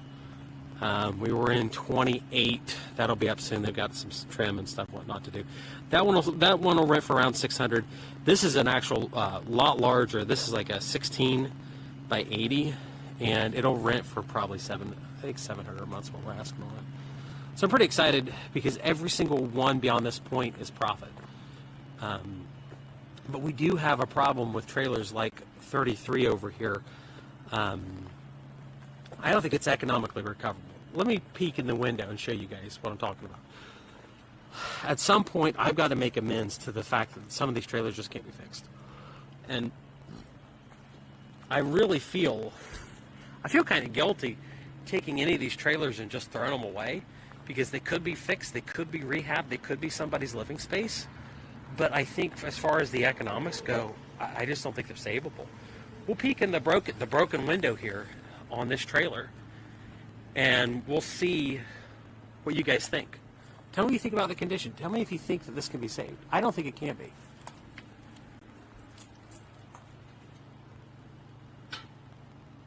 You see it? It looks like absolute crap, and I don't think that I can salvage it. I mean, everything can be fixed for the right price, but if I spend $30,000 fixing it with the current coronavirus prices, like everything's still expensive. Labor's super expensive. But if I spend $30,000 fixing it and I want a 10% return just off the repairs, I'm going to have to charge an extra $300 to fix it. And $300 on what? Compared to bringing a brand new trailer for $10,000, or at least a much nicer trailer for $2,000.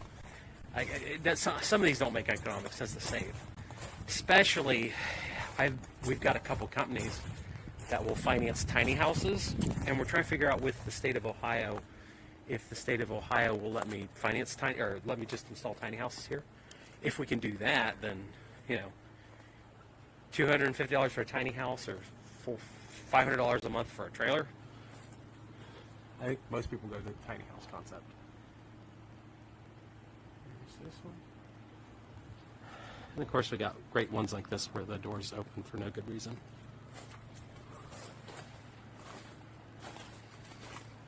So, go to the questions real quick.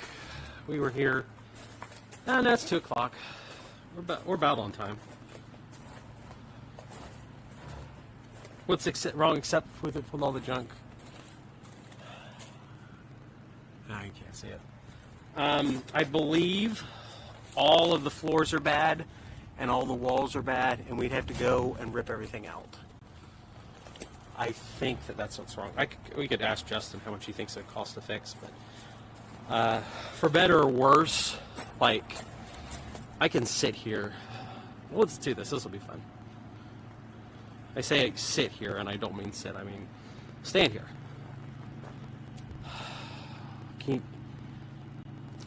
Lot number 4, we spent $14,000 on.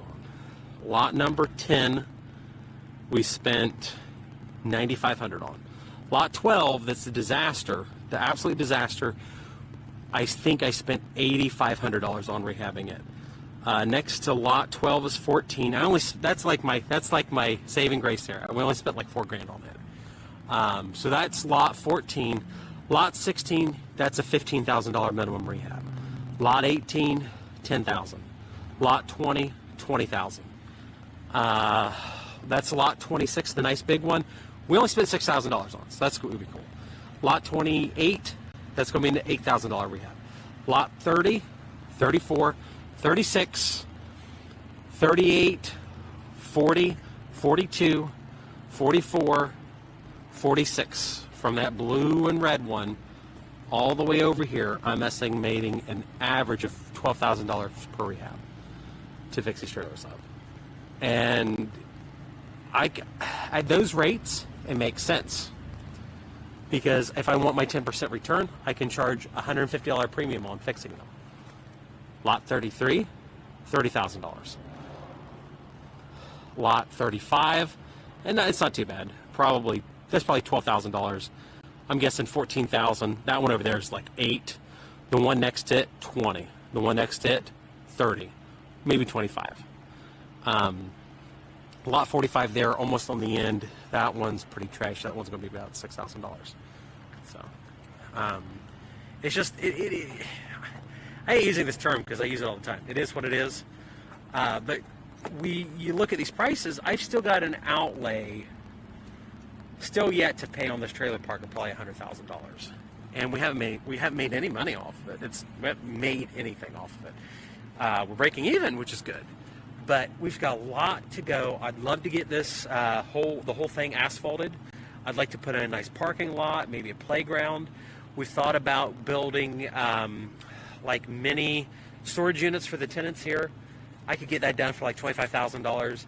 I'd like to get some perks for this park to make it look nicer than it does, but everything comes at a dollar value, and sometimes that dollar value is really high, and for better or worse, I've got to justify everything that comes in here, comes out of my mouth as far as prices go.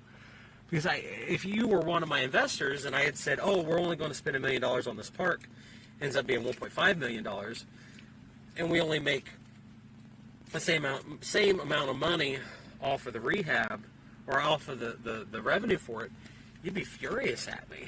And now we're making more money as it is right now because coronavirus pricing's increased so much, but it's still just, it's insane. Yeah, the trailers have different prices, rent prices, based on what amenities and things are we offering with the trailer. I'm going to try this. Let's see. Get ready to go to the laundromat, and I'm trying to see. Hopefully this stays. But they have different amenities. They have different features. Of course, no sense.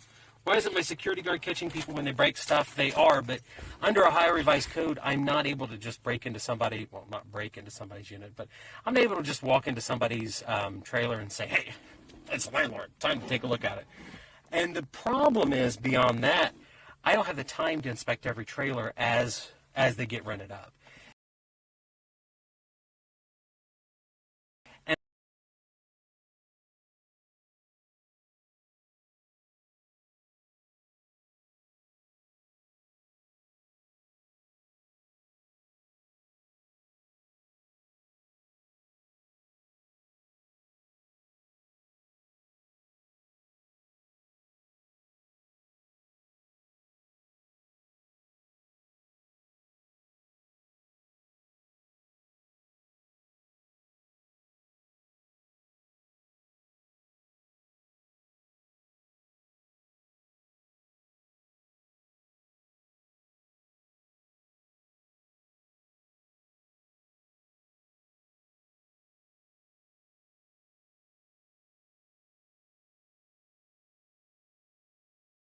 Six inspections, so that's 300 inspections just about that I have to do over 6 months. I don't have the ability to do that. I've had several people that have told me that there isn't a price that I could offer them that they'd be willing to do this work. So it's just a situation of me finding the right people that are trustworthy and are reliable and that will do the work that I need to. And Justin here's like one of my absolute favorite guys.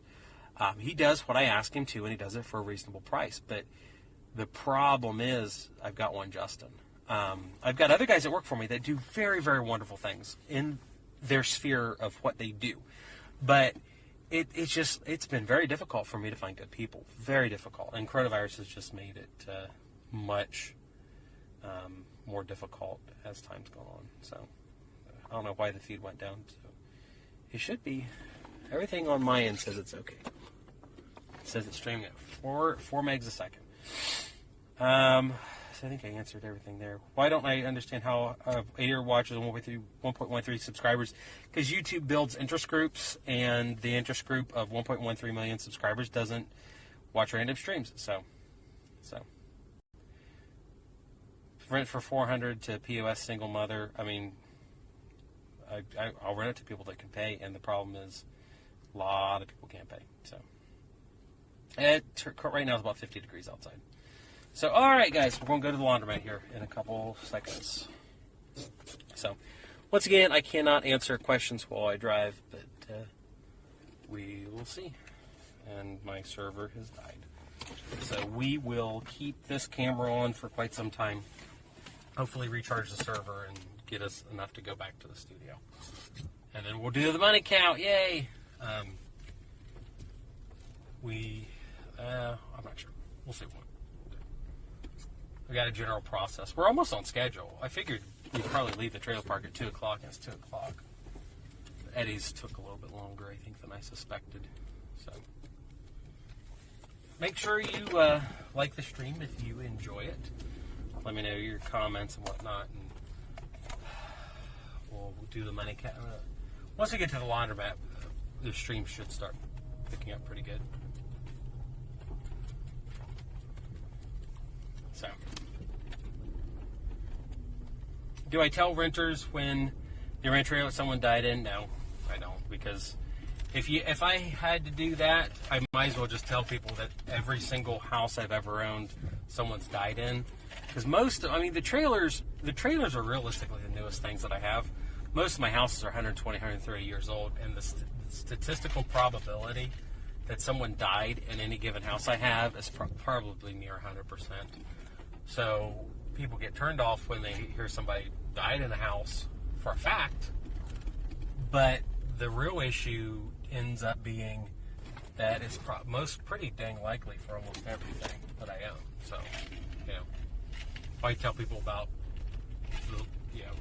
that morbid truth, because I've got that one pre-Civil War apartment complex, and I've had several people say, well, do you know if anybody's died here? I'm like, yeah, I know two people that have died here. Oh, that's horrible. I'm like, it's 160-year-old property. I am sure there's been 24 people that have died here.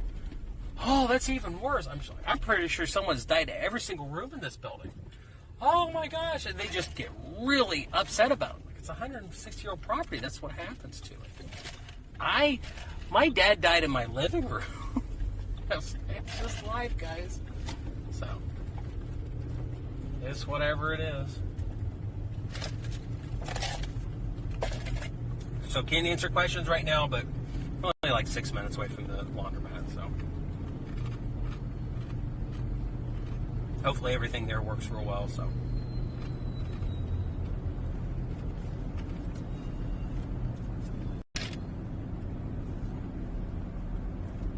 If not, if the stream skips out a little bit, what I can do is just bring the camera and the equipment inside and just put it in the office, and we'll be fine. Of all the locations, the laundromat's probably one of the easier ones to film in. So, hopefully the stream quality looks good. We did dip out too many times, but like I said, what will happen is I recorded the parts I hit the record button before we were doing anything. They're at the trailer park, so I'll have a YouTube video on it later. But I'm committed to doing this live stream thing for probably the next 2 or 3 months. Got enough money set aside to pay for an actual camera guy every day for 6 months, for 6 weeks. Because my cameraman's going to cost me about $300 a day, so I've set aside about $2,000 to pay a camera guy. But I wanted to do this all myself to try and figure out where the problems are going to be, because I find that my equipment setup's really different than most people are used to. So most streamers shoot all of their content themselves with no support staff, and it's just kind of hard to get support staff integrated. So that's why no one does it. So, but that's why I want to try to fix things and make them better than they have been before. So that's my story. I'm sticking to it. So we'll be probably at the laundromat for an hour as long as I don't get robbed. We'll do the normal coin collection, and I've got separate bags for everything. I'll probably throw the arcade money in with the snack machine money, unless maybe I do have a bag for it. We won't be able to count the washer dryer money, just because number one, it should be tons of it, and I don't have my machine here. Oh, that's not what I wanted to see. Oh, it says it's still working. Everything just fell off. But everything here, as far as the washer dryers go, we are to the point now we're putting it all in just buckets for weighing it, because weighing's more efficient than it is individually counting. But I have to do individual counts on all my vending machine and my snack machines. I gotta sneeze. Oh my goodness. I have to run it through the snack machines, the counters, to separate the quarters, nickels, and dimes, because I can't put it. I recycle the quarters back into my dollar to quarter exchanger, and if you have quarters, nickels, and dimes in there, it'll just absolutely destroy the machine. We had a random breakage at the car wash the other day that had to go, and I spent 35 minutes tearing apart a coin exchanger, the coin exchanger there, to only find that just 2 quarters had just kind of positioned themselves to jam the machine. And we probably lost $100 that day at the car wash just because the machine wasn't working. I mean, some people will use a credit card, but a lot of people won't, you find out. And that's just not what you want. So my Live View Solo and the HDMI thing.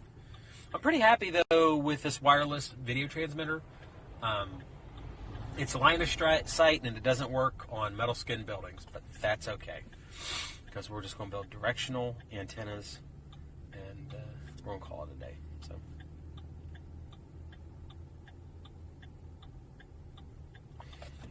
So I can answer questions real quick when I get to the laundromat, and then we're going to start on the money.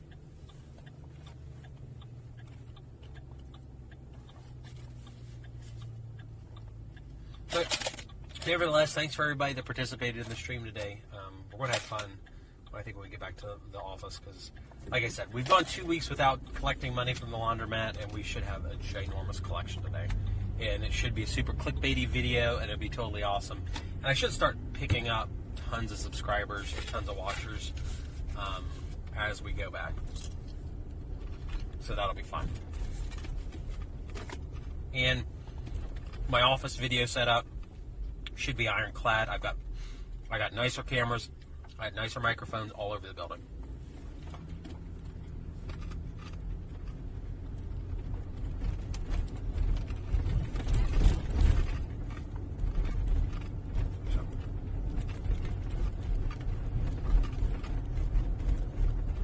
I really wish the server was still working. If it was, I'd point out that this is the paper mill. If you ever come to this county and you smell something kind of funny, it's because I've been making paper there for 200 years, and it involves making a sulfur type smelly thing. I know one of the chemical engineers there, and he explained it to me. The process of fermenting wood produces a sulfur smell, so the whole entire county has a rotten egg, cabbage type smell. And for some people, they feel it is the smell of money. Other people, it's obscene. If you would talk to Danny D'Angelo, he is not a fan of this place because of the smell. And I'm not a fan of the smell when you go in and you buy a rental property that's been boarded up for 2 months. Well, not 2 months, 2 years. That smell gets into all your surfaces, and you have to air it out. I'll point out something to you here in a little bit. I want to show you guys. This will be a quick preview of the house I bought for $250 bucks. Don't tell anybody you saw it. I can kind of show it on the way to the laundromat, because we're going through the historic part of Chillicothe, and this house I bought is in the historic part, because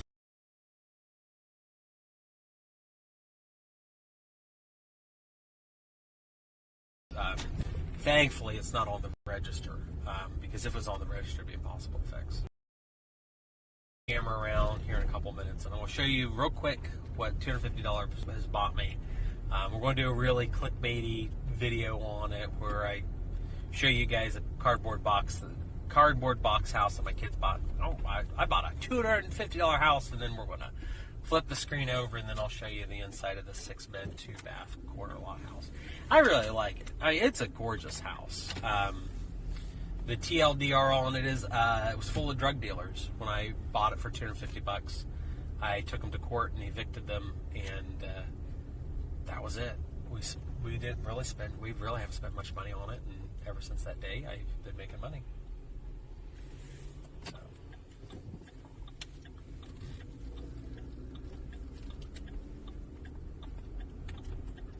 I'll try to get it from a good angle. You ready to see the $250 house, guys? Oh, they're in the process of moving some stuff out still.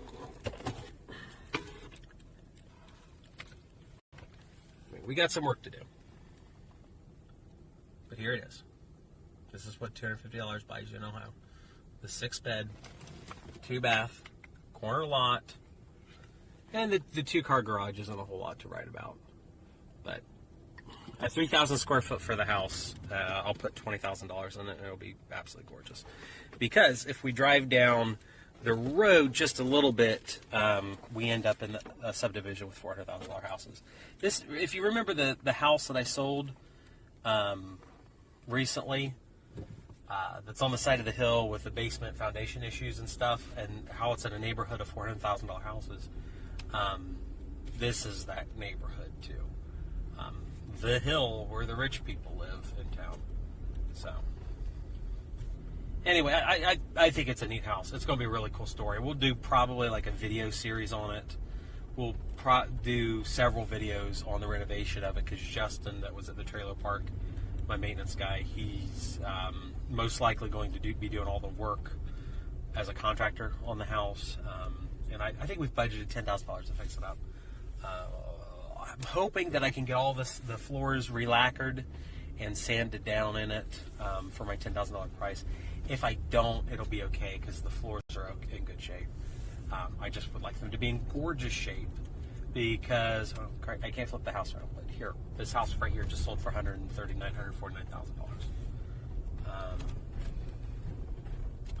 And that one's for sale for $40,000, and it's getting pushed off the hill. And then I don't think you can see it, but that one up there at the top of the hill, it's up the hill where I'm sitting right now, but you can see it in the green. You can see the green one in the distance.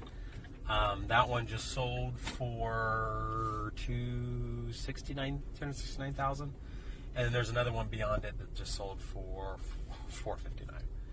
So not super far from the laundromat. We're slowly meandering our way over. And hopefully it's not full of people. I mean, I'd like it to be full of people because it means I'm making money, but I hate bothering people with this camera, because people get really shy around the camera, and they also get weirded out. They don't want some people want to come to a laundromat and be on video. Some people don't want to come to a laundromat and be on video. And it's just, I don't want to cause problems with people, because then they don't want to come back to my laundromat. I can always make money off the laundromat from social media, but I don't want to have to. Because to me, at least, it feels mostly dishonest.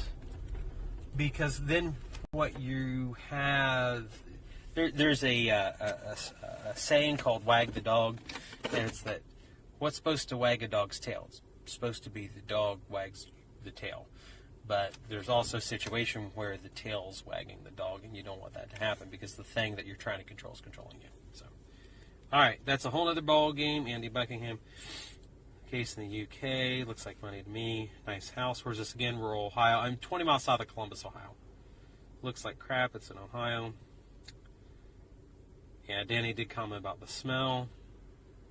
Paper mill plus spaghetti, bleach, holiday. Woods digested pulp.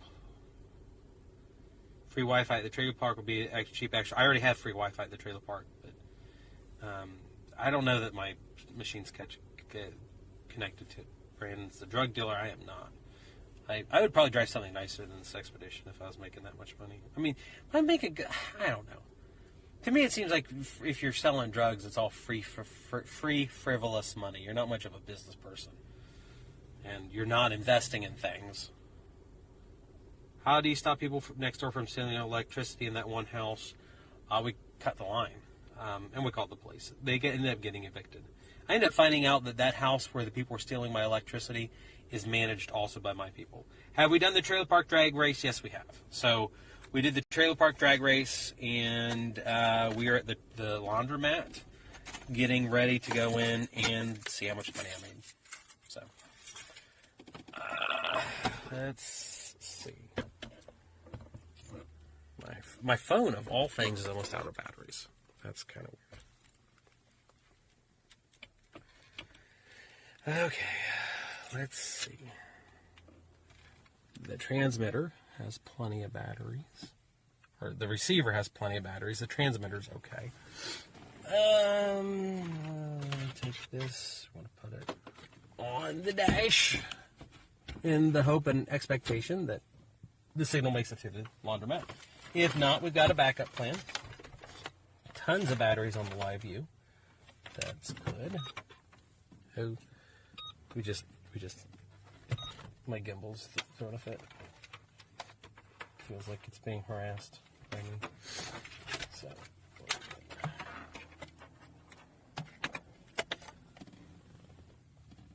Oh, there's the thing that I've been looking for all day.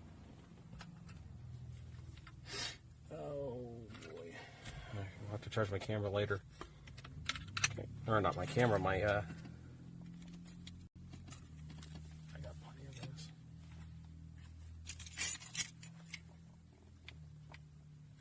Okay. All right.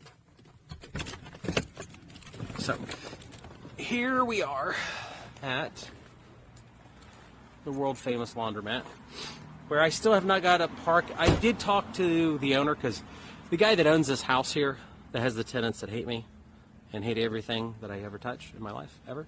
I know the landlord. The landlord's a nice guy, and much nicer than I am. Really nice guy. So he owns part of my parking lot, but I have an easement. I don't think we've ever talked about my laundromat easement. I have an easement on this guy's property. And it says that as long as I own a laundromat, I am allowed to use his property for conducting business on. If this ever changes to a business, number one, I know it's codified for a laundromat. I think that if it's any business, I keep the easement, but I know for a fact it's a laundromat. If it says a laundromat, I get to use his property for free. So I talked to him about maybe splitting some of the money to have this parking lot totally redone.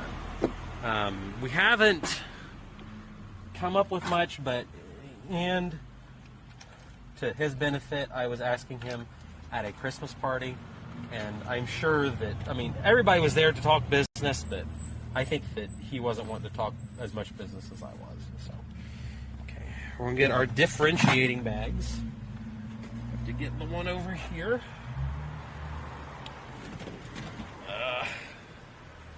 Okay, so I'm gonna have to monitor the feed, make sure that we're good on the video quality, because this is the last thing I want, is to have the video quality crap out while I do what I'm known for. So. Oh my gosh, it's full of people. Of course it is. Now, we'll see what this does.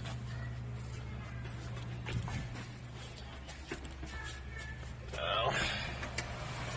How's it going, everybody? Good. Everything working okay? Well, yeah, Deanna told me yesterday that they were having problems. Did they go down on any of you guys? No.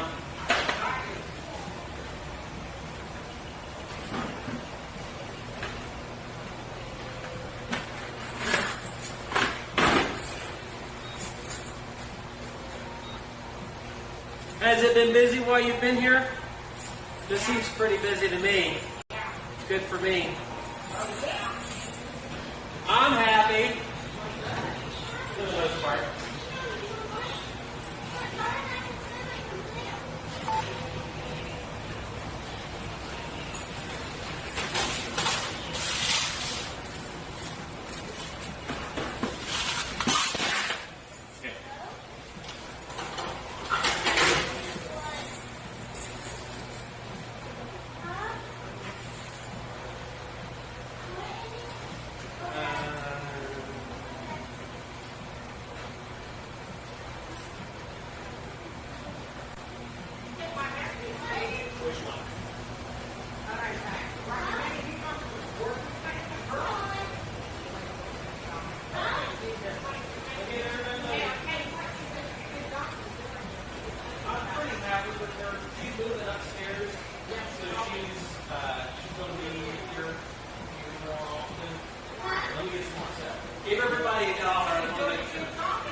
money, and you end up with a discounted order. I will suffer through for quite some time.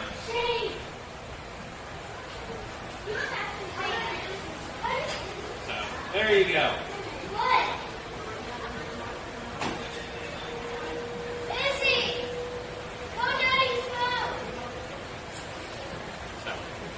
There we go. Yeah. Dollar time. We have 1, 2, 3, 4, 5, 6 people to get 3/4 today. So, man, I gotta. The internet's broken.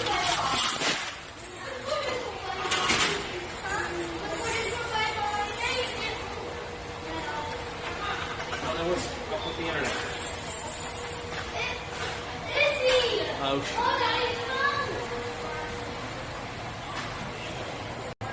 Ah.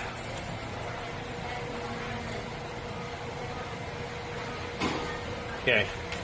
All right. So my internet's broken here at the office, so I can't even watch the stream, but I do want to show you guys something.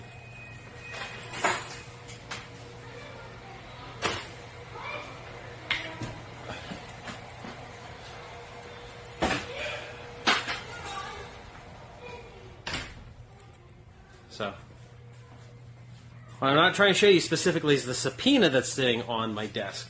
It's the fact that the office is relatively well organized at this point. Yes, DJI, it's unbalanced. So, everything here is very much organized at this point. So, I'm pretty happy about that. So, I got to figure out why the internet's not working here. It's been down for like a full day. Which doesn't mean the security cameras are broken or anything's wrong with the security cameras. It does, however, mean that I can't log in remotely easily enough.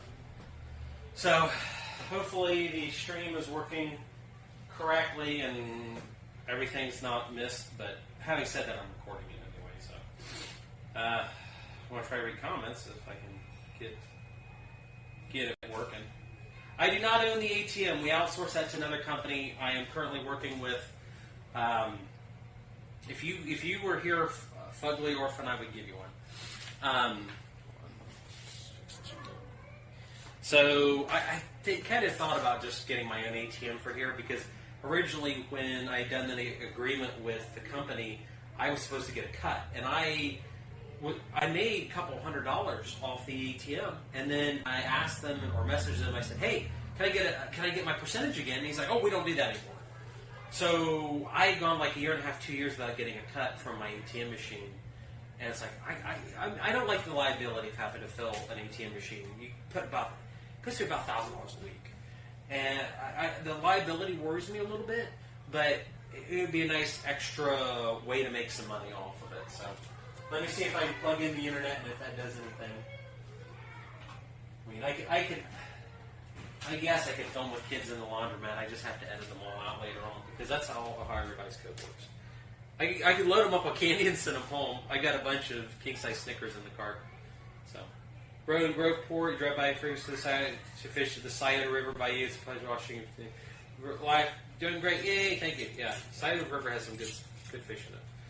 So, what's the subpoena for? Because we have gone 1 year without a single problem. Someone broke into a machine here or tried to.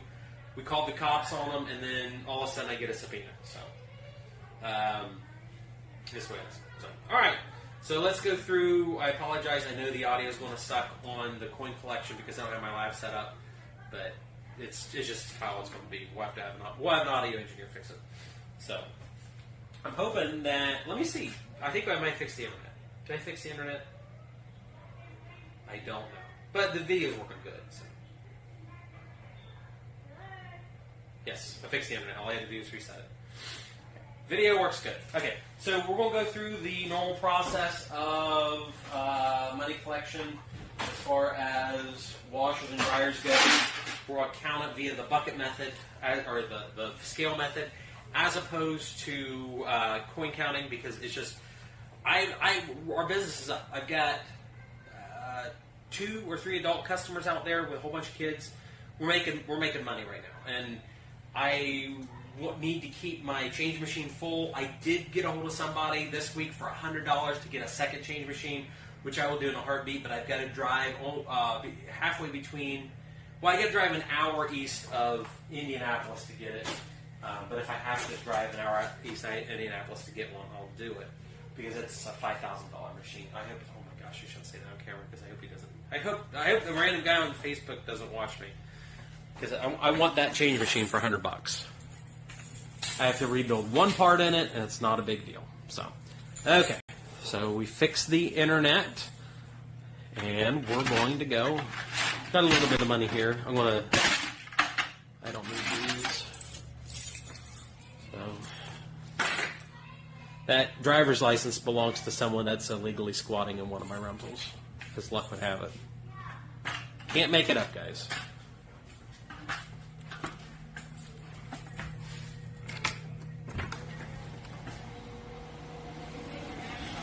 Look at all that beautiful laundry.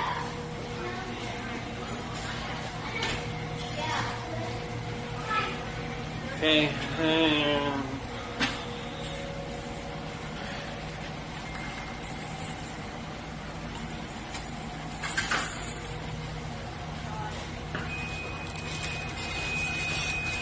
So everything's working out for everybody, okay?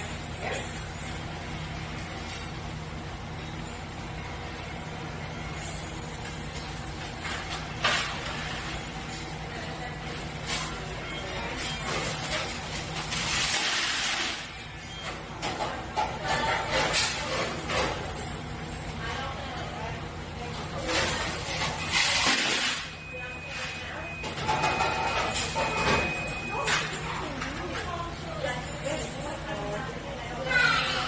Back in a second, please.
You're out of quarters?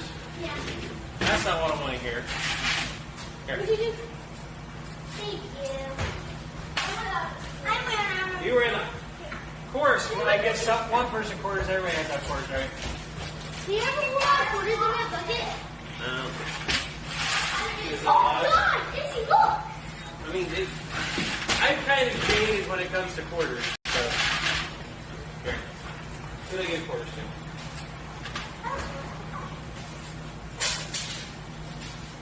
Don't you give the adults quarters now? They gave you guys quarters?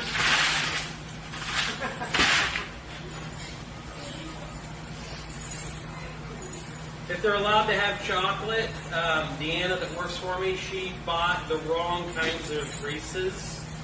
So I think that I have a case of king-size Reese's in my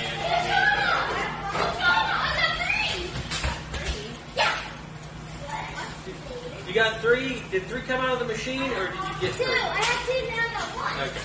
Alright.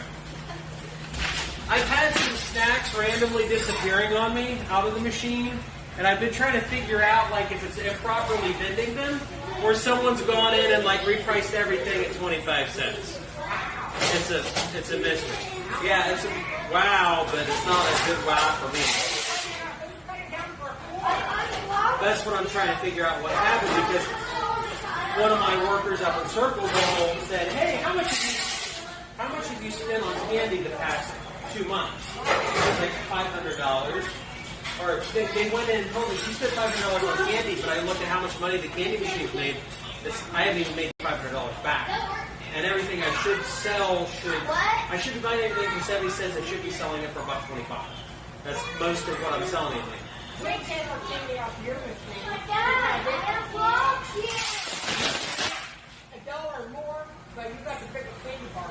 We try to get there's a specific size that we try to buy everything. Yeah, that's over with people go income. Your candy bar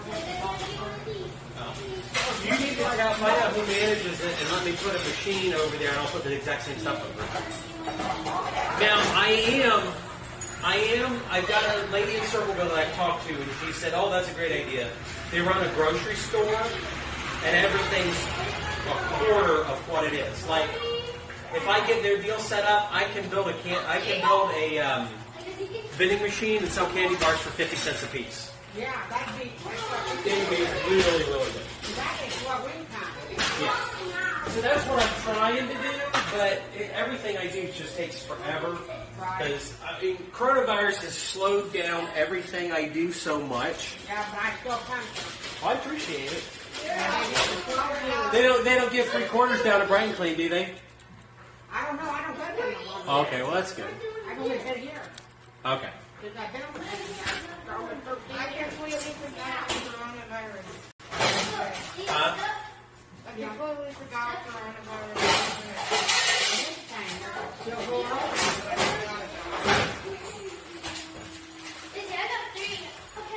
Now you guys know that if you've had a quarter that's made on 1976, that people buy them online for about $1,000. I'm going to get all the money out of that machine in a little bit. I'll unstick it for you.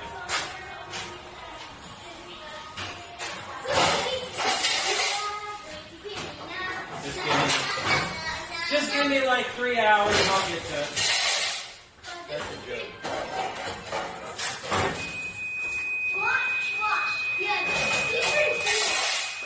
I like it. Better than going down to the bank and buying quarters.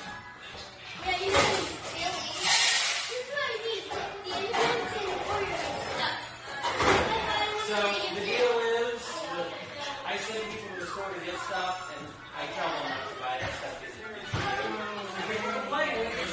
So even though I'm the boss and I own the place, it doesn't mean that people listen to me. That's not how it works. Nope, not how it works. So.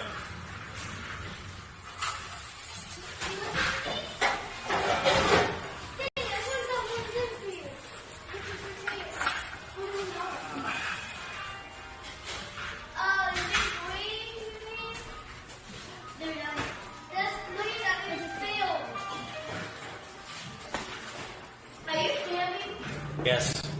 Why? Why? Because I have one of the largest YouTube channels in the state of Ohio. For better or worse. To get the money out for everything? Yeah, that's what I'm here doing today. Some people, for some reason, I'm guessing there's $40 worth of quarters in there. Yeah, that's what I'm here doing.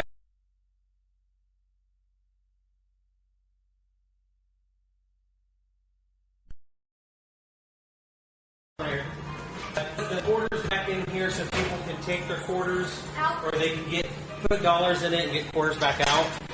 Because otherwise I have to go to the bank, and I don't like going to the bank to get money.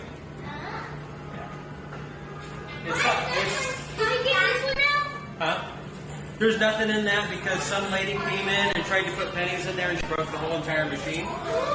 So my maintenance guy yes, it happens all the time. So my maintenance guy that fixes things has not been here yet to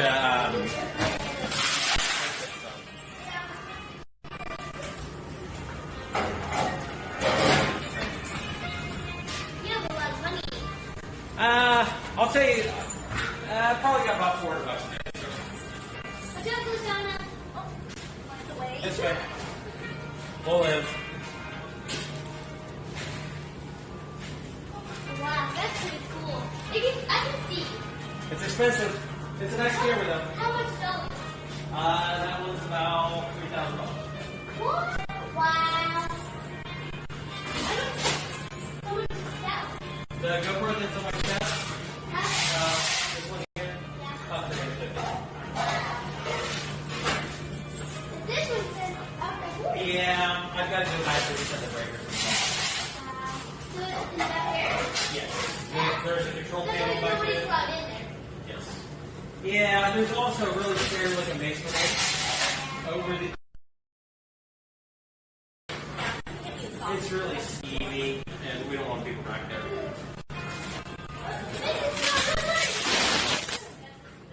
I think I just want to put it in here. I think it's, oh yeah. You can get it down. And just fill up. Yeah. You need to put it down there. Yes. At some point, but I'm not going to rush her. I want her to come back. Okay. Woo! There's it. Get this one. We're going to fix some more. Quick. That's a lot of money. Yeah. Off the dryer today. Yeah. Oh, you missed one. Huh?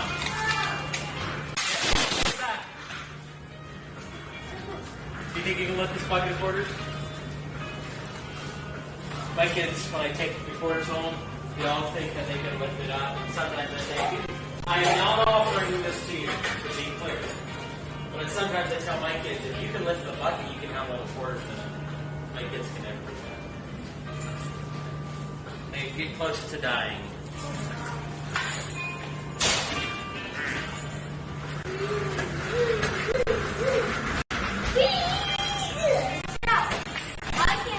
Alright. He took all the quarters out right here. To me, Yeah. that's smart. Because otherwise I got to go to the bank and buy quarters, which is absolutely Do miserable. you have to get the quarters out of here? I don't own this machine. So there's a guy that comes in.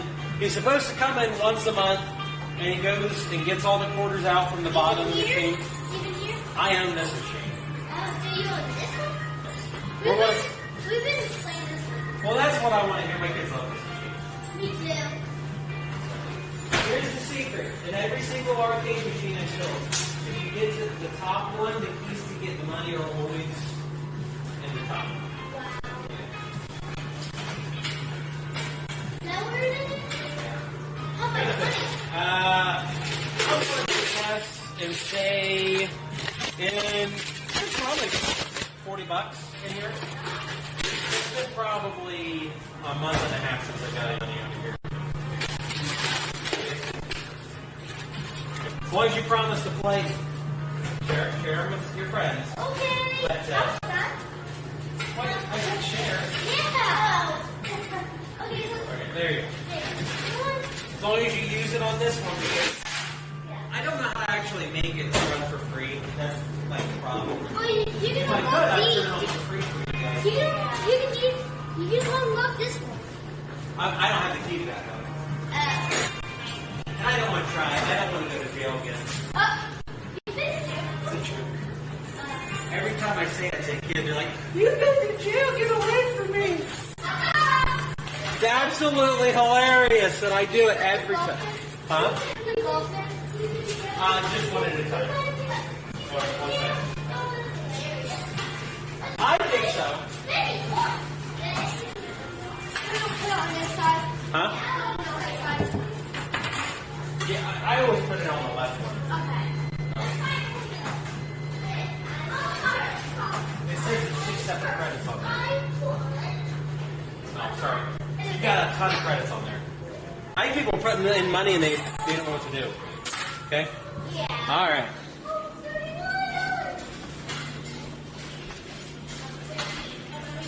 All right.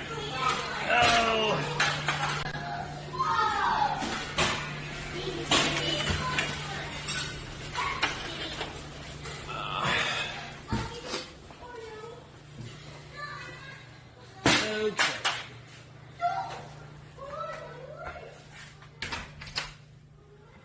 All right, we're going to see how much we have here in quarters. So we've been at this for 22 minutes, and I just got all of the machines here. So I'll check compliments real quick.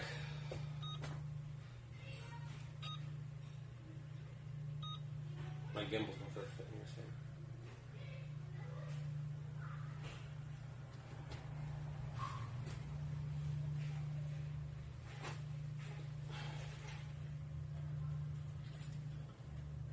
Yeah, I'm gonna have to do. I do have to do blurring and stuff. So,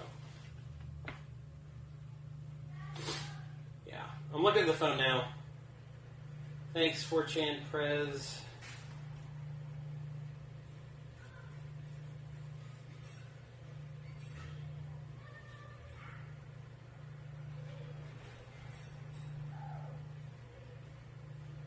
All right. Okay. I think I clicked. So. It's a multi-K. It's got a bunch of different games on there. Okay. Yeah, I'm going to have to... I'll add the kids out later. It's live, so... In the state of Ohio... I went outside and got my GoPro. So, can you see the scale? It's $20 a pound. 37.8 pounds. So there's almost $800 worth of quarters in here. So that's cool. I've just been coming here every week and just essentially throwing whatever quarters I can get in the machine. So there's quarters in the exchanger now from who knows how long ago, but it's really critical that I take this bucket out here in a second and then we throw it back in the machine. But I want to switch, yeah, because this is my laundry ladies refund bucket. And it's practically out right now, so I'm gonna have to. I'll throw a couple handfuls in. So we have probably like $40 maybe in the arcade machine, which is cool. It's really not a whole lot to write home about. So what I want to do is take. This is my little bucket here. So we'll take this. We're gonna transfer the big bucket to the small bucket. In the hope of it being a little bit less unwieldy, but it's still going to be a disaster. Throw my keys in. I'll get the wrench. Unzip the bag. Because, like I said, there's going to be a ton of money in here. And my handy wrench for wrenching the machine. Put that in there. And let's hope I don't get robbed. Let's do this last because I'll have the most money in the. Here's what we're doing. Strategic thinking, guys. So if I go get the money out of the change exchanger, that'll be the most amount of money that I make today. And if I have it there, I'll either have to keep it on my person or I'll have to bring it here in the office, which is less secure. But if I leave it in the safe, it's the most secure spot for it. So what I'll do is I'm going to go through and I'm going to go get my vending money because the vending money it's not nothing, but it's smaller than the washer dryer money. So we're going to go do this first. And I've got a company in Hallsville, Ohio, this thriving metropolis of Hallsville, Ohio, and they're actually custom making me money bags, and I'm sure that'll end up on a merch store because I told my assistant Kim if we make money off custom printed money bags for people, I'll let her keep the profit. So instead of having the custom printed money bags today, I got a bag with D for drinks and S for snacks. So we're gonna go get the drink and the snack money. We'll do the snack money first. And once again, this all ended up edited into a GoPro video or a highly edited video because I got that's why I left the camera there. I went and got my GoPro. Not great, but also not terrible. So let's see how much money we got in the snacks. So.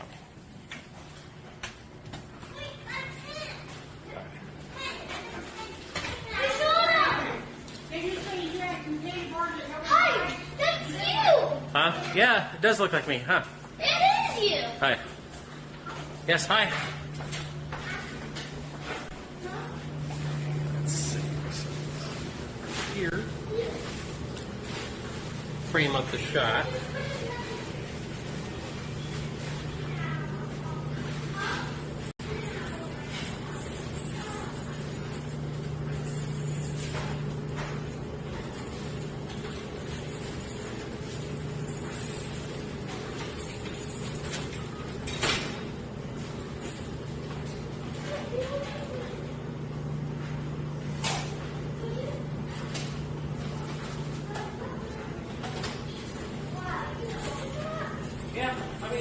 could open up all the machines I own. I don't own the quarter machine that's over there, and I don't own the ATM, but I own everything else. Oh, is that, who had the one lost? Me, but I only got. Even I had that one. Hey! Better not be lying to me. And I had If your parents are okay, I think that I've got candy bars that don't work in this machine in my SUV. I don't think that I took them all out. What is that? Look at him. Oh my gosh. And of course, I was still. Yep. If you guys can help, I will make sure that I get you candy, okay? Okay. Oh my gosh. Oh my God. You missed me. I'm a terrible human being. Yeah, you're terrible at it. Oh, no. We was him. Huh? We was him. But he is one. No, that's You think after doing this for 2 years, I want to throw money everywhere? It's like, I appreciate the help, though. You painted the picture. A guy that was in jail for 13 years, he got out and was trying to not do crime anymore. So he painted that picture of me for the laundromat instead of buying bulletproof glass because that's something that we have to do. You want to all of it? Huh? If you want to all of it. So we'll do my best. Make sure I get this candy bar supported. Okay. Thank you for your help and not taking any of my delicious money. We welcome. Okay.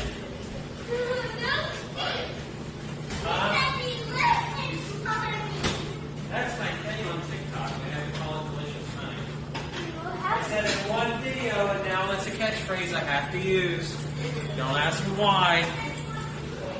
It's just how life is.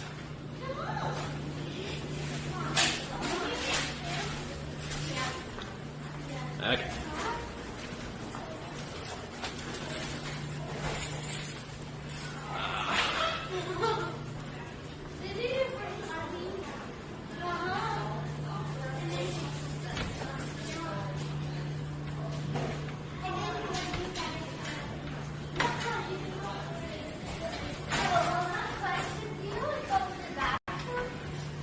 Give me 30 seconds and I'll tell you the code.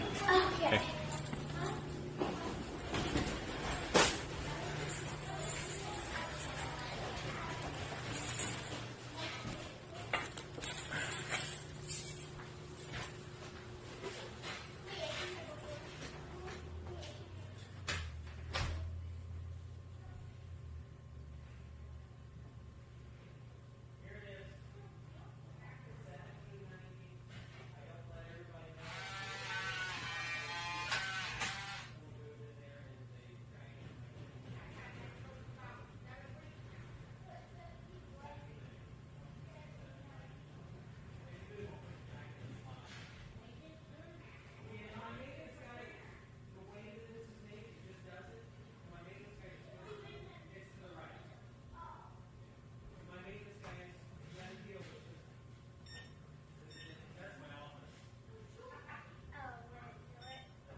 Okay.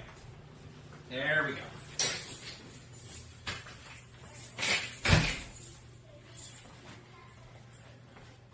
I had to go unlock the bathroom because we keep the bathroom locked because people come in and do drugs in there.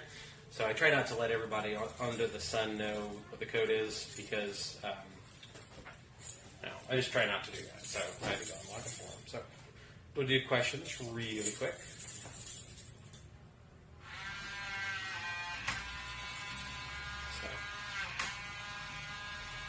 Yeah, I'm the biggest celebrity in central southern Ohio. That's live.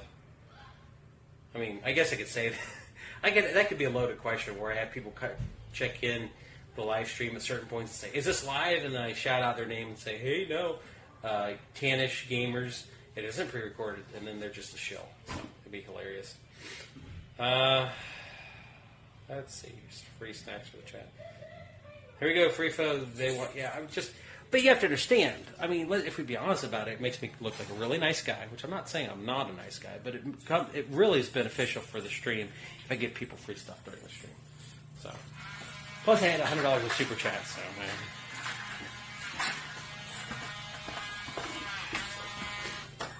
Come on, quick set. Picture freaking locks. Okay. Alrighty. 1, 2.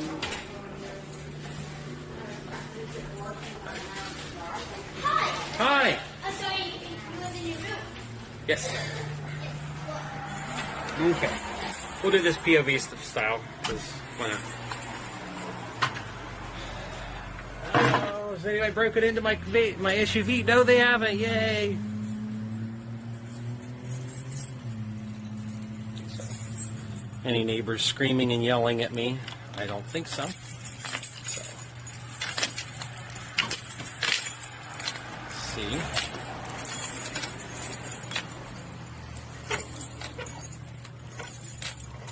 And we did complete. I need to scrape these off.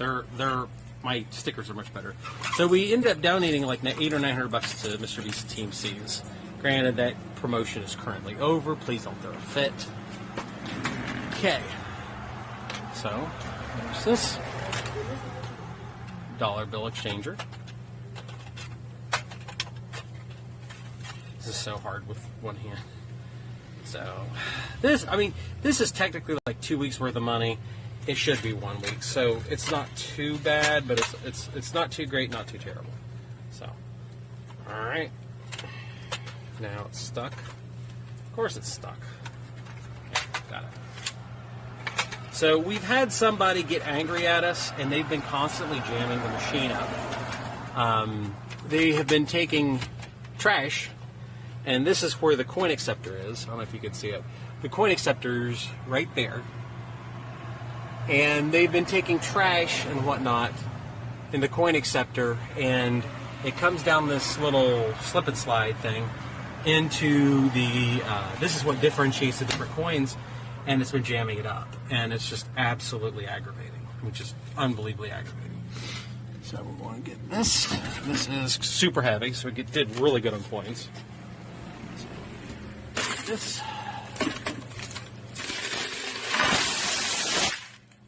That's quite a bit. And there's freaking pennies in there, which there should never be pennies in there. So that's one of the things they're doing to me that are causing problems, is they're throwing freaking pennies in the machine that doesn't accept. And I think most people would think that, understand that, but I guess not. So, oh, some money just fell out. So I have to hold it with my foot as I close the machine up.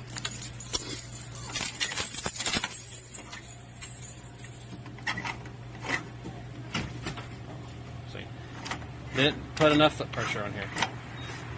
So now we're slowly making it. Almost done. This lock is causing me all sorts of grief.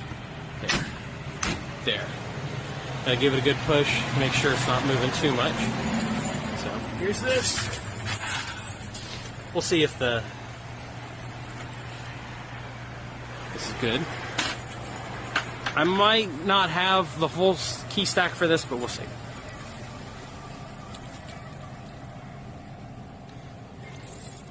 Okay, so I gotta figure out, remember, which key is the right key, because this is a double lock, because the one, it's not that it doesn't lock, it just, for the people that I have that restock the machines, they have to just absolutely tear on it, and it's just not a good setup. Oh, it's leaking money in my... It's leaking water in my money. That's not what I want. ESD key. Let me tell how often I do this one.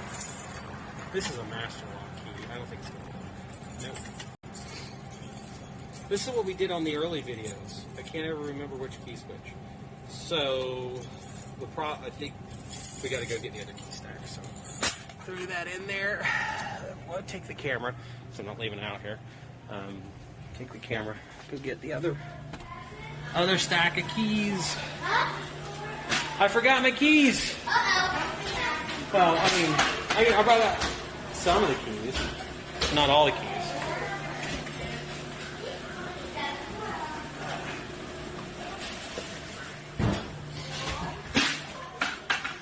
There we go.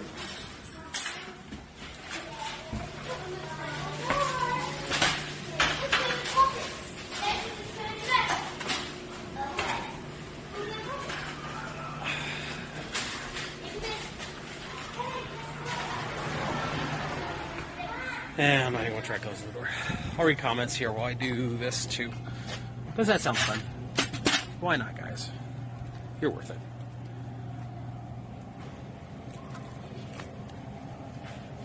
There we go. That looks good. See, I've got to worry about shot framing while I live stream, which is insane.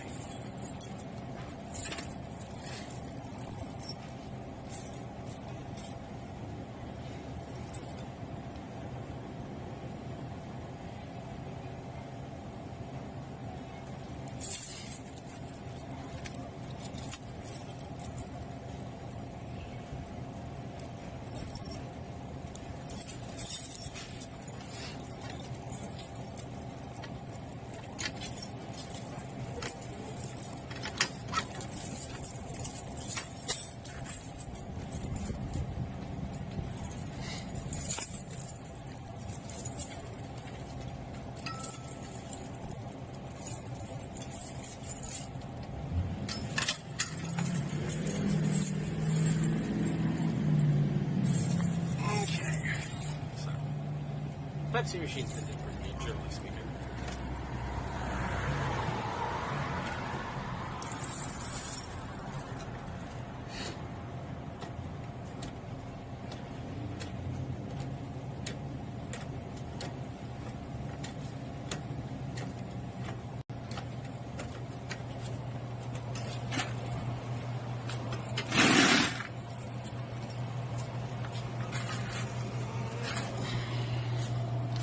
So we are almost out of pop here, which shouldn't happen because I've got a crew doing all of my restocking.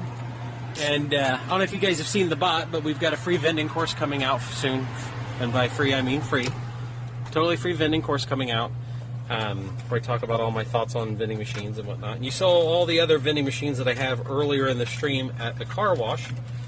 Because I think car wash plus everything else, I've got 17 or 20 vending machines. So I've got a video, a course on my thoughts, and it's totally free if you would so look. The bot gives you the URL. The URL is investmentjoy.com/vending. So that's not too bad. I mean, I need to be there on weekly collections. Now, like I said, this has quite a bit of money in it, but that's reserved cash. And then here is actual earnings, which pretty good. Not too bad. So, I mean, it's not a great 2-week collection, but considering the weather and everything and the holiday season, this I think it's pretty good. And there's a potential that we've run out of. We've had some issues with stock here, so it could be a really good collection. But we're getting better and better and better every day. So.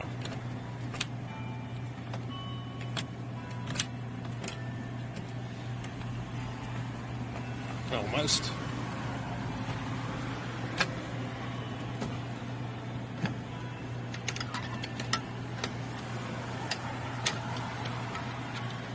This is the worst part of trying to do everything with one hand.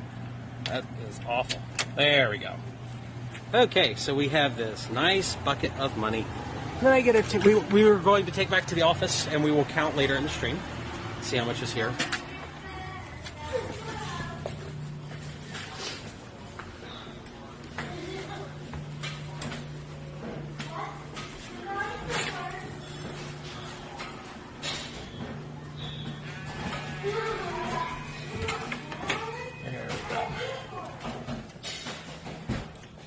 Alright, just for funsies, we're going to see how much weight is in this bucket. And then we're going to prep for the cash machine.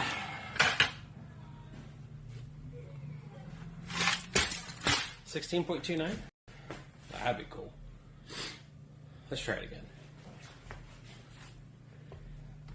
We'll compare. We'll see what the mix is. Because there's like a standard quarter nickel dime estimate that you have. Oh, 17.6. But there's keys and stuff in there. All right. We'll go back through, answer some questions again. And I'll give it a minute because, oh, yeah. Forgot. There's some money on my desk. They left for me. So, we'll do it this way because this is, we know for a fact, is snack money. The bucket will be drink money. I have bags for the drink money, but we're not putting the exchanger cash in here, so should be good. Probably get those candy bars right now, as opposed to last time, because I don't. When I get the money in my hands, we're gonna go back to the office, like immediately.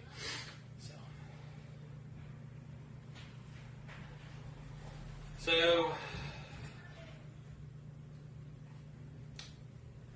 yeah, the 740-217-4809 is the business number. I can read texts on it. Like, I can't show you my screen because the screen, I mean, you'd see everybody's phone number, which would be bad. But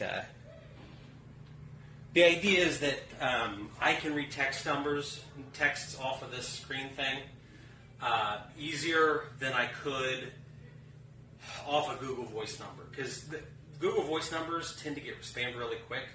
And I actually had a kid make me this app. It's like Gary V's community.com deal.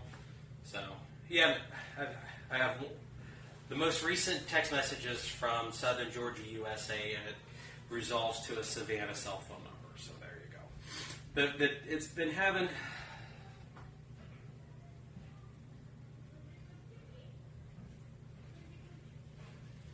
Sign app's got it fixed. Okay, so.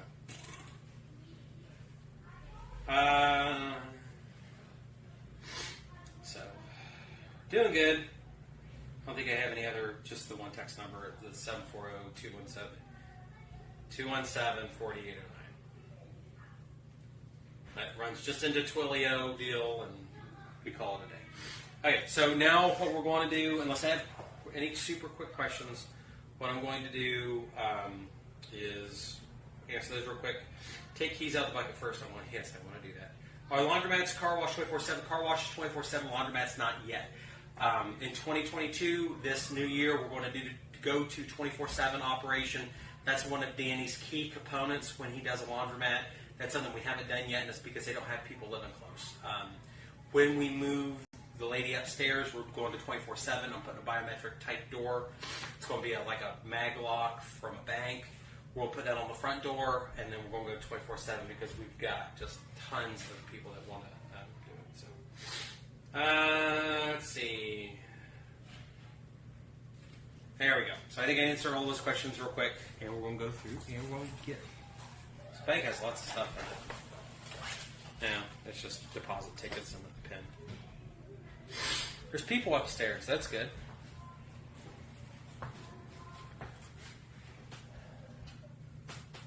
Okay. All right. So, going through. Got the right keys. Throw that in. I guess the lady that's moving in upstairs, my cleaning lady, I think her and her son's upstairs. Or it's a herd of wild elephants, I don't know. Rebalance it. Okay. Alright. Oh my gosh, that's heavy. Now, based on the workout, it shouldn't be heavy. It's only, what, 48 pounds, what did we say?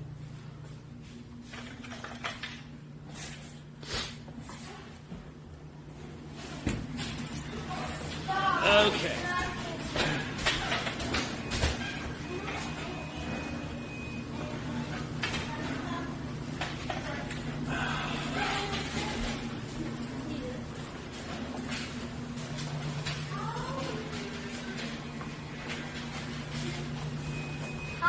Hi.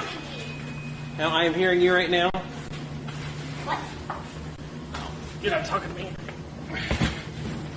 Here. Here, I think everybody's talking to me. Huh? Here, I think everybody's always talking to me. Yeah. Hi, camera. Is that on YouTube? It's live streaming on YouTube right now. Ooh, is people watching you? Yes.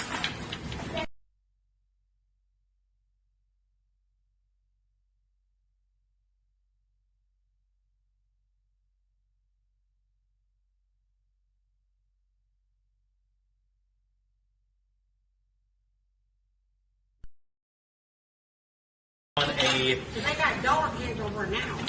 I could do 75. I could do 75. I would have done 50-cent cans when I could get pop cheaper, but after coronavirus started, my pop went up 10 cents a can, and now I get.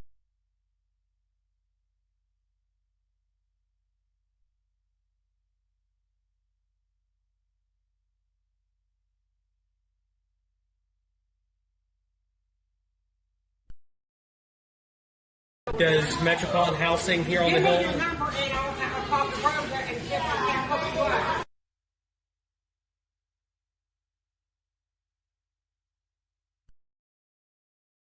I'm in the office. I mean, I might do a couple good things, you know what I'm saying? Huh? I might just get you a good deal over there. Because you got snack machines.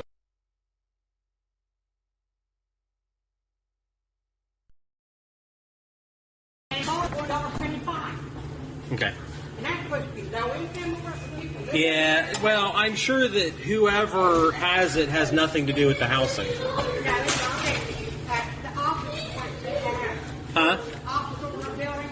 Okay. Take them machines up and down. Okay. Like it's a better deal. Yeah, I could do it cheaper. I'm sure. Well, give me your phone number. All right. I've got paper and stuff in the office, and I will get you. I'll get you the information. Okay.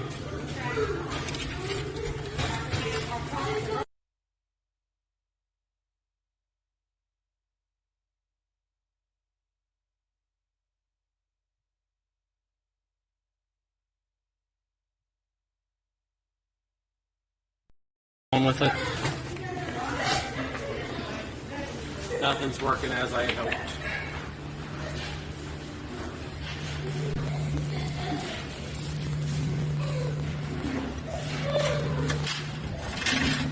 Oh, we're out of. I'm glad it came. We're almost out of quarters in here again. Oh, you put $40 in here. You're the culprit.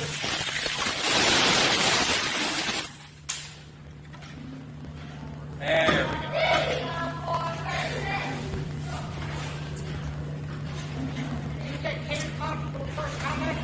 I can do, well, we get the grocery store deal. I can do candy bars for 50 cents. I can always do pop for 75 cents, like for the next 5 years, I'm guessing. Yeah.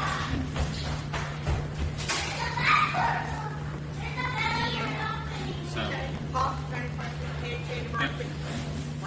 Yeah, so I would love to have vending machines over, because you have 153 apartments over there. Yeah.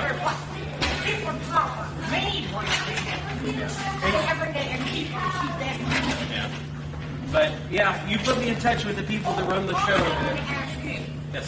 My mother-in-law's daughter is going to work 2 bedrooms. She's got 4. I'm going to have 2 bedrooms, $100. Everything I have is either on midohiorentalhomes.com or ERA Martin here in Chillicothe Management. It's either going to be my website or ERA.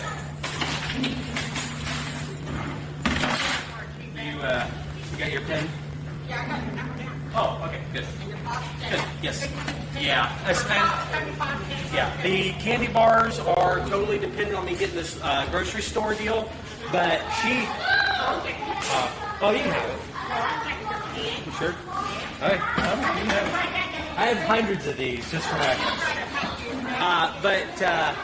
I was supposed to meet with these grocery store people. I was supposed to meet with them last week, but it didn't happen because of the holidays. So, okay. All right.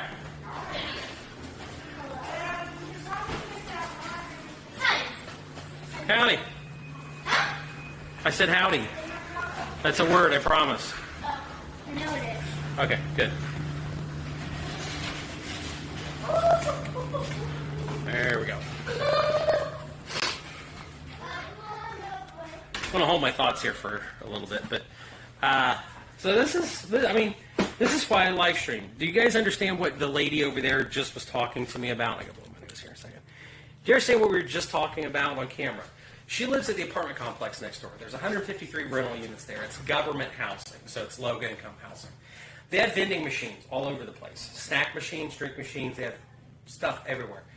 Everybody hates it because they're really expensive. So some of the people make the effort to come over here and get stuff off my machines. She wants me to set up a kiosk over there in the apartment complex, and she's going to set me up with the people in charge. So then in the background, I'm hoping maybe in next week's stream, if we can do everything again, in next week's video stream, I'll go and we'll live stream and we'll go have a meeting with the people that run the grocery store up north of here. That everything's it's like on the edge of expiration. Like a Walmart will pull candy bars 2 months out before they expire. This company goes in, they just take them off the shelves for them. So the candy has 2 months before expiration, and it sells for candy bar sells for 5 cents. I go to Sam's Club, I pay 70 cents. So I can buy a candy bar for 5 cents. I can resell it for 50 cents. I make 45 cents per candy bar, which is, I make 55 cents per candy bar now, but I'm only putting 5 cents in. So my cost input's a fraction, and I can undercut the competition by tons of money. So these are good kind of conversations to have with people. Hopefully none of you guys go and snipe me on this, but I think it'd be pretty cool. So, is that somebody terrible? I'm sure it is. It keeps cutting out. I don't know why. Let me see if I can connect. So, say all Grant was say. Oh, actually, so I'm still here. Okay, so we'll talk about the money situation here in a little bit. We'll go get those candy bars for the kids, and then we'll go and we'll count our money. We'll give away some money, and we'll call it a day. I think. I could use some candy right now. I'm tired. I need like 5 monsters. That's what I need. So, all right. I'm gonna go look for those candy bars. Huh? Well, no. Deanna, when she was down at Sam's Club and we bought candy bars for that machine over there, she bought the king size ones and they don't even fit. So, I'm gonna go look. They all have Takis. That's good. That was Jaime Ibanez's big deal. He loves Takis. So, I guess everybody loves Takis. But he asked me. Well, Jaime asked me 3 times during him being out here. Effectively, he's like, "Why don't you have Takis? Why don't you have Takis?" I've never dealt with Takis before. Yes, we do have them. So, I have 4 kids in there. My kids are going to get mad at me. My kids don't need all this sugar. 1, 2, 3, 4. And 1's going to be for me. Gosh, I like Reese's too. So.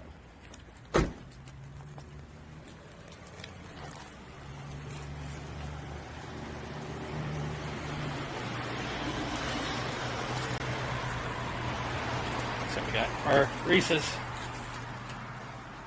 I found them. Did you? There's only 4 kids here, right? I was hoping a whole mess didn't come in. You missed one. What's this? Why were you hiding? Because she's That's playing why. with them. Oh, okay. That sounds like something I would do. Hope you enjoy it. Just don't tell my kids. Just don't tell my kids, because my kids will be angry. Okay. So, at the end of the stream, we're going to give away a bag of money. Here's the deal. I hope you appreciate this bag of money. It's going to be from the First National Bank of Chillicothe. This bank went under forever ago. It's a nice bag with a nice drawstring. We'll fill it with some money at the end of the stream, and we'll give this specific one away. You guys better freaking enjoy this, because this is such a nice bag. This bag was one of Trippy's money bags, and we found it in a dresser here when we took the building over. It's just really cool. It's got a drawstring on it. So this is going to be the money bag that we fill later on in the stream, and we'll give it away along with my coin counter. So hope you guys get the significance of that. And I'm not saying that every single stream I'll give away something that's going to be this cool, but I've got a lot of stuff that I've got to give away. I've got old coins that I'm giving away that we found. We've got some silver, some old silver, some new silver. I've got proof sets. I've run into so much neat stuff during my adventures in running a business that I've got stuff. I come up with stuff every single week to give away. I come up with gold-plated coins. I come up with painted coins, painted dollars, stuff like that. Usually it's pretty cool. So, okay, so what we're going to do is we're going to take this out to the SUV and we're going to have a discussion really quick. Because this is insane.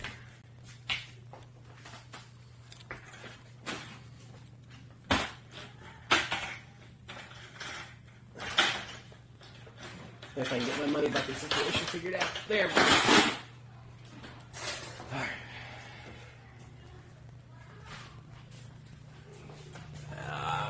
We don't have the money bucket situation figured out.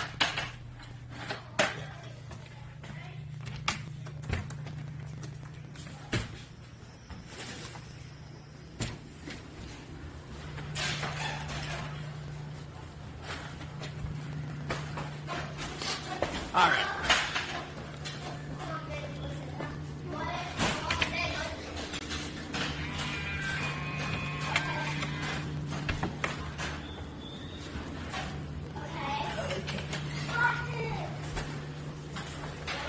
Were they good?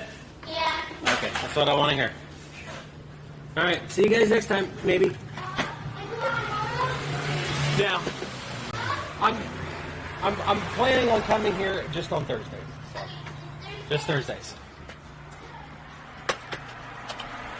Okay. Oh my goodness.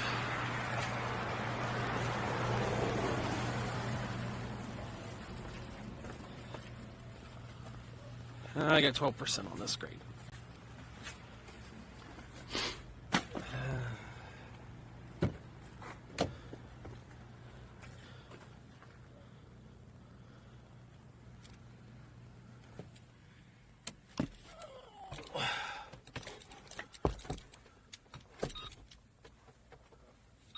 Please don't fall. Please don't fall.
So, like, it's very odd because I actually made a cord for the LiveU Solo because the battery is bad on it for some unknown reason. So with having a totally bad battery on the LiveU Solo, I had to figure out how to make my own cord for it, which is what I did. I'm trying to plug this in right now for my phone. The camera says it's fine. It's neat. So the LiveU Solo, I had to make a cord for, and it is. Let's see. Please don't come unplugged. It's cord with, it's not duct tape, it's Gorilla Tape, because Gorilla Tape's better than duct tape. So, we got that done. I didn't show you, this is the most money we've ever collected. Like, I mean, it's not even close. There's between $3,000 and $4,000 here. Laundromat money. I'm trying to be discreet about it, but there's no easy way to be discreet about this much money. It's going to take me 30 minutes to just sort it. But that's a good problem to have, I think. So we are, it is 3:30, and we're going to go back to the office, and we're going to see what fun we can have there. Once again, we're just streaming with my nice Sony camera as opposed to the in-car camera, just because the battery's dead on the server. It should have charged all last night, and it didn't. So that's my fault. But I can get multiple back. That's not a huge concern. So, see, I think we're good. Awesome. Okay, so I'll check to see if there's any real quick questions, but yeah, I am here. The party has begun. Okay, so every time it drops, we lose a bunch of people, which sucks, but it is what it is. Once again, it's going to take me weeks to get all the bugs and stuff figured out, but once we do that, I think we'll have a really good product done. And if me streaming a full day doesn't work, then what we're going to do is I'm committed to just doing Wednesdays and Thursdays is doing nothing but filming all day long, because the pace of this is fine. It's perfect for me. What I don't like is dealing with the tech stuff, like the headaches. But my thing was I wanted to do this one time myself, so when I get a person to help me, I won't come off as, this blubbering idiot asking for things that can't be done. So that's kind of what my goal is there. So it's 3:30. I mean, this is a normal day. I'd be headed back to the office one of the offices to get stuff done. So I mean, this is pretty much a normal day for me. Going down to the trailer park, going to Eddie's. I started the stream at 10. I probably wasted an hour on tech defaults and problems like that, but we're working out the problems. We've confirmed that this broadcast system's best for line of sight, nothing else. I need to get all my cord fiasco figured out and just have these different elements sitting to each other with the cords straightened out, because I kind of shocked that the cord fell off that. But, it's just what it is. But we're going to go through, we're going to count the money, we're going to see how much money the laundromat made or lost. But most of the bills were paid this month. I think we're in the hole like $500 this month, just because I waited 2 weeks to collect the money. So if you have questions, I'll get to them later. So we'll see.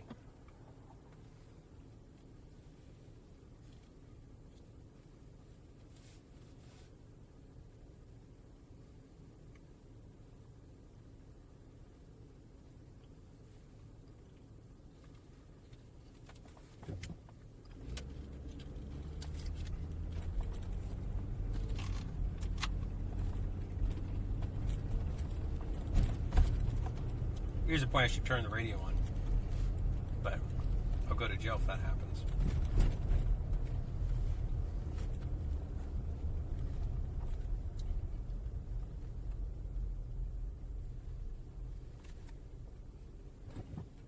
If you have questions, I'd say pull over I can pull over at some points to answer them. So.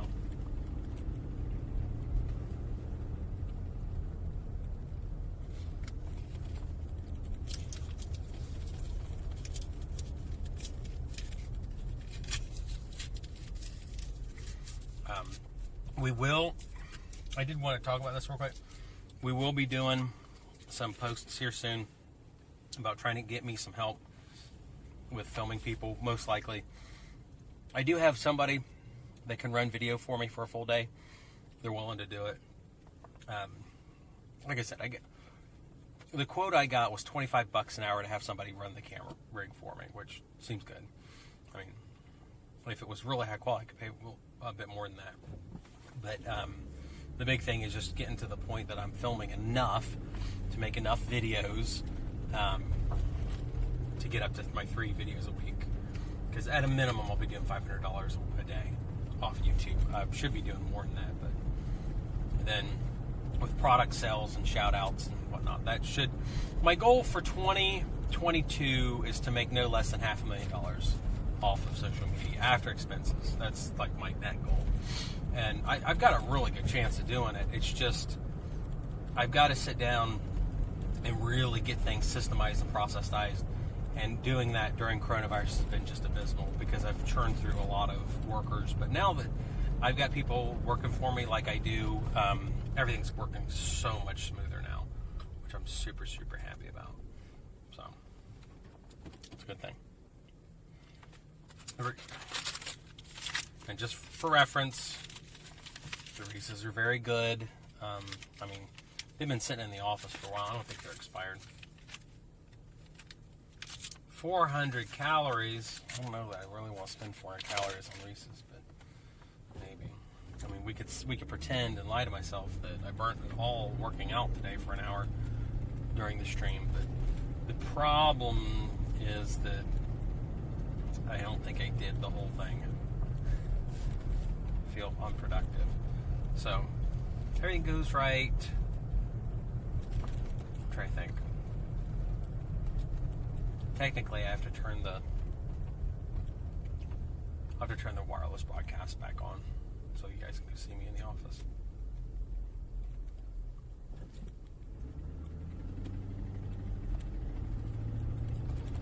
But the camera setup looked great before I left the office at 8:30 this morning, headed to my real estate office. And tomorrow's Friday, New Year's Eve. So, but once again, if you have questions, I'll be reading through everything here in a little bit when I get back to my office up in Circleville at the college. If you're in the local area, like you're in the Central Ohio area, we are going to be utilizing the college campus for educational type stuff, so like real estate seminars and meetings and things like that. I'm hoping to get more talent in my area so I can expand my company, because unlike a lot of guys on YouTube, when I was on the Graham Stephan show, we talked about it, and they said, we think you make more money off of your investment in your business than you do off social media. And I'm like, yeah. And what I've found out is, like, it's amazing how many social media guys are out there. Like, Meet Kevin just mentioned in his Iced Coffee Hour plus on TikTok that he brings in $36 million a year. He makes $3 million a month off social media. And Graham, I think, is making about $500,000 to $1 million a month off social media. And I'm making maybe about $20,000 a month off social media. And that's gross. And I'll tell you right now, as soon as my money comes in, most of it is spent in big projects. Like, I've got a house that's being built right now, and we've been filming on it. I've been filming on the house being built for 6 months, and I have never talked about it whatsoever. So we've got a house that I'm spending money on. I've spent a lot of money upgrading my real estate portfolio to try and get it automated. I've spent money on cameras and gear and stuff to upgrade the quality of everything. So I spend the money pretty quickly as it comes in. But what happens is, like, at some point I'll stabilize, not needing more gear, and then to a point I may have to make a decision, am I a social media guy or business guy? But I'm trying to do both, which I don't think anybody does. Most of the people out there, once they get on social media, they start making big money off social media, they stop doing everything else, which, if you'd be honest about it, does make a lot of sense. Because if you make $5,000 an hour doing social media on YouTube and whatnot, versus you making $1,000 an hour in real estate, it would be smart to spend your time on the thing that makes you $5,000 an hour. For me, the thing is, I don't care if I make $5,000 an hour on social media, it'll drive me crazy. I'll just get bored with it. And all that money in the world is just not going to be worth it. but it's fun. It's enjoyable. I really like the money they make off social media.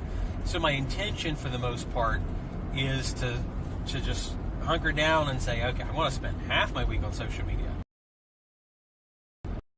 And the most efficient things that I can do in real estate and in business and money and finance, so that, you know, those will be like my more enjoyable times, hopefully times of different stress, probably not less stress, because with social media I don't have to deal with people breaking into trailers with duffel bags full of drugs, as we found out earlier. So that's crazy, but we'll see. But 2022 should be a really good year for me, I think, with social media. Everything's calming down with the real estate stuff. I was in the office for like 5 minutes this morning trying to figure out the stream, and Kim, my assistant, she's like, "Oh, you got you got one check to sign, and you need to cash out me money to get candy for the laundromat." So I cashed out her $250. Oh, she had to buy some stamps too. So I cash after money for candy and snacks and pop, and we did that, and then I signed some checks for power for the laundromat, and that was it. That was my day for real estate and all the other management stuff that I had to attend to. It was great. So I'm pretty happy about that. The things are truly getting better, but I had hoped to be in the point that I was making more money on social media, because you guys wouldn't believe the people and brands and companies that call me on a probably weekly basis, and they want to guarantee income for me on social media. And most of these people are in the $50,000 a month range. And I look at and talk to, what are you trying to do? Well, we're going to have you sell products in every video. Okay, well, whatever. You know, I'm in the business of making money, so I'll do anything that makes sense and isn't unethical. But what happens is, you start talking to them, and I kind of tear down their business of social media, and I'm like, oh, I can do all this. I can do every single thing you're recommending. So we've done these pitches here recently. We've got Moo coming up, Ladder Life Insurance, and Vaulted, the gold company. I've got those 3 advertisers coming on board for really it's going to be 2022 at this rate because of me getting sick. But we've got those 3 companies coming up, and they'll pay me enough money to give away a house. So then what we're going to do is turn the giving away a house into its own video series. Then I'll make the money off the video, and I'll get the brand essentially to pay for the whole entire freaking thing. And then what my intention is, like I said earlier, is then I can come into like a pseudo Southern Ohio Mr. Beast type situation where I give my subscribers houses and businesses, but everything's going to have an economic and finance aspect to it, as opposed to the, hey, we gave the Domino's delivery guy a core. And there's nothing wrong with that. But for me, I want to put stipulations on it and say, hey, I'm going to, and we're not doing this with the first house, but we're going to do this, generally speaking, of, hey, I want to give somebody their first rental property, but the deal is I want to come in and film with you for a week, and I want to actually mentor you when you come here to Ohio. I'll pay for you to fly to Ohio when you win the competition, and I want to go over the ropes with you how to use this for a rental property, and I want to make sure that you're making $1,000 a month for the rest of your life. Because my kids, we watch America's Got Talent. And I don't think anybody knows. Did you know that if you win America's Got Talent and you win the $1 million on there, that you only get $25,000? That's how America's Got Talent works. They give you an annuity, $1 million annuity, and what NBC does is they put $1 million in a high return account, and they pay you interest payments of 2.5% over 40 years. So at the end of 40 years, you've got your $1 million, then NBC runs in, they grab that financial instrument, the annuity, and that's it. That's how they do America's Got Talent. So when I look at this house concept, this giving away a rental property to somebody, like, it doesn't cost me anything. I don't have to have, America's Got Talent, they spent $50 million on that show, actually producing it. I could go in and I could build a duplex for $150K. And I can give away a duplex for $150K.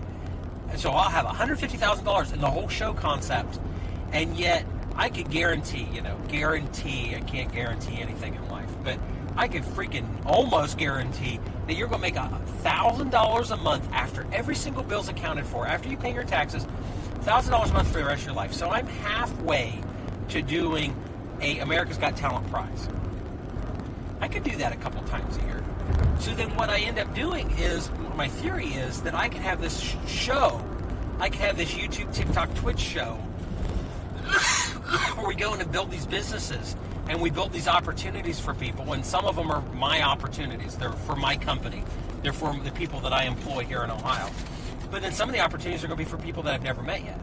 And then we just go in and we say, hey, this business has been built for whoever wants it. Come here to Ohio and take over this vending machine company that has 300 vending machines on site. You're going to work 20 hours a week for the rest of your life, but you're going to make $250,000 a year doing it.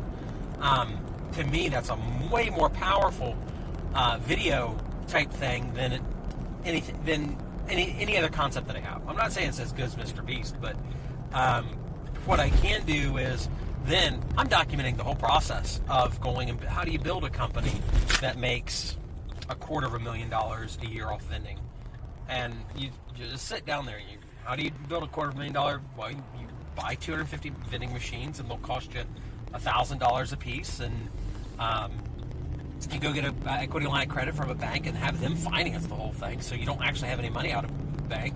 Then you pay for placements, or you do cold emails, or cold calls, or cold texts, and then warm them up their generic sales process, and then you document over a 6-month period how you build a $250,000 a year vending company, and then you have the option of selling it on the market to a business broker for 3 times the net income to somebody that wants to do that. Well, that's $750,000, near $1 million. So you end up building this whole video series on one concept of, I'm going to build a business that makes $200,000 a year. At the end of the video series, I want to give it away to somebody that's interested. That's kind of where I want to go with my channel, but it all requires money, obscene amounts of money, and time. And I'm thinking that 2022 is going to be my year to do that. So everybody that likes my content and supports my content right now, and if you've texted the phone number, the 740-217-4809, you're in. If you've ever signed up on one of my Google Forms or an email newsletter, you're in. And you've done all I need you to do at this point to opt in. And then, of course, everybody that likes and subscribes and shares and does all that stuff, that definitely helps. So, I can't see. No, I can see it. It's still streaming. I was hoping that I wasn't just going on this rant and no one's listening. I should probably hit the record button on the camera. I think it's interesting. Because I've talked about this stuff with like Graham Stephan and me, Kevin, and some of those guys, and everybody's just think it's the greatest thing ever. So I get high level people telling me that I've got good ideas and good things if I can implement them, because they're things that no one's ever talked about in social media. So hey, be the hillbilly Grant Cardone in Southern Ohio.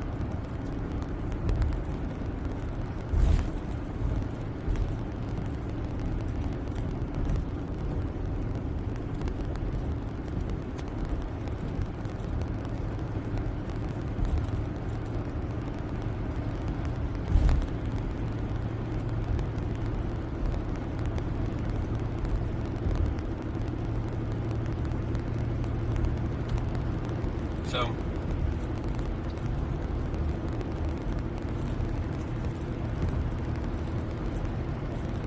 as I said, we're headed back to the office to count all my delicious money.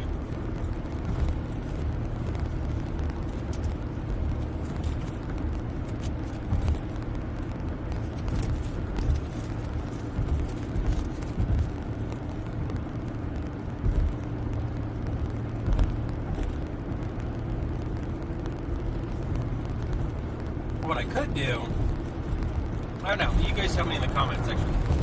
What I could do is do captive videos in between driving. That would be higher quality.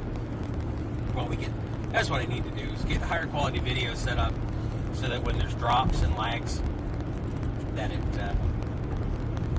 covers those time periods. I know. I'm hoping that I didn't make too many people mad on this first test video. Unfortunately, I haven't been able to moderate too many comments, so hopefully the trolling's been minimal. Not too many people aggravated. We've averaged like probably 100, 125 people for the whole entire stream. That's with all the drops and all the problems associated with it, which isn't too bad.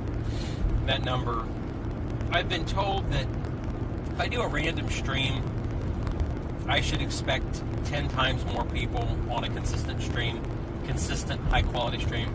So I've done some recent streams on YouTube that were in the 300 to 600, 3 to 800 user concurrence.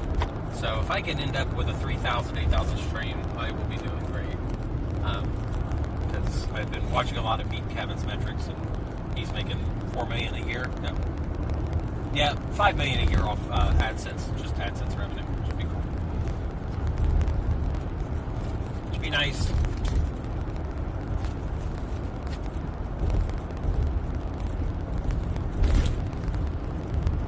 I'll also get an earpiece here soon, so I can listen to your comments.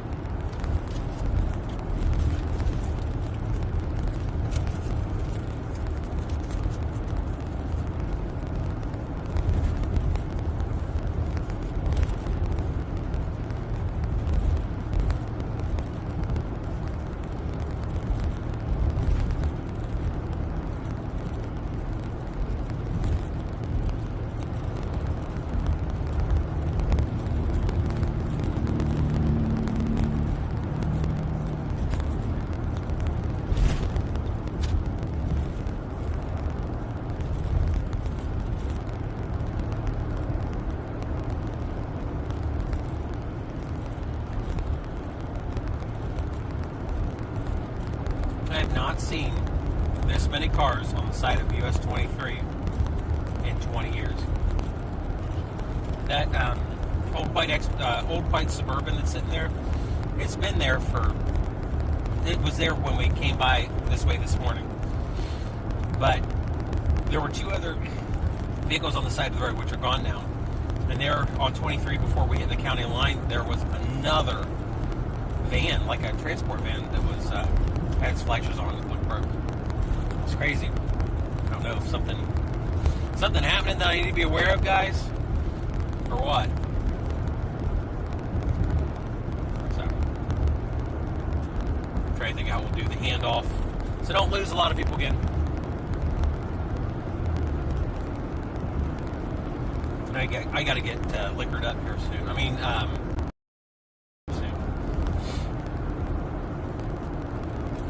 everything's working as it should.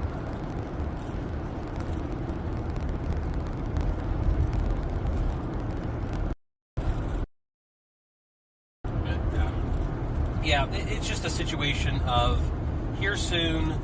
We're going. I've got to figure out some ways to get us a higher quality. And if you need to email me, my email address is brandon@investmentjoy.com, or you can get on my Discord and just tag me on Discord, because I respond to every single. I've responded to every single Instagram comment that I've ever. Every single Instagram DM that I've ever got, and every single DM and message or tag on Discord. That's just kind of like my policy, because if you go through the effort to actually send a message, I respond. I try to answer every email, but an unbelievable number of emails end up in spam, and I don't know how to prevent that. So, we're at Gold Cliff on 23 right now, headed towards the college in Circleville. I'm dying. My corona's back, guys. I'm sorry. Tell my family. Tell me and family I love them. Oh my goodness. So, once we get to the college, I'll be able to go over here and answer your questions again. I got to figure out a way. If I maintain the comments like I do, they're here somewhere. I've got to figure out how to give them more drive, because my intention, I guess. Oh no, I need the earpiece if I don't have an assistant. I have an assistant. The assistant just freaking reads the comments off in super chats. And hopefully I haven't got too many Danny gave me a super chat and someone else gave me a super chat. I'm like at $100 so far for the stream on super chats. But we can answer those things and do a better production next time. But as it is, again, guys, next Thursday I intend to stream all day long. I have no clue what I'll be doing, but my intention is my assistant and my crew, they can set me up on what I need to look at and address with as a company. I didn't expect to find a duffel bag full of spoonie material during a live stream, but hey, every time I leave my house, I have an adventure, and my intention is to go on an adventure with you guys. And if I'm able to get the, I'm going to order a second broadcast system. So what we'll do is HDMI split off of this device, the wireless input here, and we'll have my cameraman act as bridge.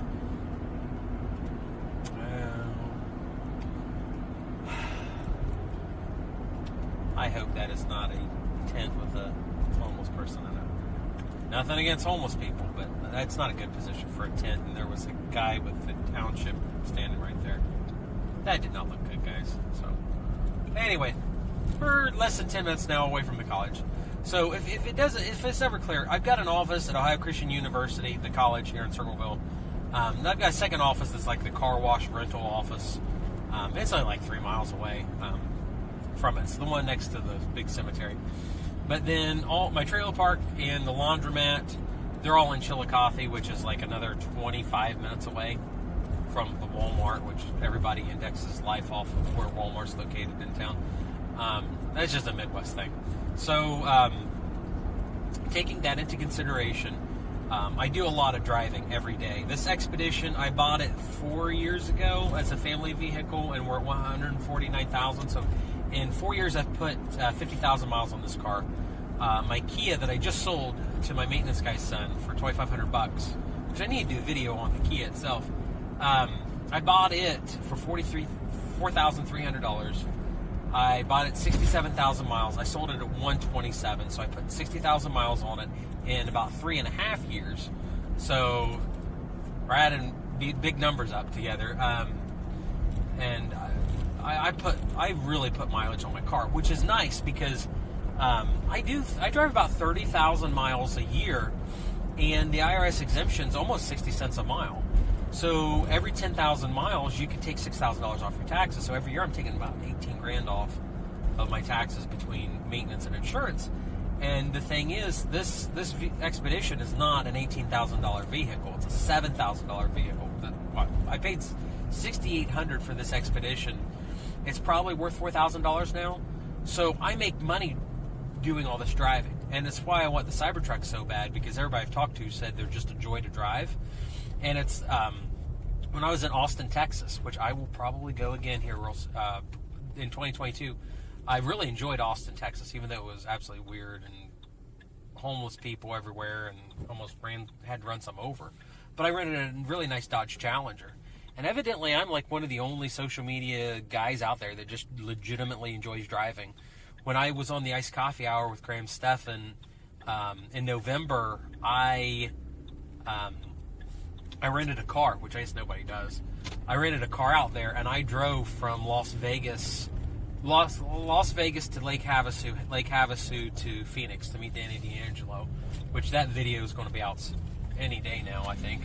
But so I did this amazing video with Danny D'Angelo. Maybe we'll talk about it later in the stream. I don't know, but it'll be out soon. And I drove for like 6 hours, and I had so much fun. I was at a blast just driving and seeing Las Vegas and Henderson and Lake Havasu and Needles and Phoenix and Tempe. I drove through Tempe. So it's nice. I enjoy driving, and with these businesses that I own, because I drive so much, it's an instant $18,000 a year tax write-off. and you manage your time and your gas mileage and everything. Granted, driving an Expedition is not too great, and the Crown Victoria that I have, the police car, it's going to be worse for all that. It'll be fun because the Crown Vic is gigantic. I mean, it feels bigger than this Expedition does in terms of room inside, and it feels like you're driving a. It feels like the response is like a boat, but I feel like I'm on a couch inside. So we have streamed for how long today? 6 hours. We got another 2 hours left. So I'm actually almost exactly on time. That's an absolute amazing thing. Actually did that right. That's insane. But we ran out of batteries. I need to build a 1 kilowatt hour battery bank, and that's probably the big thing. So hopefully, oh my gosh, my modem just fell off. Shoot. How did that modem fall off? Oh, I should be pulling that by the Ethernet cord. Whatever. Yeah, I still got 6 megs. Cool.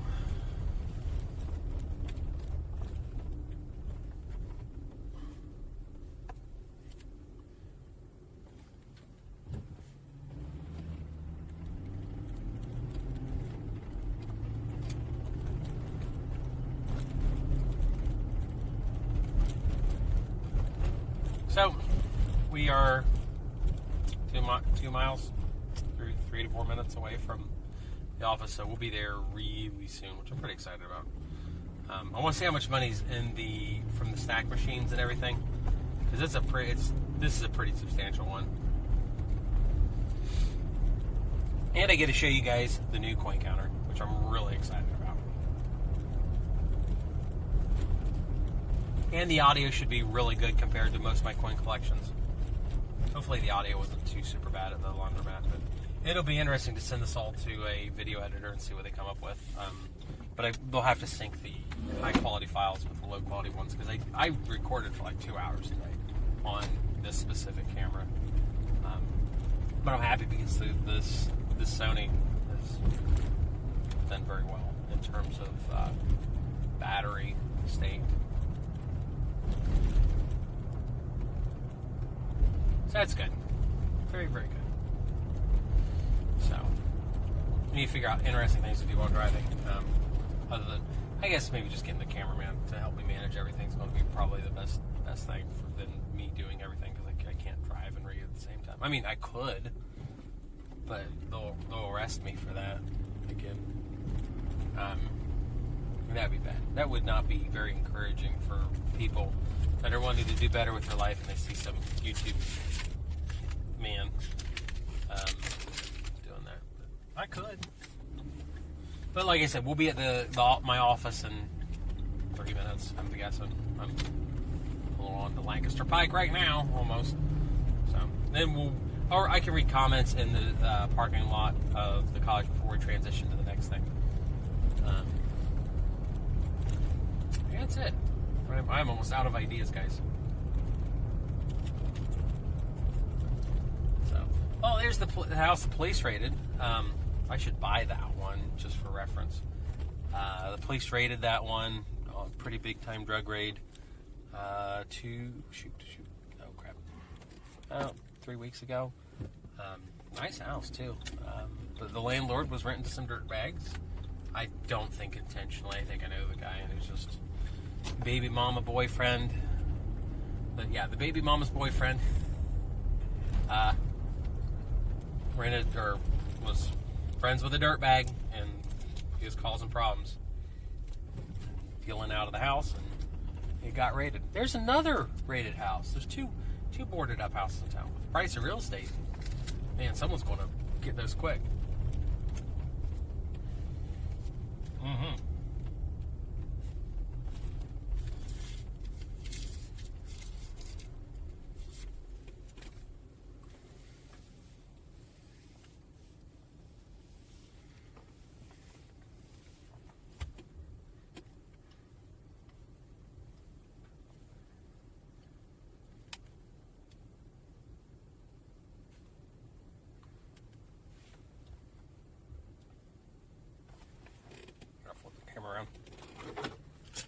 Nobody seems to.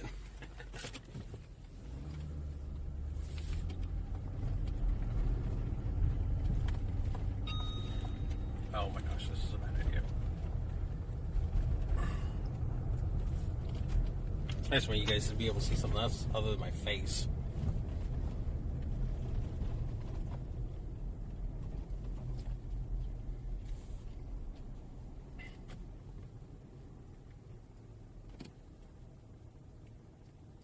But we will be to my office here very soon, which will be cool.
Office is like right over there. I don't know if you can see it. I don't know if the camera's doing a good job of showing you guys where my office is, but my office is right up here. I'm pretty excited. But if you couldn't tell, this is the wireless HDMI broadcast system that we've been using for a large portion of this. It's hardwired right now just because there's no sense. It gets a bit hot. I'm somewhat surprised about, but it's blasting radio signals. But it worked shockingly well for what we did, and I got the line of sight broadcast that I wanted better than but about as good as I needed it to be, because I just don't want to do a streaming backpack with my modems in them, because I don't want to. A wireless broadcast backpack's like $750 a month for the data services. I don't want to spend that much money on data services. Alrighty. Cool. Here we are to my office.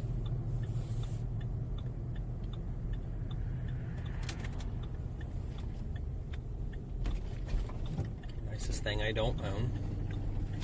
And I can read your comments real quick. And then we'll start on the money count.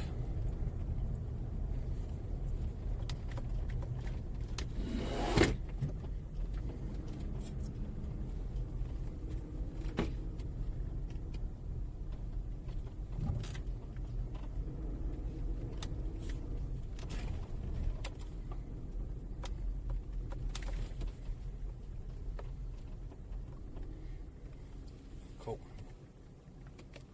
Okay.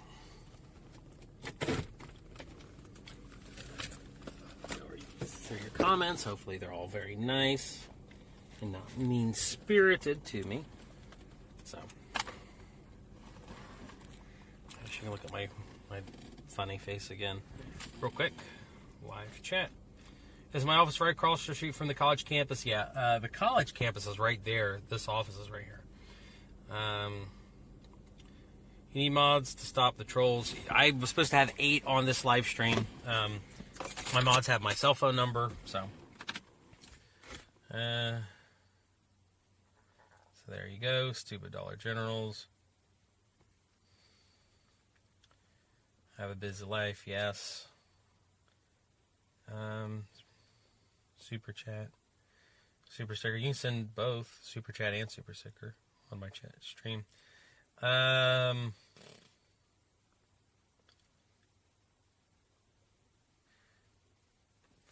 I don't know. Looks like lots of trolling. Well, some trolling in here, so.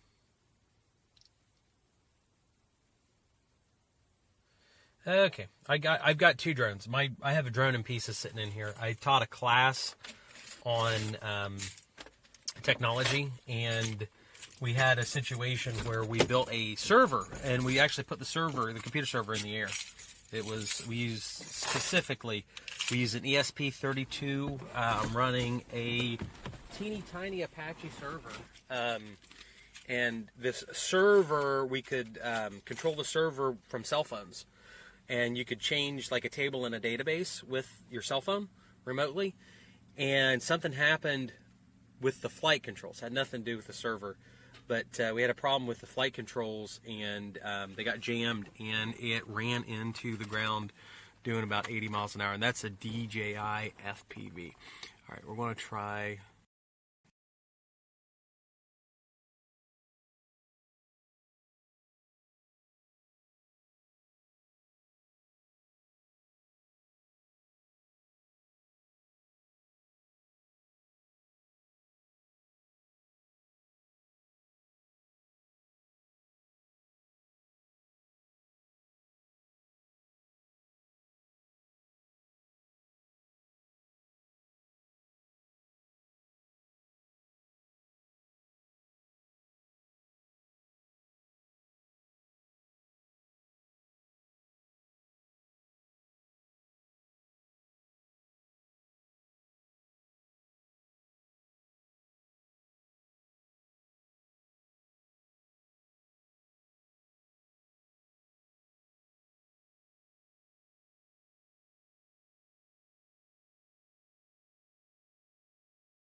We're up. Okay. Boom. We're at the office. How awesome is that, guys? Phone over there, or the camera over there is charging. It literally was on its absolute last leg. And I'm walking into the office, and it terminates the Wi-Fi connection. Like, right at the last possible second. It's absolutely hilarious. So, just tell me where the mods are, or tell me where the trolls are. I'm sitting in front of a real life computer right now, so I can delete whoever. But we got the coin counters. Let me switch over. Boom. Graphics. Yay, graphics. Okay, so we got this.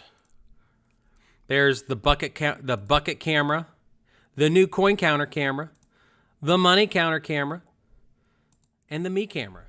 So we've got this all set up.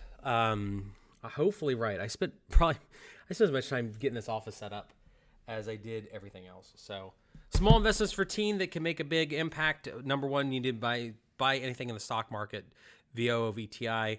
Then find some sort of asset that you maybe like. It could be vintage video games. It could be Pokemon cards. It could be sports cards.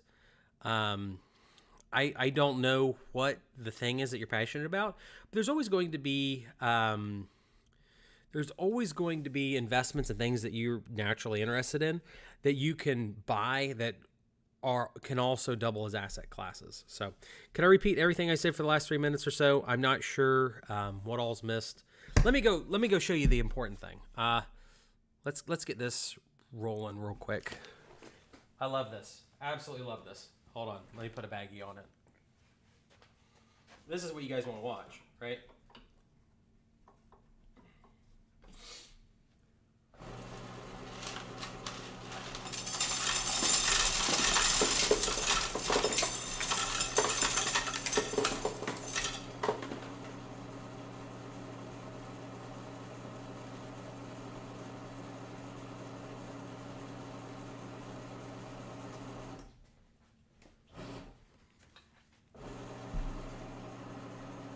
That's what you want to watch, right? There. This is what we want to talk about. And I gotta, let's see. I don't know if I can easily do this, but I need to get the other camera on better. So.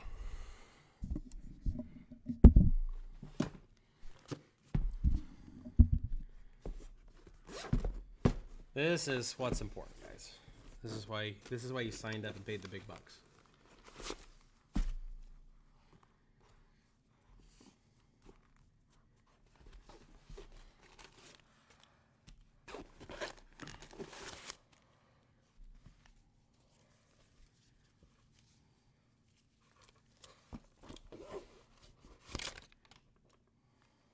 So, I mean, this is a lot of money right here. I don't know if you guys can see how much is here, and this is random sort on the dollars, so it's like, and people always like, oh, it's all ones. It's okay, here 1 1 5 1 1 1 1 5 20. Ooh, a 20 goes over here. 5 20 20. So there's $60 just in 20s, and just that right there. And the money's falling off my desk. So this is a big collection, and I'm really excited to sort it with you guys, and we'll talk money and finance and things like that. What purse? This is a bank bag from Vinton County National Bank with an armored thing. So I don't know. It says I have a 10 gigabyte connection here at the office. So if you're having a problem with it, I don't know what to tell you. Sorry. Oh, yeah, you missed 5 hours, Brian Warren. But you got the point that probably most people want to watch. And I need to turn on this other video camera to get this all in high quality, because I mean, this is the interesting part of the show. This is what you guys want to watch. So, yeah, people have bad connections sometimes, and they think that the video's lagging for them, or they're trolling, and I never know the difference. So it is what it is. So, because I'm watching the broadcast here, or in my computer here, and I'm watching the output here, and it looks just fine to me.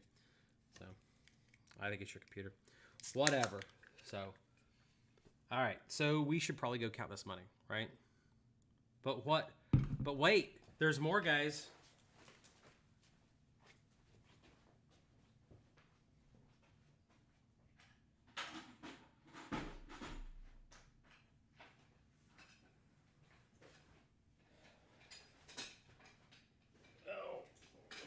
What about this bad boy? What about this bad boy here? This bad boy full of money too. So it's money upon money upon money.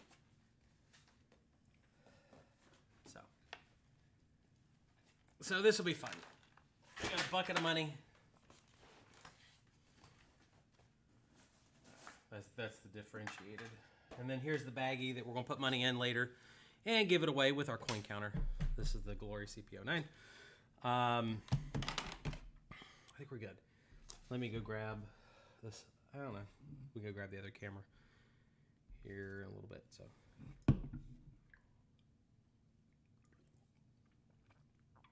All right. So here's this. I'm going to grab my nice camera real quick and just hit record on it.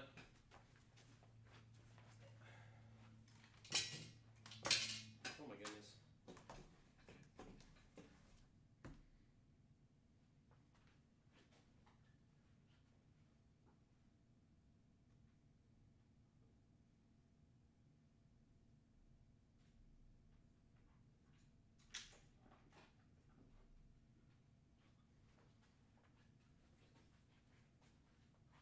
Alright, so here's the nice camera.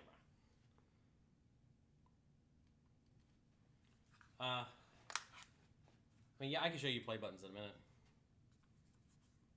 There's really not a lot special. I mean, they're buttons that say play on them. So, gratuitous, clickbaity thumbnail. Oh, look at all this money. It's fake. It's got to be fake. Because we didn't watch Brandon take it out of a machine and work for it. No, it's got to be a pretend thing. So I'm just reading, mentally remembering some of the comments that I've had over the past however long. So anyway, I'm not bitter. So that's recording in 4K or ultra high definition. So here we are. This is the point that I can read questions.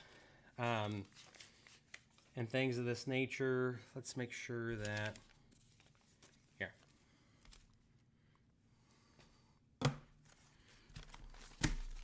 This is the raw cash that I have not counted.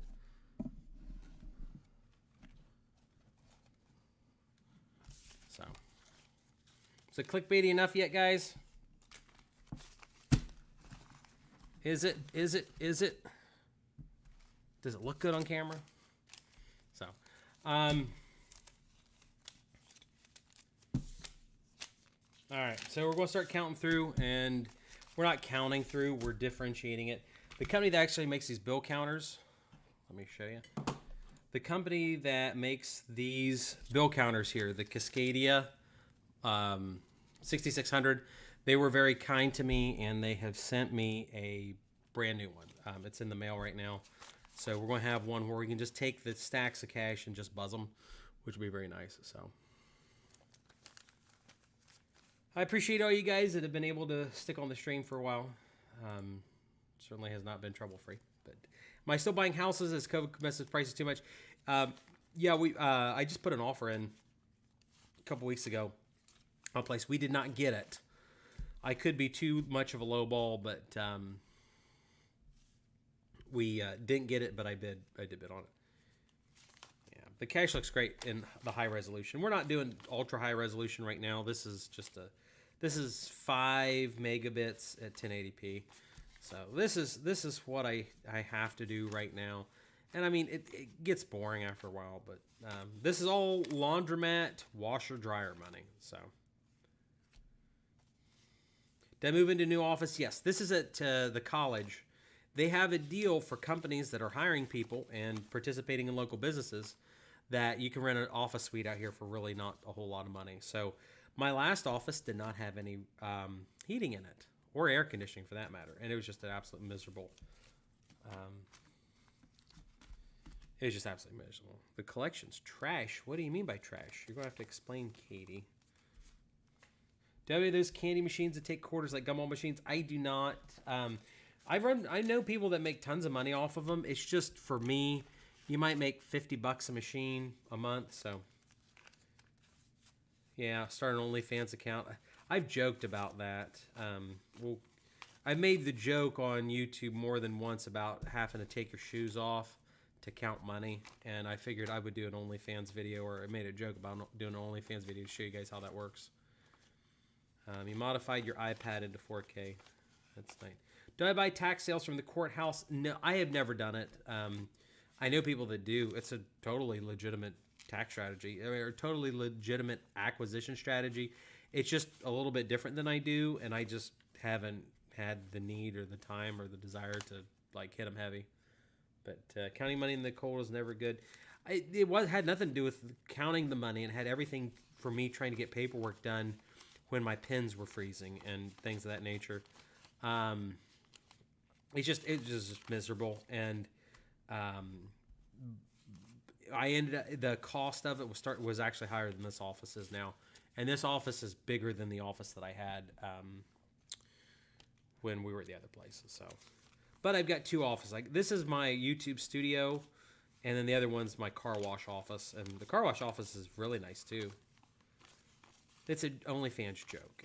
I'm more joking than I am being legitimate. So, okay, cool. Move that over there, because at some point you end up getting too many $1 bills, and it just jams the machine really, really quickly. So, tell me, what, guys, should we count the wash or dryer money first, or should we do the vending money first? What do you think we should do, guys? Yes, the new office, the old office was a write-off too. It's less of a write-off than the old one, but it's just the problem. I started getting very upset about the heating and cooling issue, because I could just never get the office cool, and I had to shoot videos. And if you, I got a piano, or I got a keyboard over there, and then I got a whole stack of guitars. I've been playing music for quite some time. What do I do if a vending machine breaks? I fix it. If something you owned that made money was broken, would you fix it to resume the money? So, I've got, generally speaking, I've got people that work for me that fix machines. So, here, I'm gonna do a poll.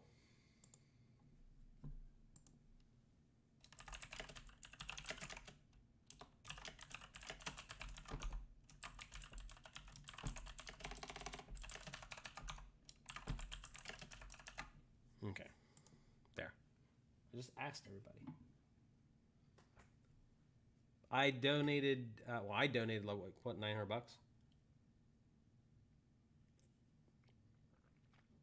You're glad you don't have my headaches. Some of my headaches are good to have. I'm not going to recognize, yes, Joshua. Yes, I did. Christmas was a good event. Yeah, it's $800 to $900. You'd have to go back and watch what the number is. I had all these people complain that the connection was wrong on the first video that I posted, and I tried to explain. I was at the laundromat, and the internet is real spotty at the laundromat, so it was showing me the connection up, connection down. But I have the emails to prove it that I donated to Team C's, and I had a lot of hatred. It's like, just look at the emails I got. The timestamp matches when I uploaded the YouTube video. And just kind of weird. Work hard, inspire others to put effort into. I'm glad you feel that way. I really, it's one of those things where if you, growing up as poor as I did, like in a house with holes in the walls and things like that, like when we were at the trailer park today broadcasting, I was like, these trailers are nicer than the house I grew up in. At least I'm pretty sure they are. And I grew up in that kind of situation.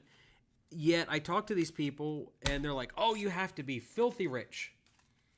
You have to be filthy rich to do anything that you do now." And I'm like, well, then if that's true, then how did I do what I do with YouTube or social media? It's like, if YouTube ended for me tomorrow, my life would not change one bit. My companies make good money. Would I ever do a live with Dan Bell? I have no clue who that is. Yeah, and as time goes on, I find out that I can't please. Not only can I not please people, one of the most disturbing things that I've run into with social media is that I cannot explain. I cannot get people to think the right way, or at least the way that I perceive things to be right. Like, I have people that just throw a fit because I don't rent my units out for free. And I've tried to explain to them, like, hey, why don't you do what I'm doing? And then they give me every reason in the book why it's impossible to do what I do. I'm like, look, I started this whole company off for $25,000 8 years ago. If I can do this, come to this level, I think that you can too. But here's what you have to do stepwise. And they're not on, from my perspective, they're not honest with themselves because they're not willing to put the effort forward, because it's not this stuff's easy. It just takes a lot of effort. So my laundromats are not open 24/7 yet. That is one thing that Danny D'Angelo, when he came to town and all of our conversations we've had, that I have to get open to 24/7. But part of that has been getting somebody to live in the apartments above it recently that I trust. And now that we've just about got my girl that cleans for me, Deanna, she's almost living there full time now above the apartment. She's in the process of moving from another house that I own. I'm her landlord on the other place. But as time goes on, she's going to be up there, and then it's going to work pretty good. Yeah, in 2022, next year. Next year we're going 24/7, and I've been told that will more than double our business. So I'm also in the process of buying an additional Dan Bell. I've never heard of Dan Bell before. Let's see who he is. I mean, as long as someone isn't really objectionable, I would stream with other people. But the problem is, to an extent, like I don't. If their content is really dissimilar, he does that. He's the Dead Mole guy. Yeah, I've heard of him. If they're very dissimilar content from me, YouTube doesn't really like it. So, freeze the way for the poor world turn. When they're free, you could give someone $100,000 and cry. You didn't give $1 million. Yes, because I have done that. I've mentioned this before, and it's just like why. It's the reason I like streaming more than doing like static videos, because I don't want to repeat this in every single video. But I've given away about $500,000 in free rent, and out of all the people that I've given money to, like in free rent and help them out, probably on my just one hand, maybe two hands, I could go back and say, go back to the people that actually appreciated it. Out of 100 people, $500,000 I've given away in free rent and benefits in my rentals and stuff, mostly free rent. Like where someone was 6 months out paying rent and I said, hey, look, I'm not going to evict you. You need to leave. And 8 months, they're out. So I gave away 8 months free rent, $500 a month, $4,000 for one person. My assistant is furious at me that I'm too nice to people because she saw that coronavirus. I still am owed $32,000 in back rent from coronavirus. And all you have to do is go walk down to the community agency and ask for them to pay your rent. So I've got $32,000 right now, this very second, worth of people that aren't willing to walk to the community office or drive to the community office or go pay 50 cents to get on the community van, the community bus, and go get their rent paid because they don't want to do it. So, like, I have all these situations, and if I'm honest about it, and like I would go back, very few people have been appreciative of this stuff. They feel like I've done them wrong. And yet, and I'm the kind of guy that gets upset about, like, why do you feel like I've done you wrong? I've done everything I knew to do to treat you right with respect and help you. And then the reasons they give me are not of this world. It's incredible. And so here I am counting this money, and I have people that complain about this money counting stuff. I do it for entertainment purposes to hopefully encourage you guys. It's clickbait encouragement to help you guys realize that, this is pretty fun. I do enjoy this.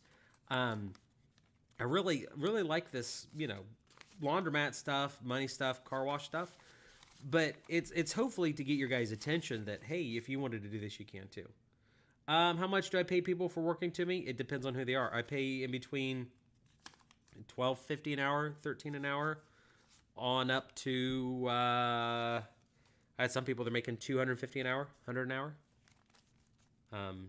It's just I pay all over what I really like doing is paying people for jobs, and then they can charge whatever they want. Hey, clean this house. You get it done in 30 minutes. I'll give you $200. So you make $400 an hour. You want to spend 3 days cleaning it, then you're not making anything. So a lot of what I do, and it's like one of the why I'm so freaking happy with this assistant is because I'm like, she doesn't have a set salary, but we're getting to the point she has a set salary. And it's like, hey, any value you provide to me, I'm going to give you a bonus. So we were talking about having her come on board, helping with the trailer park. I'm like, you know what? Every time you do XYZ for me, I'm going to give you a $300 bonus. And we sat down, and if I sit down and figure about it, she can collect that bonus 4 times a month. So it's an extra $1,200 a month she's making. And I don't think she went to college for any of this stuff. So I'm hoping that everything goes right. She can work and grow with me for a very long time, and she can make all the money in the world without having any formalized education. Just she could do it on her own volition, with her own drive and passion. And to me, that's where I'm hoping. So, yeah, I mean, you can make all the money in the world cleaning houses. Oh my gosh. I've talked to some very wealthy people, like French villa, very nice house, mansion type thing. And I've been involved in these conversations where they've said, if you started life over penniless and had to do everything over again, what would you do? And these are real estate people. And several of them said, I would go back to cleaning houses. So, yeah, college, you can make money if you go to college. You can lose everything if you go to college. College, to me, it's just a thing. If you're motivated and you know what to do, college can be a great asset. But if you are going there just to get a piece of paper, and especially if you're getting a piece of paper because you thought someone told you to do it, it can be very problem. It's 11:30 there. It is 4:30 here in Ohio. I'm still counting money. We have counted, let's see, how long have we counted money for? Minimum. 15 minutes and 20 seconds, guys. So this is all, you saw me get the money out of the machine, right? Just absolutely incredible. So we got 94 people watching. I would hope for more, but it's fine. Yeah, college debt can be very, very problematic. And thankfully, I don't have any. But there's people that I run into, they go to college and they clear out that college debt almost immediately. But there's a lot of bad colleges out there, too. There's colleges out there that they charge 3, 4, 5, 6 times more than they should, and they get people. It's like predatory loans. It's awful. So, look at all this money. It's very fun, very enjoyable.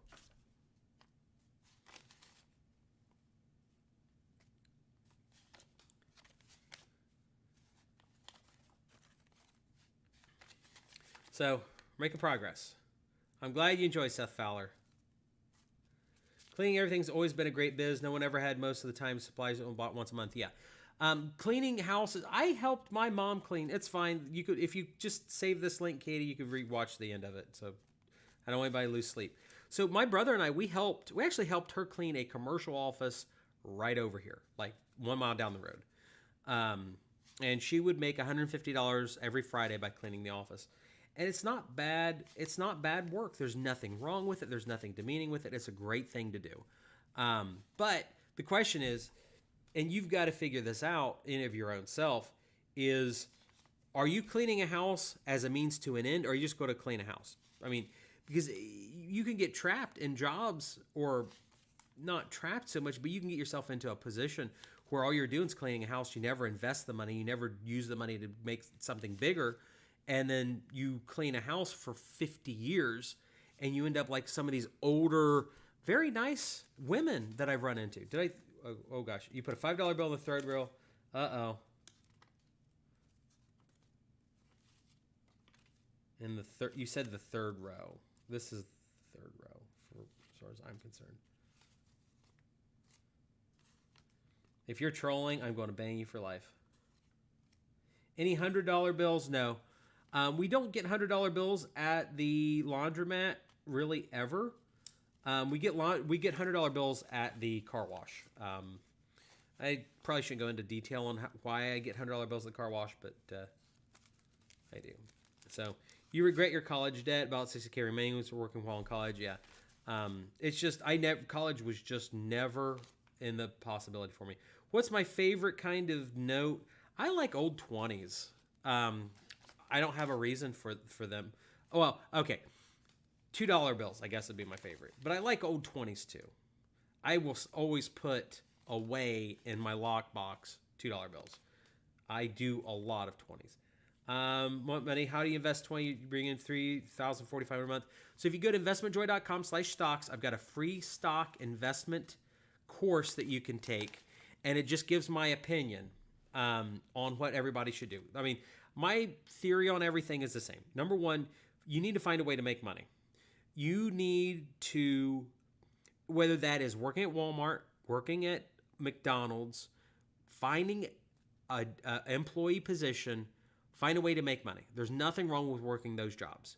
My preference would be for you to find a little business to start that has almost no overhead, like cleaning houses. We've talked about cleaning houses, cleaning gutters, installing Christmas lights or taking off Christmas lights, doing trash disposal. Anything that you can do business-wise that you can make at least $30 an hour, let's say. But a lot of people don't have the skill set to even figure those things out. But if you can't do that, that's okay. So you need to start a business or find a way to make money. And then you need to cut your expenses, your personal living expenses, do the whole Dave Ramsey thing. Save as much money back, but invest it. You need to invest it in a broad range of stocks. And if you do my stock course, I explain what boring stocks to buy. And as time goes on, you will find, just do it for 5 years. You will end up with an obscene amount of money, more money than you really ever thought you'd ever have. I can almost promise this. So then after 5 years, then you start looking in to get into real estate or a business like a car wash, laundromat, do something. And you can take not the whole amount, but take a little bit of your earnings off the stock money that you've invested. And then you've got enough seed money to do anything you need to get into. You want to start a dry cleaning business, you want to start a laundromat, you want to start a car wash. Any of those things, after 5 years, I almost guarantee you have enough money, whether it's real estate or a business. And you can do that within 5 years, and it's almost provably, you'd have a hard time doing it in Los Angeles or New York City, just those two places. But you could do that for 5 years and get into real estate. So you need money. I would recommend that you get money to start a business. And I would prefer that money come from yourself. I could show any one of you how to get an investor in 1 month. I could show you how to go get high net worth individuals to give you endless amounts of money. Here's the problem. You can't manage your own money. You can't manage somebody else's money. You will squander every penny you get. And then there's going to be a stigma that you don't know what you're doing. And I would rather you understand how to manage your own money, even if it's a small amount. I'd prefer you learn to manage your money yourself and be good at it before you ever touch other and outside money. Because when you touch that outside money, you'll be fine, you can manage it, you can deal with it, and you'll be profitable. And that's kind of like my concern for people. Because the statistic is 70% of people that win the lottery. Is my card full? Probably is. Oh, no, it's a battery. That's fine. 70% of the people that win the lottery squander their money within 5 years. Like they're bankrupt within 5 years. Is a retro game shop a good business start? It can be. You'd have to find your clientele. I mean, a lot of things can be good businesses if you know what you're doing. But it's hard for me to tell you what's going to work. Why don't I spread the money while sorting? Because I can't get in the camera view. And we've got to take it off the, I don't understand how it's going to get lost. Because I don't know. So, the new machine will count one denomination at a time. Oh my gosh, look at all these 20s. This is insane. Look at all those 20s. Can I talk about the Bitcoin ATM that I mentioned, Ice Coffee Hour? Live Laundromat near me has a change machine that will take up to 50s, give change it back in 5s, and gives you 5 and quarters. Could I use a machine like that? Those machines are crazy expensive. Would I love one? Sure. Why not? I would love to charge. I'd love to have a machine that will charge. If you put sequential 20s in, I'd love it to charge you $1, like a pseudo ATM. Because my competitors come to my laundromat and they try to run me out of quarters, which is really aggravating. But those machines are great, but they're like $10,000. And I've heard that you have to go to the bank and get only brand new 5s or 10s or 20s to dispense. So, can I talk about the Bitcoin ATM that I mentioned on Iced Coffee Hour? I have very little understanding about the Bitcoin ATMs.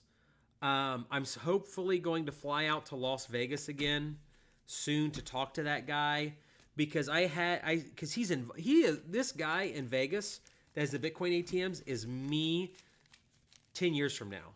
He is in everything. Like, you guys think I'm on a laundromat and I'm on a car wash and I'm vending and I'm real estate. I'm in a bunch of businesses. This guy is in like 30 different things. It is insane. You were ready to own a laundromat without spending $100,000. Yeah, did someone actually say that, Danny? Because you should go beat him over the head with a stick.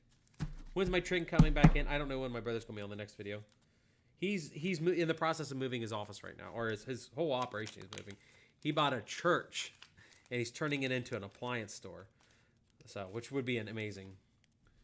It's time to buy GME and AMC. I don't understand how AMC's got more room to move unless it's pump and dump. So, all right. So here is just the laundromat money. That's just laundromat cash. Oh, we're dropping quarters everywhere. Crap. Okay. So here is, this is snack machine, but we're going to put this somewhere else. How do I know it's your competitors putting in the 20s? Because I've seen them I've physically seen competitors at my laundromat putting 20s into the machine and they run away. So, yeah, that's how I know. I got cameras all over the place. Remember? And when I say competitors, I've got people that are like running convenience stores and they come in and do it. This is kind of one of those untalked about secrets that people could do it to their competitors. And the problem is, I have lots of quarters because my car washes produce tons of extra quarters every month. Because people bring in their glove box money, like they put money in their coffee cup holder in their cars. They'll just they bring that money in, and that ends up being thousands of dollars a month in money. Okay, so. Here's what we're going to do, guys. We're going to start off with snack money, and we'll just scroll through the numbers, and we'll see how much we get. So let me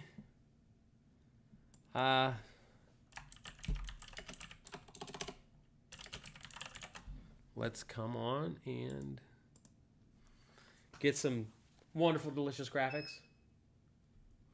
Manual add. Have I done Airbnbs? Not yet. Would I do Airbnb stock? I think I have some Airbnb stock. So it's a fellow Southern Ohio man. You sneak the phone into bed. You lucky, lucky soul you. Okay, so this is snack bills. We'll do snack bills, then drink bills, and we'll collect the totals on the screen because I can do that because I'm in an office. All right, $43. So snack machine, 43 in bills. We'll save that to memory one.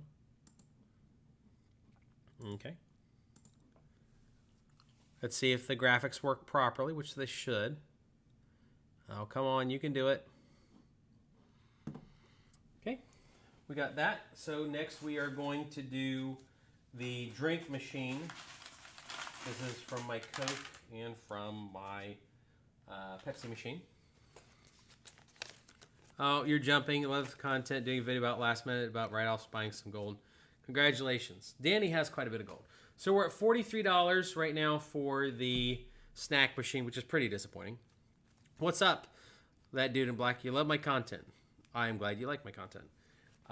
We'll clear this. It's going to reset it, isn't it? Yeah. Got to reset the value. We're going to do ones. This is exclusively drink money. Oh, we have a money explosion. Oh, we jammed it. See? Nothing can be right. We're going to see how much. Set this over here. Gosh dang it. Okay, so we clear value. This is what you have to put up with, guys. Are any of these flips in Circlevilles? Yeah, we were going to go to one of my properties that I was flipping in Circleville, but it ended up just getting too dark. I wish it would print money. So, this camera's a little bit off. Just like everything else. We'll do this in halves. That probably, I think it's a too large of a stack with, I don't know. The money's really crinkly for some reason. Okay, let's try it now. Okay, this is the first stack for the drinks, 62. And it should add to the total. With all the dead motels, malls, you invest in buying them. I would love to buy an old mall and turn it into an apartment complex. Like, I would love to do senior housing in an abandoned mall, so you can go see your grandma and you can go play at the arcade and eat food at the food court. How awesome would that be? So this is 2 weeks. So we're at 142. Let me change this real quick. It should be cycling through on the screen, but it's not. 142.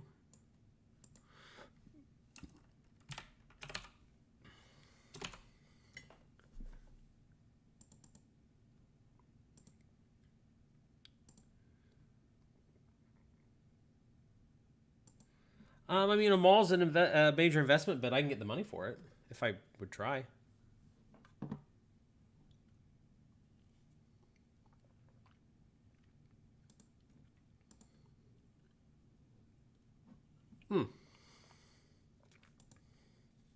No wonder.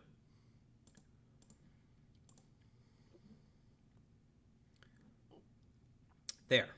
That's what was going on. So there's the snack machine. We're at 43 in bills. The drink machine we're at 142. Okay. So we've got those figured out right now. We'll flip this up just a little bit. So we've got those figured out. So now what we're going to do is we're going to go on to the quarters. And we're going to figure out how many quarters that we have in the drink snacks first. This is snacks right here. And then we'll go on to the drink machine because the drink machine was absolutely phenomenal. And we're going to flip the chair around and we're going to see how much is in those. There we go.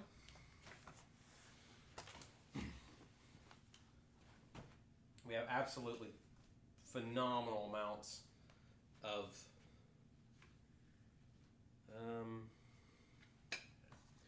we're going to do it this way with the lower amount first. Okay?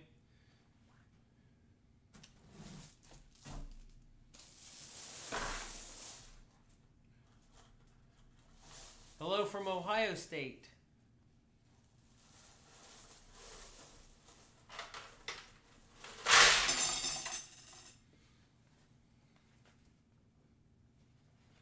So, there we go. Let me get the mouse real quick because you do this right. Okay.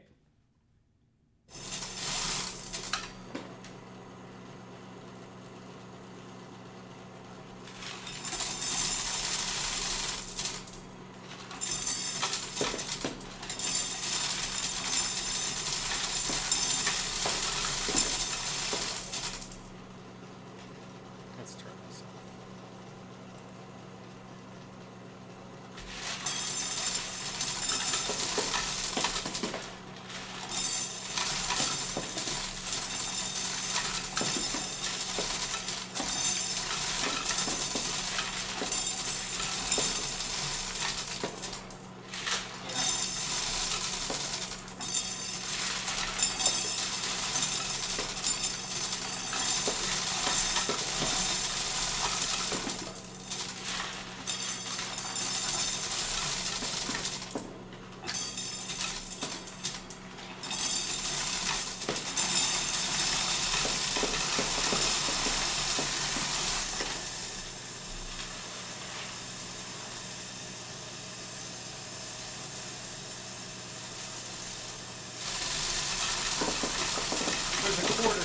right there.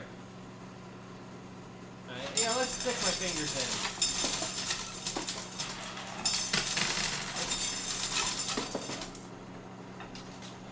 Oh my gosh, it did it again. Okay. So.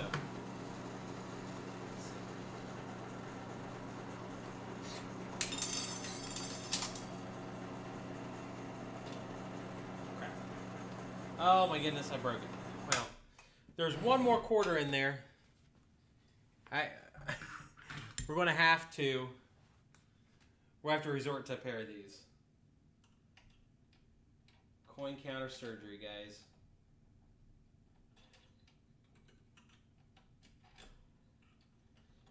There's supposed to be a safety cover here for reference, and I took it off because my intention was to have more cameras mounted on here so you could really see how everything works. So it's actually 314, but if I start, the problem is, yeah, 314 when we include this. And you were right because it's actually counting towards a bag of money.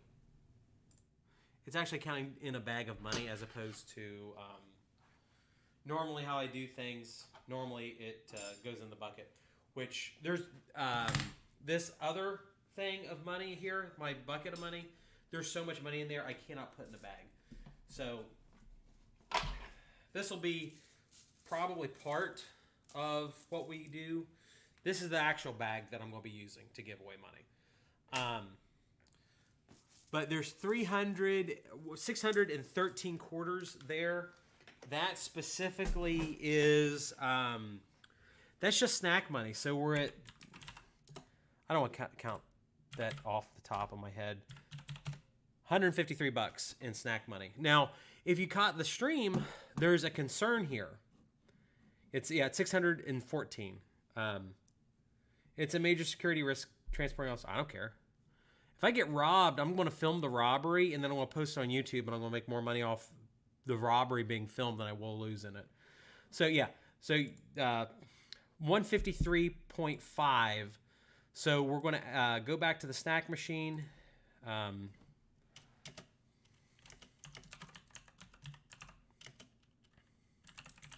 that's just quarters. We didn't...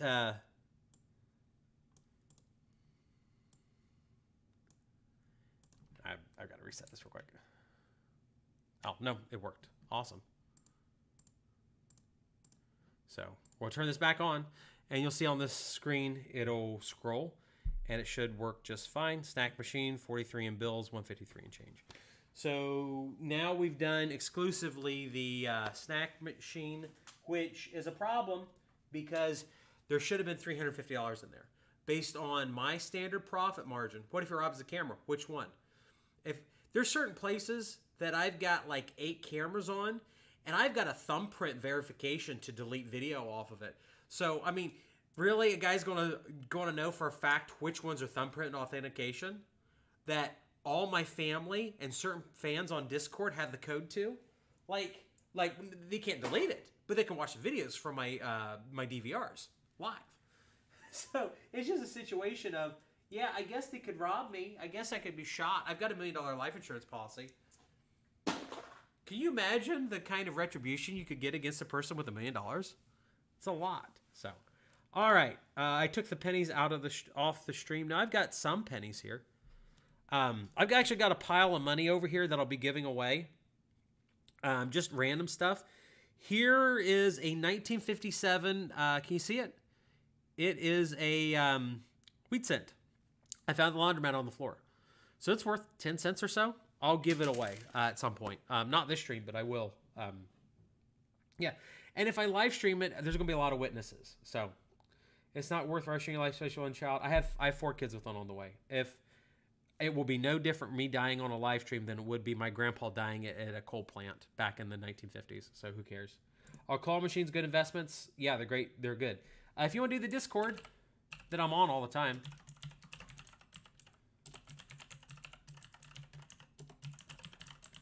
so here we go on that one. So I've taken the bag off of the coin counter because it's just going to be pointless because I've got way more money in this bucket than I do for the drinks, than I do for the snack machine. The snack machine was okay, but the bill machine, we've already almost made more money with the drink machine already. So, and if you watch the live stream at the Laundromat, you'll see that there's a potential for me to build vending into the gigantic apartment complex next door. They were taking down my phone number while I was live streaming. So we did a business negotiation live. So here's the bucket. Oh, here's this bucket. I need the other bucket. Hold on.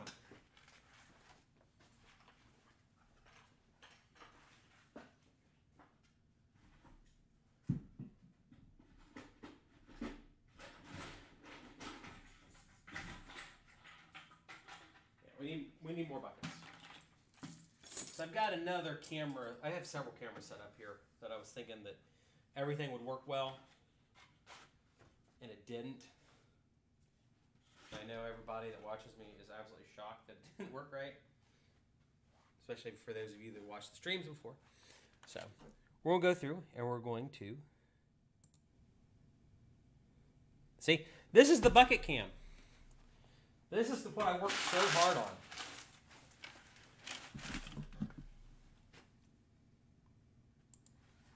Okay. Let's see if this works, guys.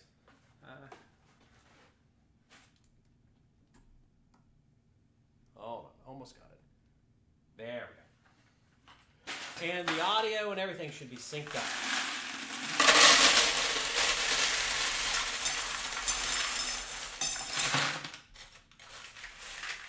All right.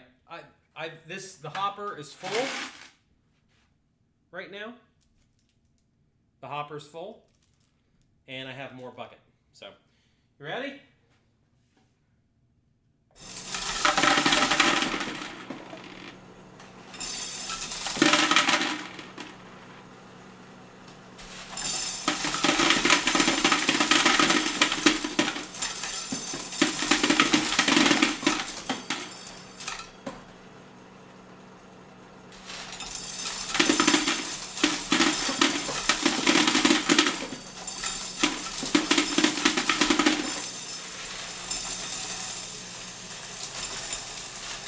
Jam it.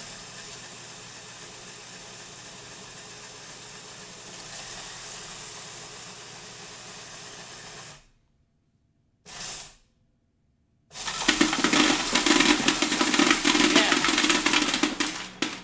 I love this machine. It auto reverses and clears jams.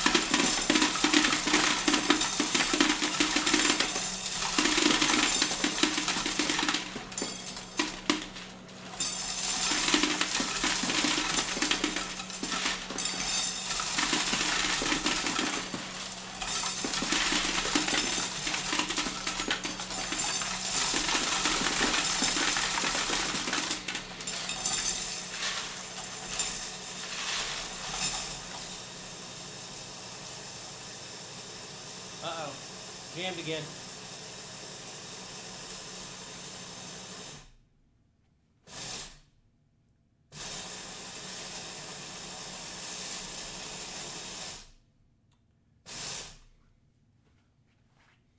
Okay.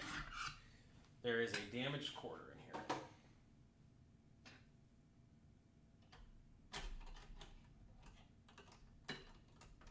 Let's see if we can coax it through.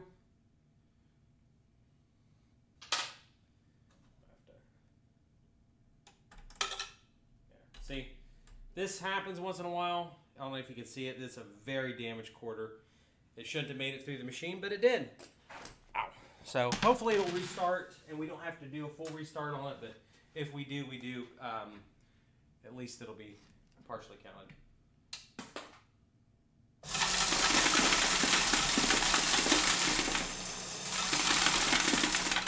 We'll restart the quarters.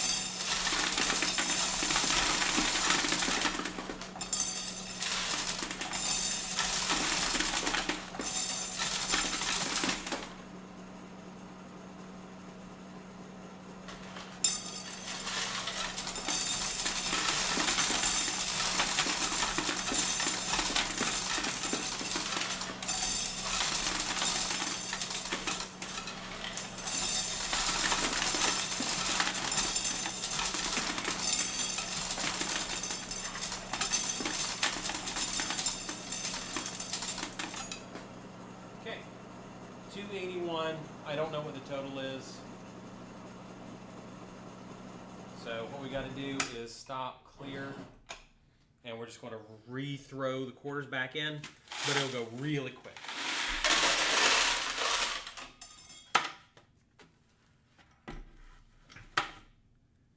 Okay, water sort, clear.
All right, cool. 600 and wait, gosh. Oh my gosh, I'm an idiot. I'm an idiot. You know why? There's a second bucket of coins. That was just the first bucket. Yeah, gotta throw this one in too. So that's great. So just remember, 648. We won't restart it after this time.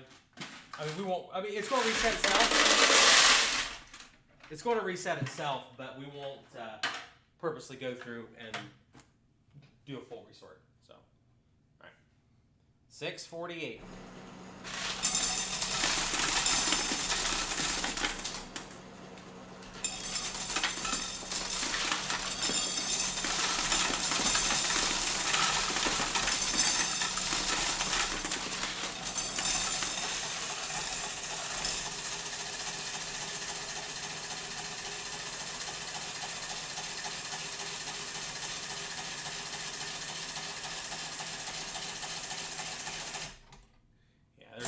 There's a totally damaged.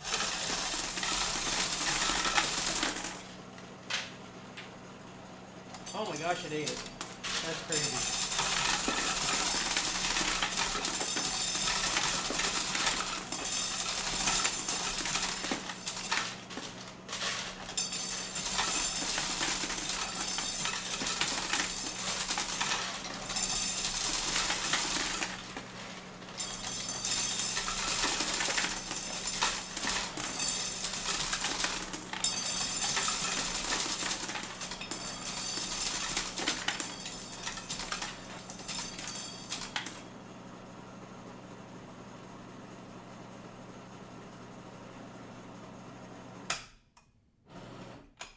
All right, $310 in quarters. What was the other number that we had? You have to tell me. This is a lot of quarters. Was it 348? Yeah, I mean, it's something that I've got this intention at some point to randomly fly somebody out here, let you guys do the collection, and just keep all the money yourself. I think I could compete with Mr. Beast that way. So it's 348 plus 310. 310. So 348 plus 310 is no 648. My dyslexia. 648 plus 3 times 0.25 is 239.50. 648. 239.50. Plus, we said that the total was 142 earlier, just in bills.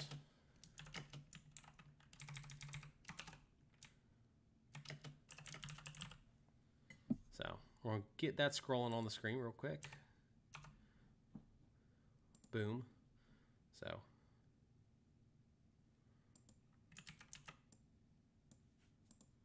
There.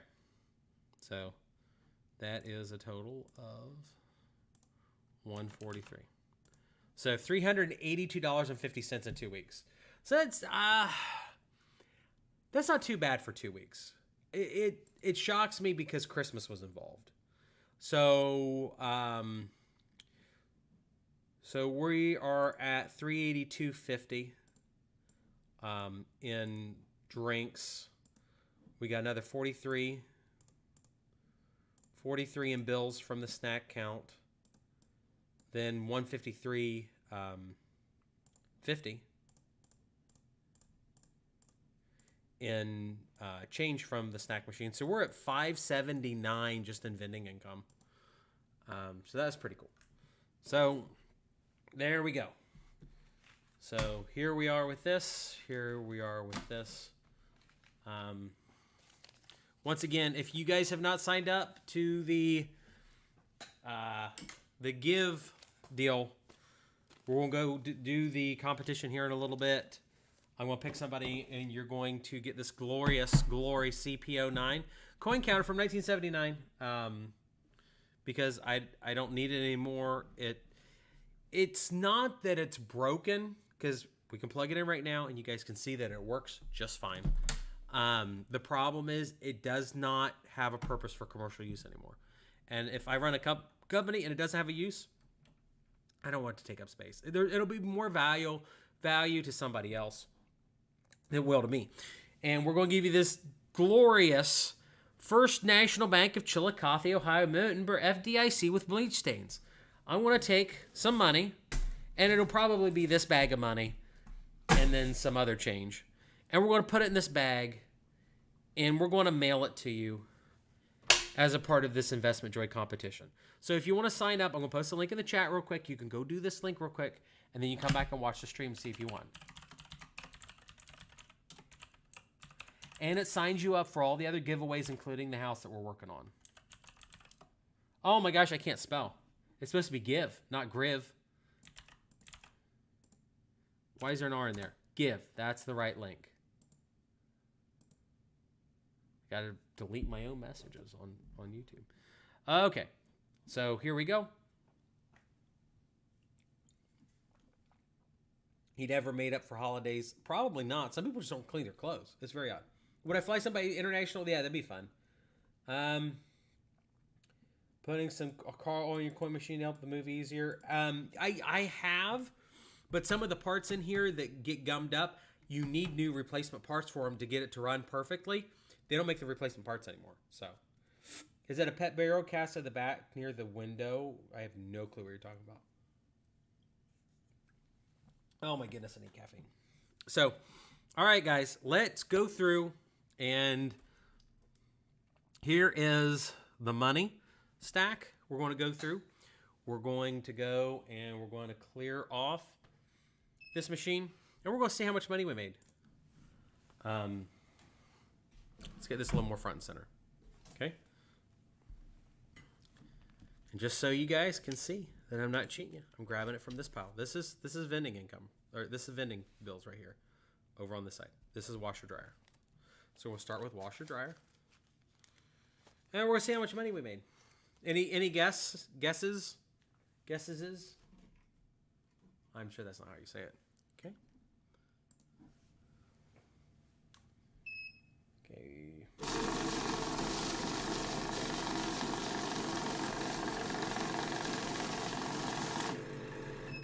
For reference, YouTube does not pay based on your sub count. They pay based on views. So a lot of my views are coming from YouTube Shorts, and YouTube pays practically nothing on Shorts. They pay money, but I made $2,500 last month on YouTube Shorts.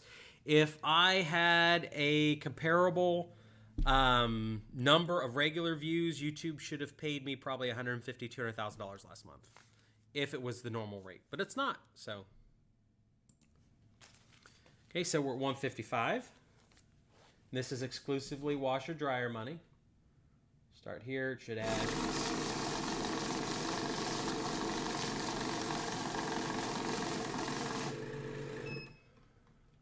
Okay. Exactly $300. And if you watch my videos, we end up with so many odd numbers. It doesn't make any sense. So I end up with like 1776 a lot. That's a very common number that I do in my videos. And I do not have the ability to rig things. You watched the stream today. I can't organize anything to save my life. All right, 423. Okay. Oh, is it going to fall? Is it going to fall? Yeah, it's going to fall. Okay. All right. Now we're going to come and we'll grab the pile of fives. We'll go. We're going to put them on here. Value. We'll increase the value to 5. Medium on here.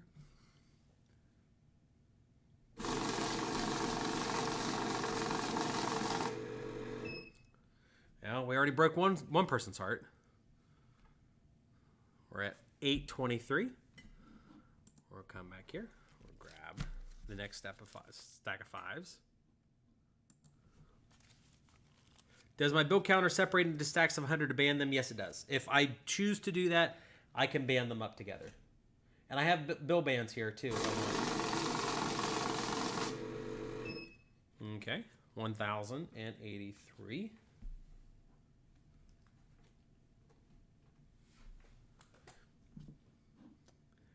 We'll go back here. We'll grab the tens. You guys keep counting. You keep guessing, and the window is getting shorter and shorter.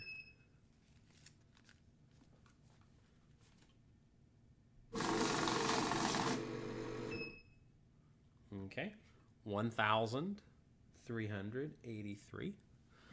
And finally, the 20s. Now, normally, we'll see what happens, but normally I have more in 20s. The amount that I have in 20s is equal to the whole entire amount. So we're going to add 20s to this. I could do my own Netflix show. So, yeah.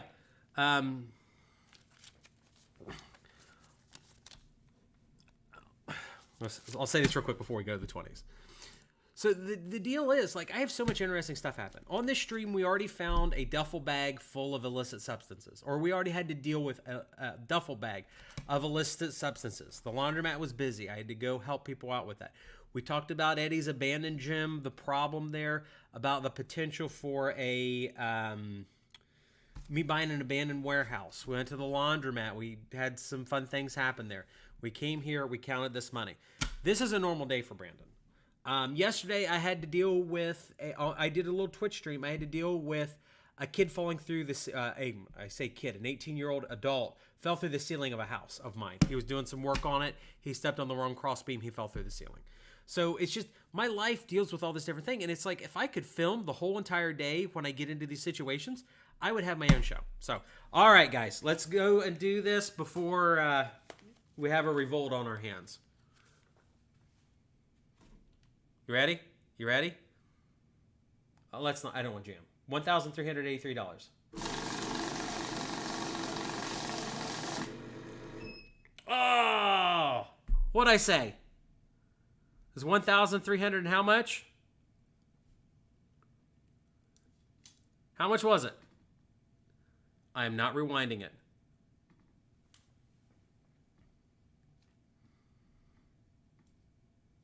Most of you guys were low. You doubt the laundromat.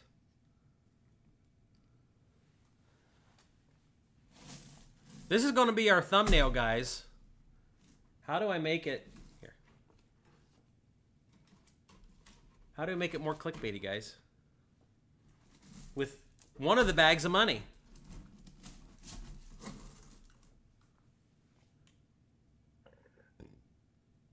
I'm missing $5 bills. Those are $5 bills there. So, here's the thumbnail for YouTube, guys. The one that people say I fake. That I invent this stuff. Here's the thumbnail, guys. Bag of money. This is the actual bag of money we're giving away. If you guys want it. I won't put money in there. I mean, there's going to be money in here, just for reference.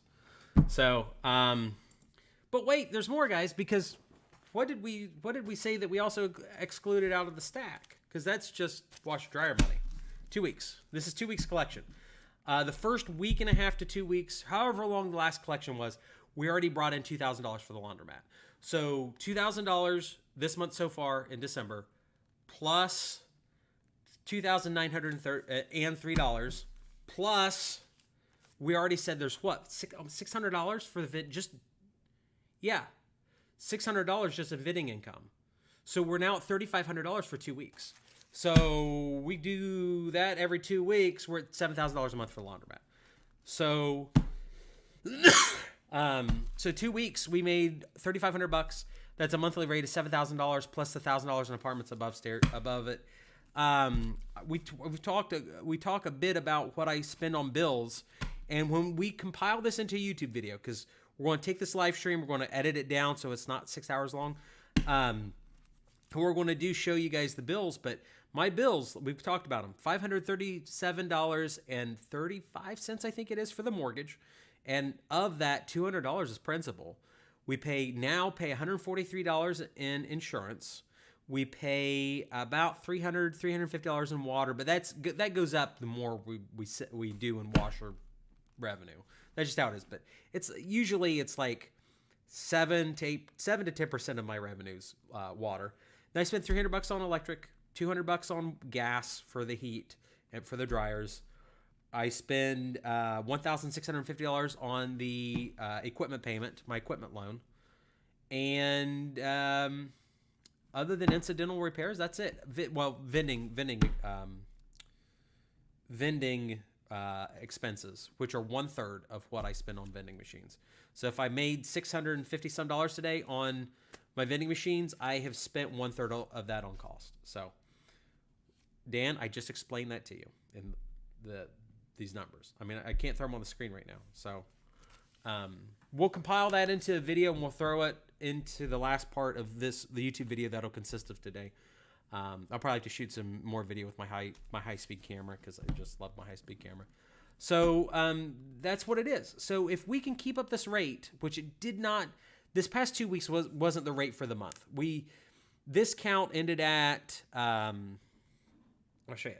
This count ended at 2903, but this number doesn't include any of the vending money. We brought in almost $600 today. So we're at, let's say, $3,500. The first 2 weeks of the month, we brought another $2,000 from the laundromat. That includes zero money coming in from the apartments upstairs. So the apartments upstairs should bring in normally $1,000, $1,200 a month. So realistically, this month, if we had some apartment income coming in, we'd be at $6,500. My goal is $7,000. We're working on doing the grocery store concept.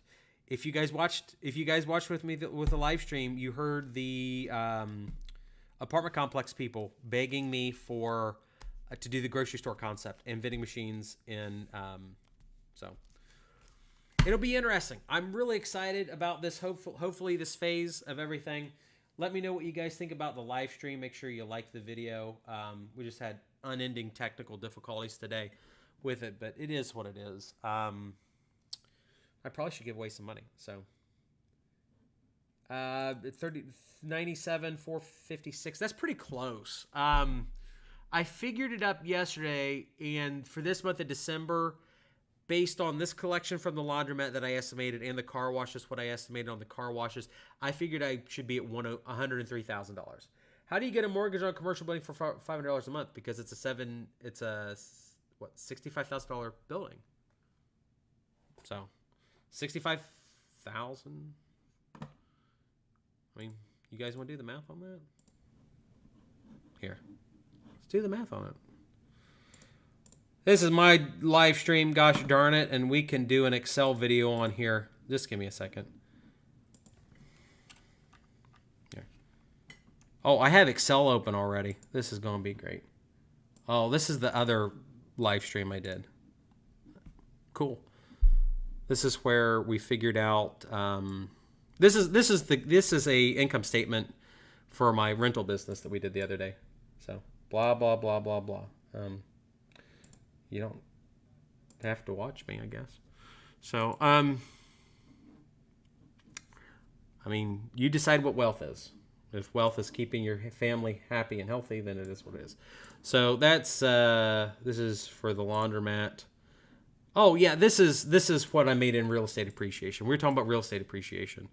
So my $8 million portfolio, if it went up 10%, I gained $800,000 in 2021, and I'm making every day approximately $2,200 in real estate appreciation.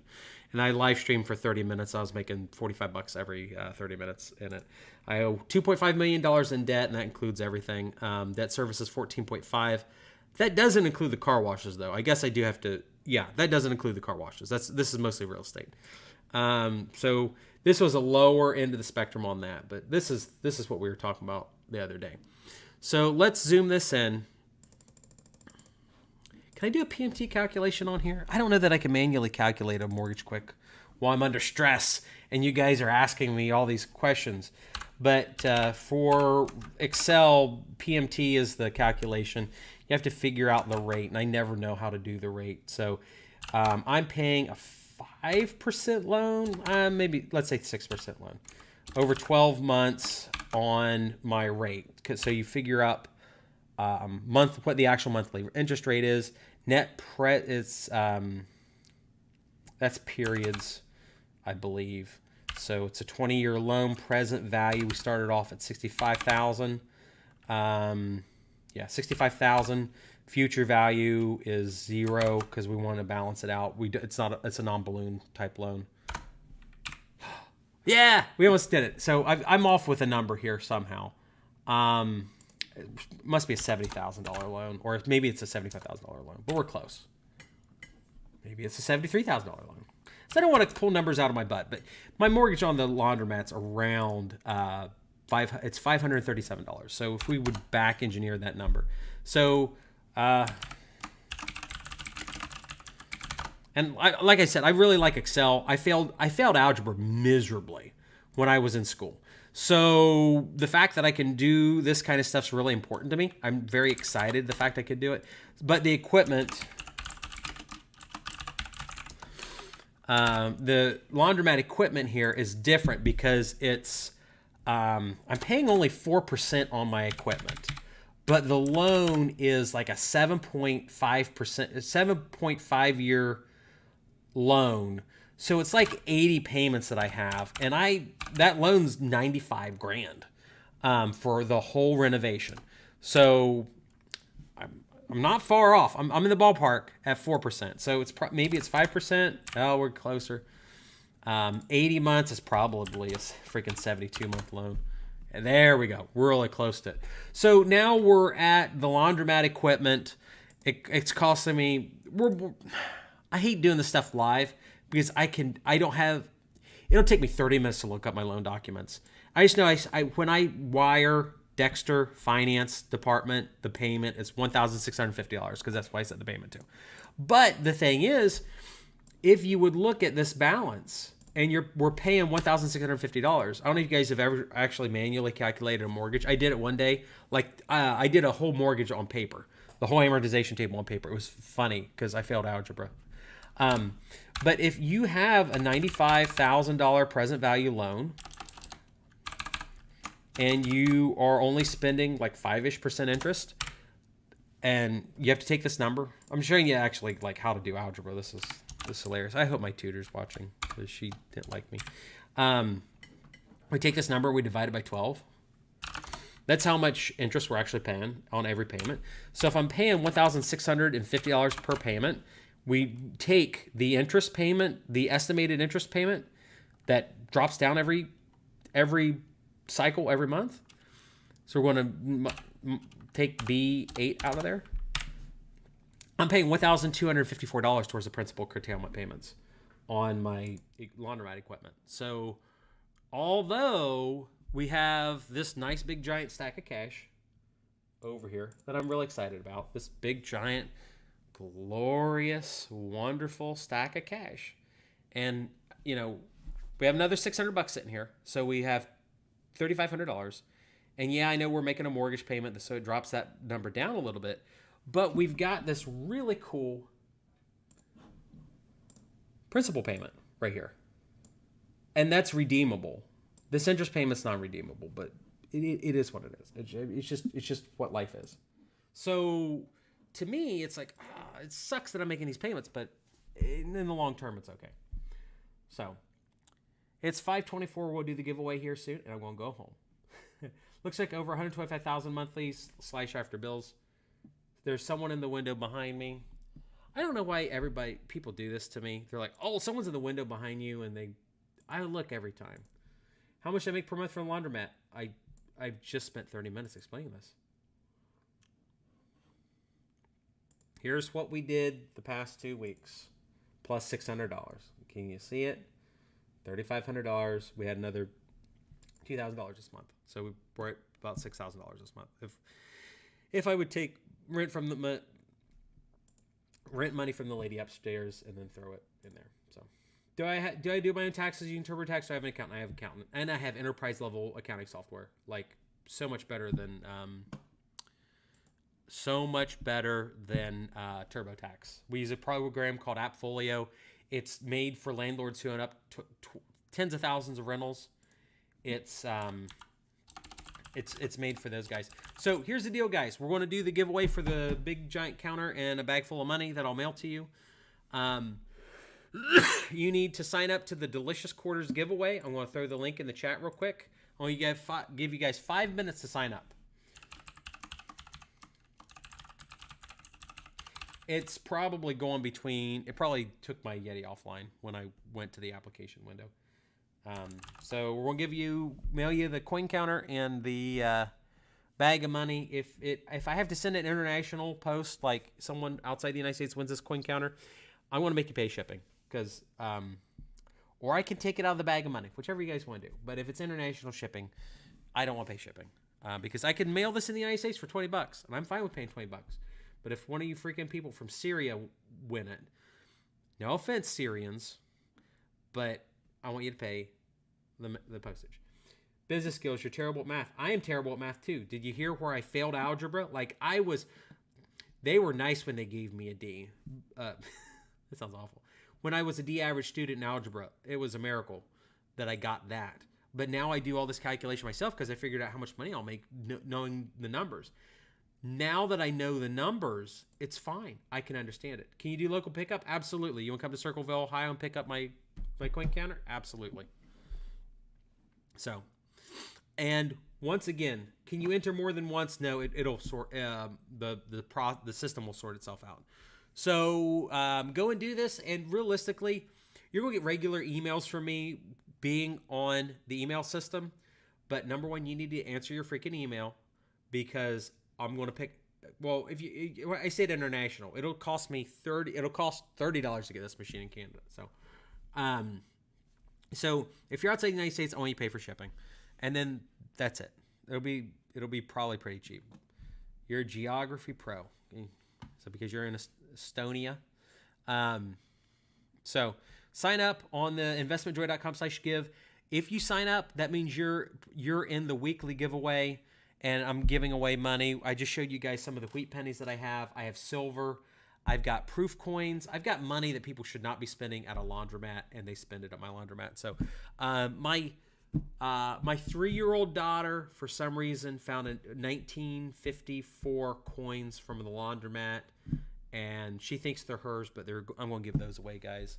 So once again, you want to win some money from Brandon. Make sure you do the sign up. Well, I'm going to fill this bag. Or not fill it. But I'm going to put a bunch of money in this bag for you. It's mostly going to be this money here. We're going to put a bunch of money in this bag, and we're going to mail it to you with my coin counter that's been in all the videos, and then you can be famous.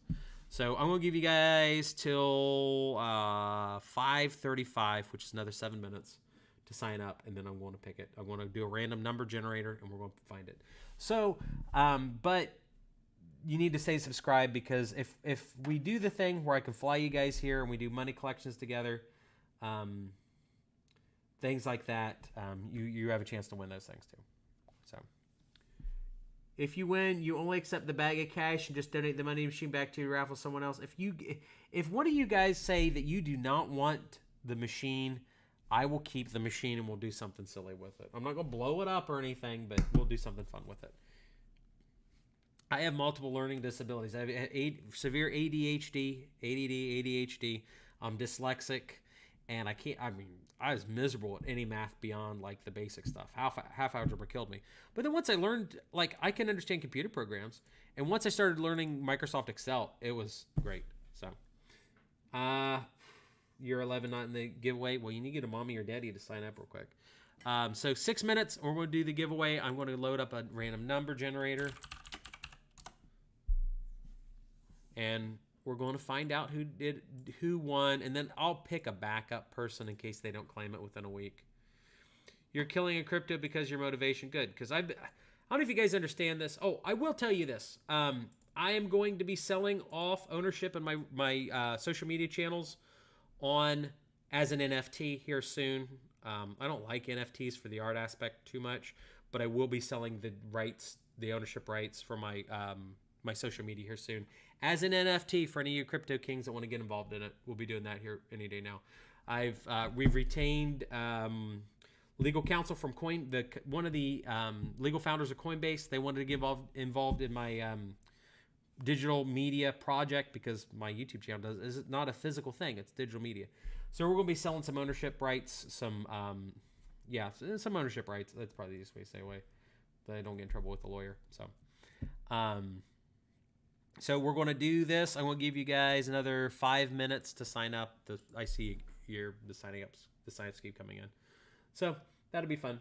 But realistically, I don't want to harp on crypto too much, but it's just one of those things. If you guys go out and do it and just try to do something for yourselves, it's amazing what you can complete just because you try. A lot of people do not try to do anything with themselves and they end up miserable. But when people try, magical things happen.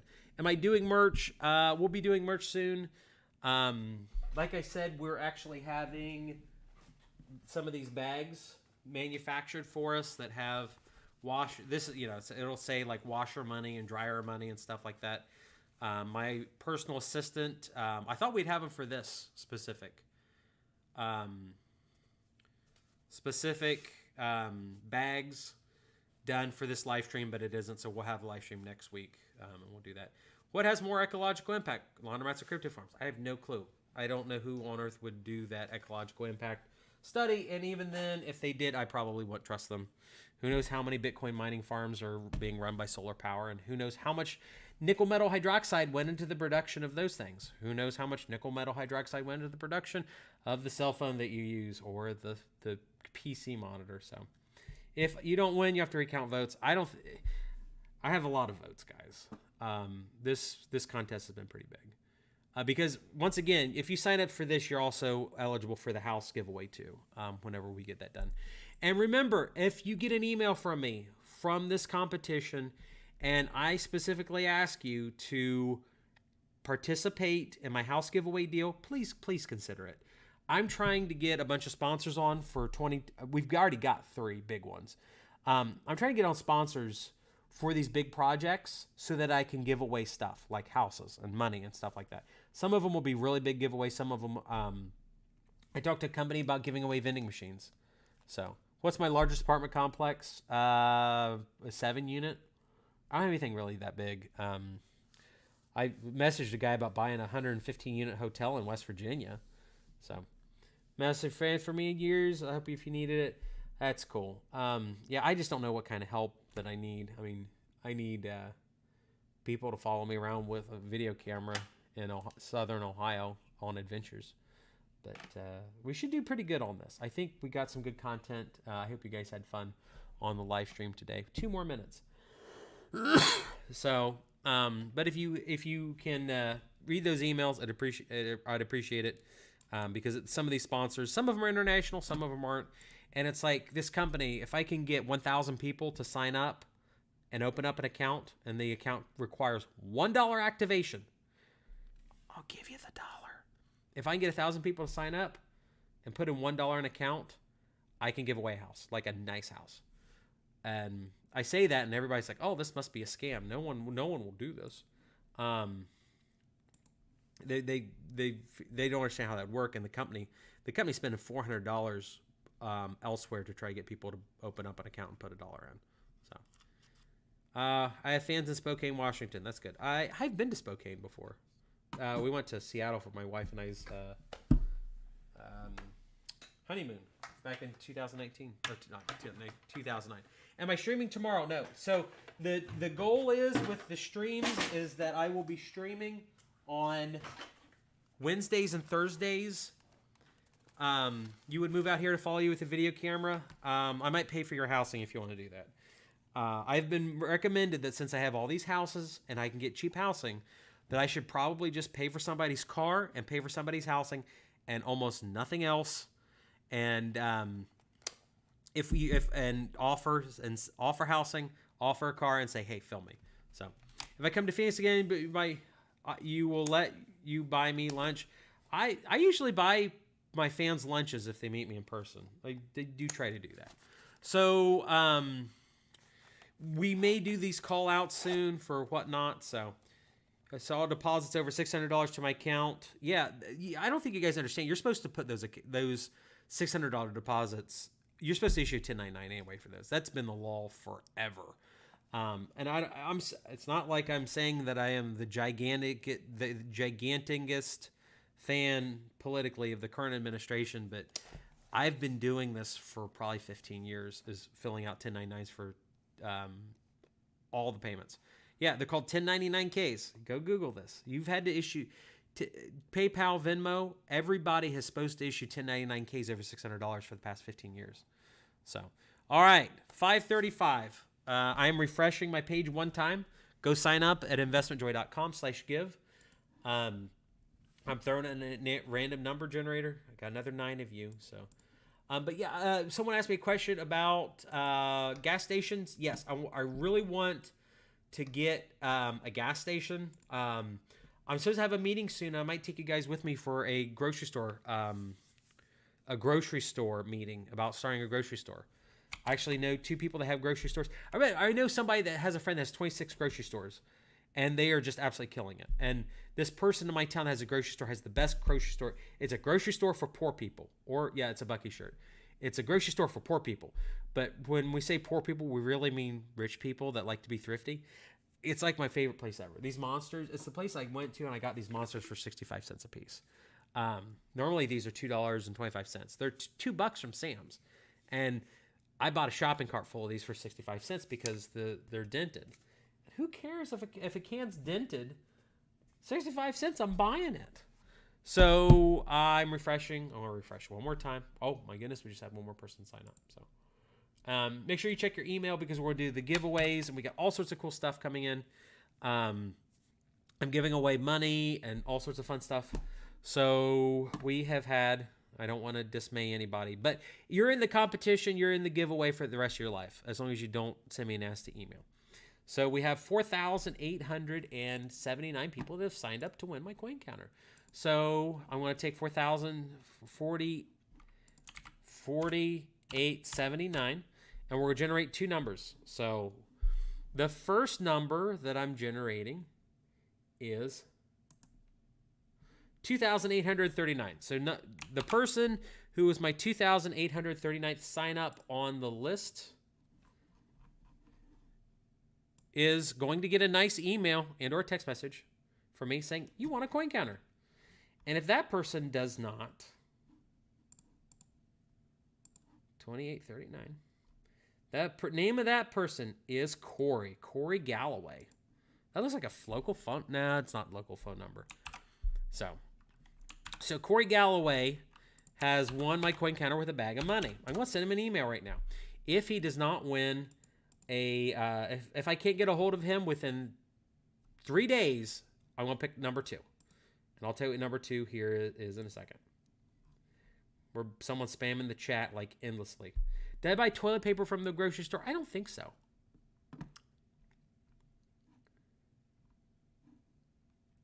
So let me switch to my investment door email. So that is the first email.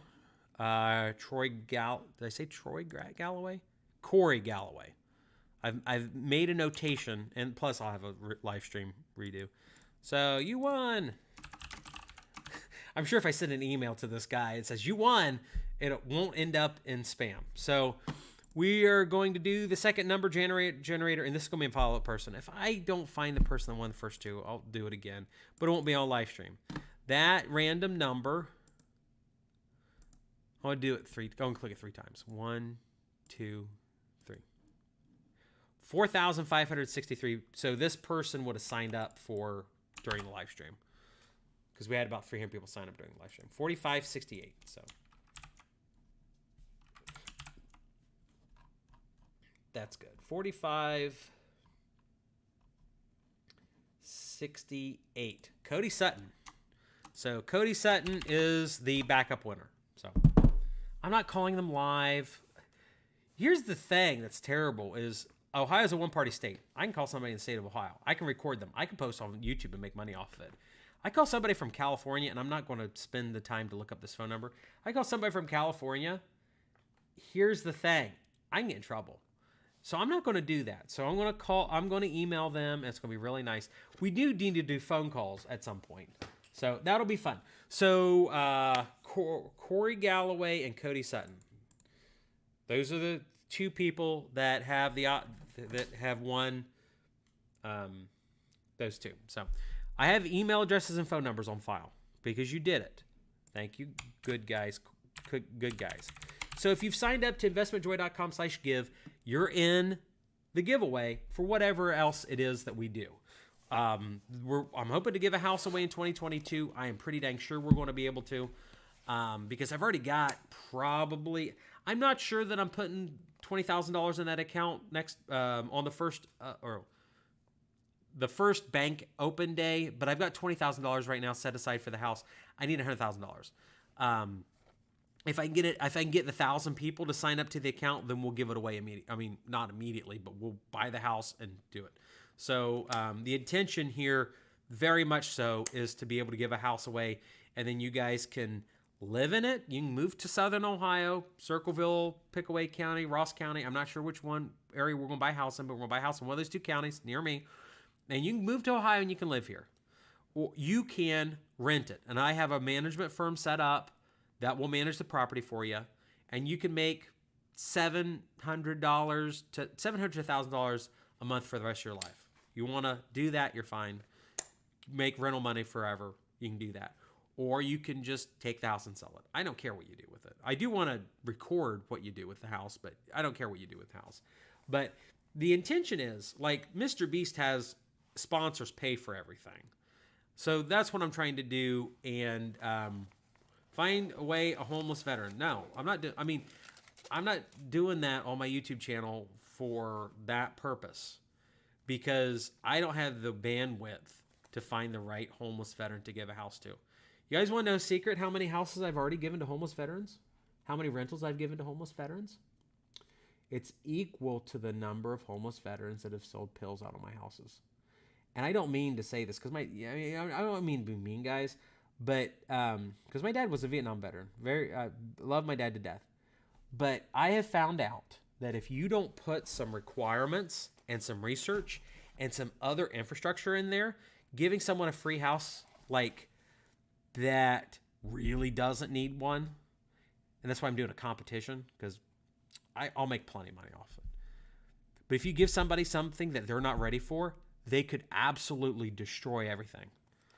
I've had several people turn my houses into pill mills because I wanted to do something nice for somebody. Oh man, you're homeless. This is so bad. Go watch the video about the claw hammer, the prostitute with the claw hammer. What happened when I gave that house to somebody? So it's something that I've got to be very careful about on YouTube, because it looks nice that I could give somebody homeless a house, which I've done multiple times. It ends up into a nightmare of nightmare. I thought I was going, one house I thought they were going to just steal it from me. They were going to sue me over me giving them free housing, which there are people that do that.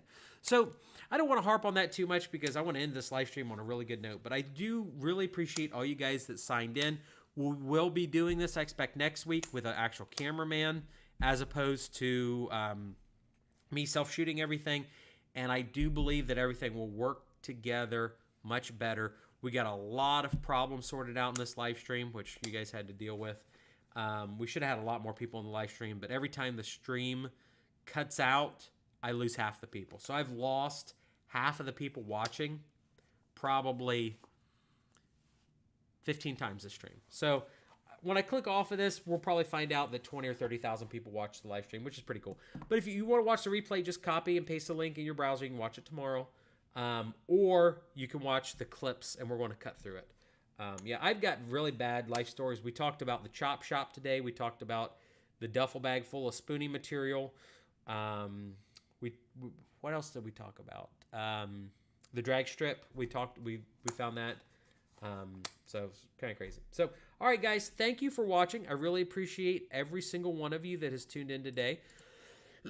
I hope that you'll join us on our,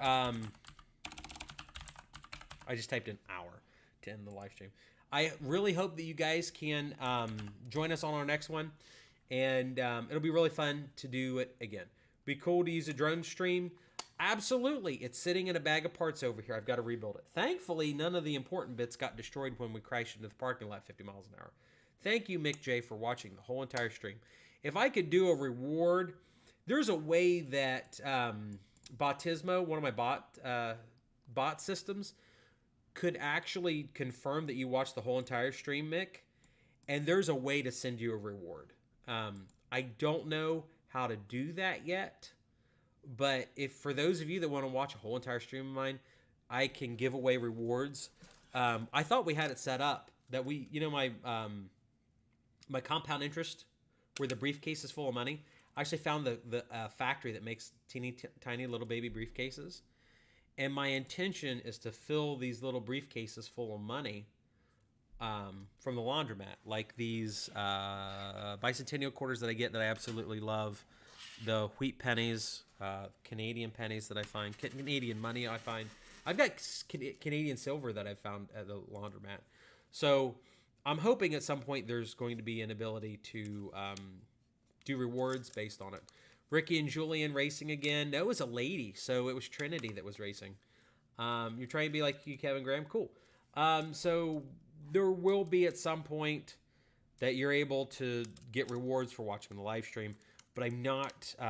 Botismo is supposed to track them, meaning you would. I think what it requires you to do is you check in like once every other hour, or something along those lines. So I'm very slowly trying to find the disconnect button. But anyway, these briefcases are $20 off eBay. I'm not big on drop shipping, but you can do this. So I'm going to end the stream here in a minute. I really appreciate every single one of you that's got on the stream and participated. I made $105 in super chats. So if you want to be a moderator, you need to be on my Discord. So yeah, every time we disconnected the live stream, I lost people.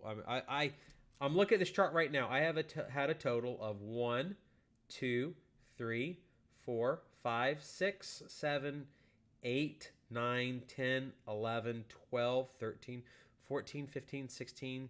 I've had 17 separate disconnect incidents during this live stream. So... Oh, but I've had 20,000 people on the live stream. So, hey, that's not too bad. I will take 20,000 people on this live stream. So, that's cool. Okay, I appreciate every single one of you. Next week, next Thursday, we're going to do it again, hopefully with a lot less disconnects. But you can, if you wanted to drop ship them, you buy them off Alibaba. They're $2 a piece. You could probably resell. I mean, someone's reselling them on eBay for $20, but I only have an intention of using them as gifts. I don't want to sell these things. I'm not going to put them in merch store because we're going to brand each one of them with a special label.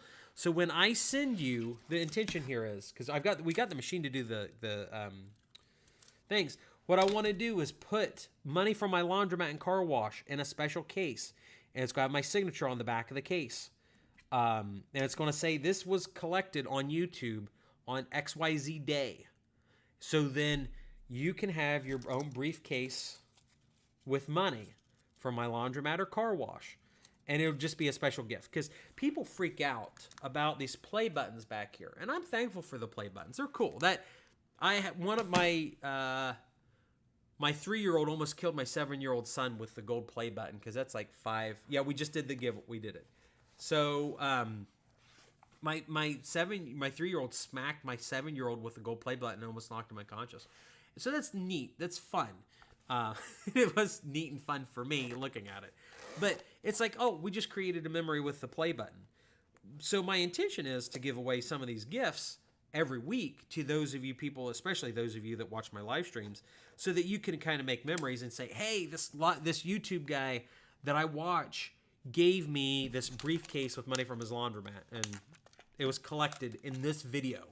When we, on December the 30th at 3 o'clock, you can go watch that live stream replay. And he pulled a bicentennial quarter out and he said, man, this is shiny. We need to give this away. So hopefully it makes sense. So yeah, Trevor and Corey, man, those sound like guys that would race at my trailer park. So I'm going to end the live stream. It'll be taken down probably in an hour or two. I want to see how many people watch the whole thing. So thank you guys for watching. I apologize for all the disconnects. We will fix those very quickly next week. So hashish. Thank you guys. Hashish and Anime Talk McJ / Jason SY Cat Vico Fugly Orphan Estonia Ball Infinity Gaming / Johnson Andrew with no last name 7TBHZ Pixel Clear, did I say? Love to Trade 2009 Austin Foster, Jesse J, SJ, Richard Dagan, This Is My Life from the United Kingdom, Crumb's been on a lot of my streams, Willis World Productions, gosh, we're going way back in the stream now. I'm not thanking one person who spammed my chat. Jess C, thank you for watching. Henry Rollins, you've been on a lot of my streams. Pat S, Rice Perfect, Sign Normine, and Cedric Denbays. So, and Christian Romano. I think it did get everybody. There we go. I do shout outs. So, hey, thank you guys for watching. I'm ending the stream right now. Next Thursday, we'll do it again with a cameraman. Thanks. Yes, my stream was going to end, and I'm no longer going to be live. There's bells and warning signs going off all over the place.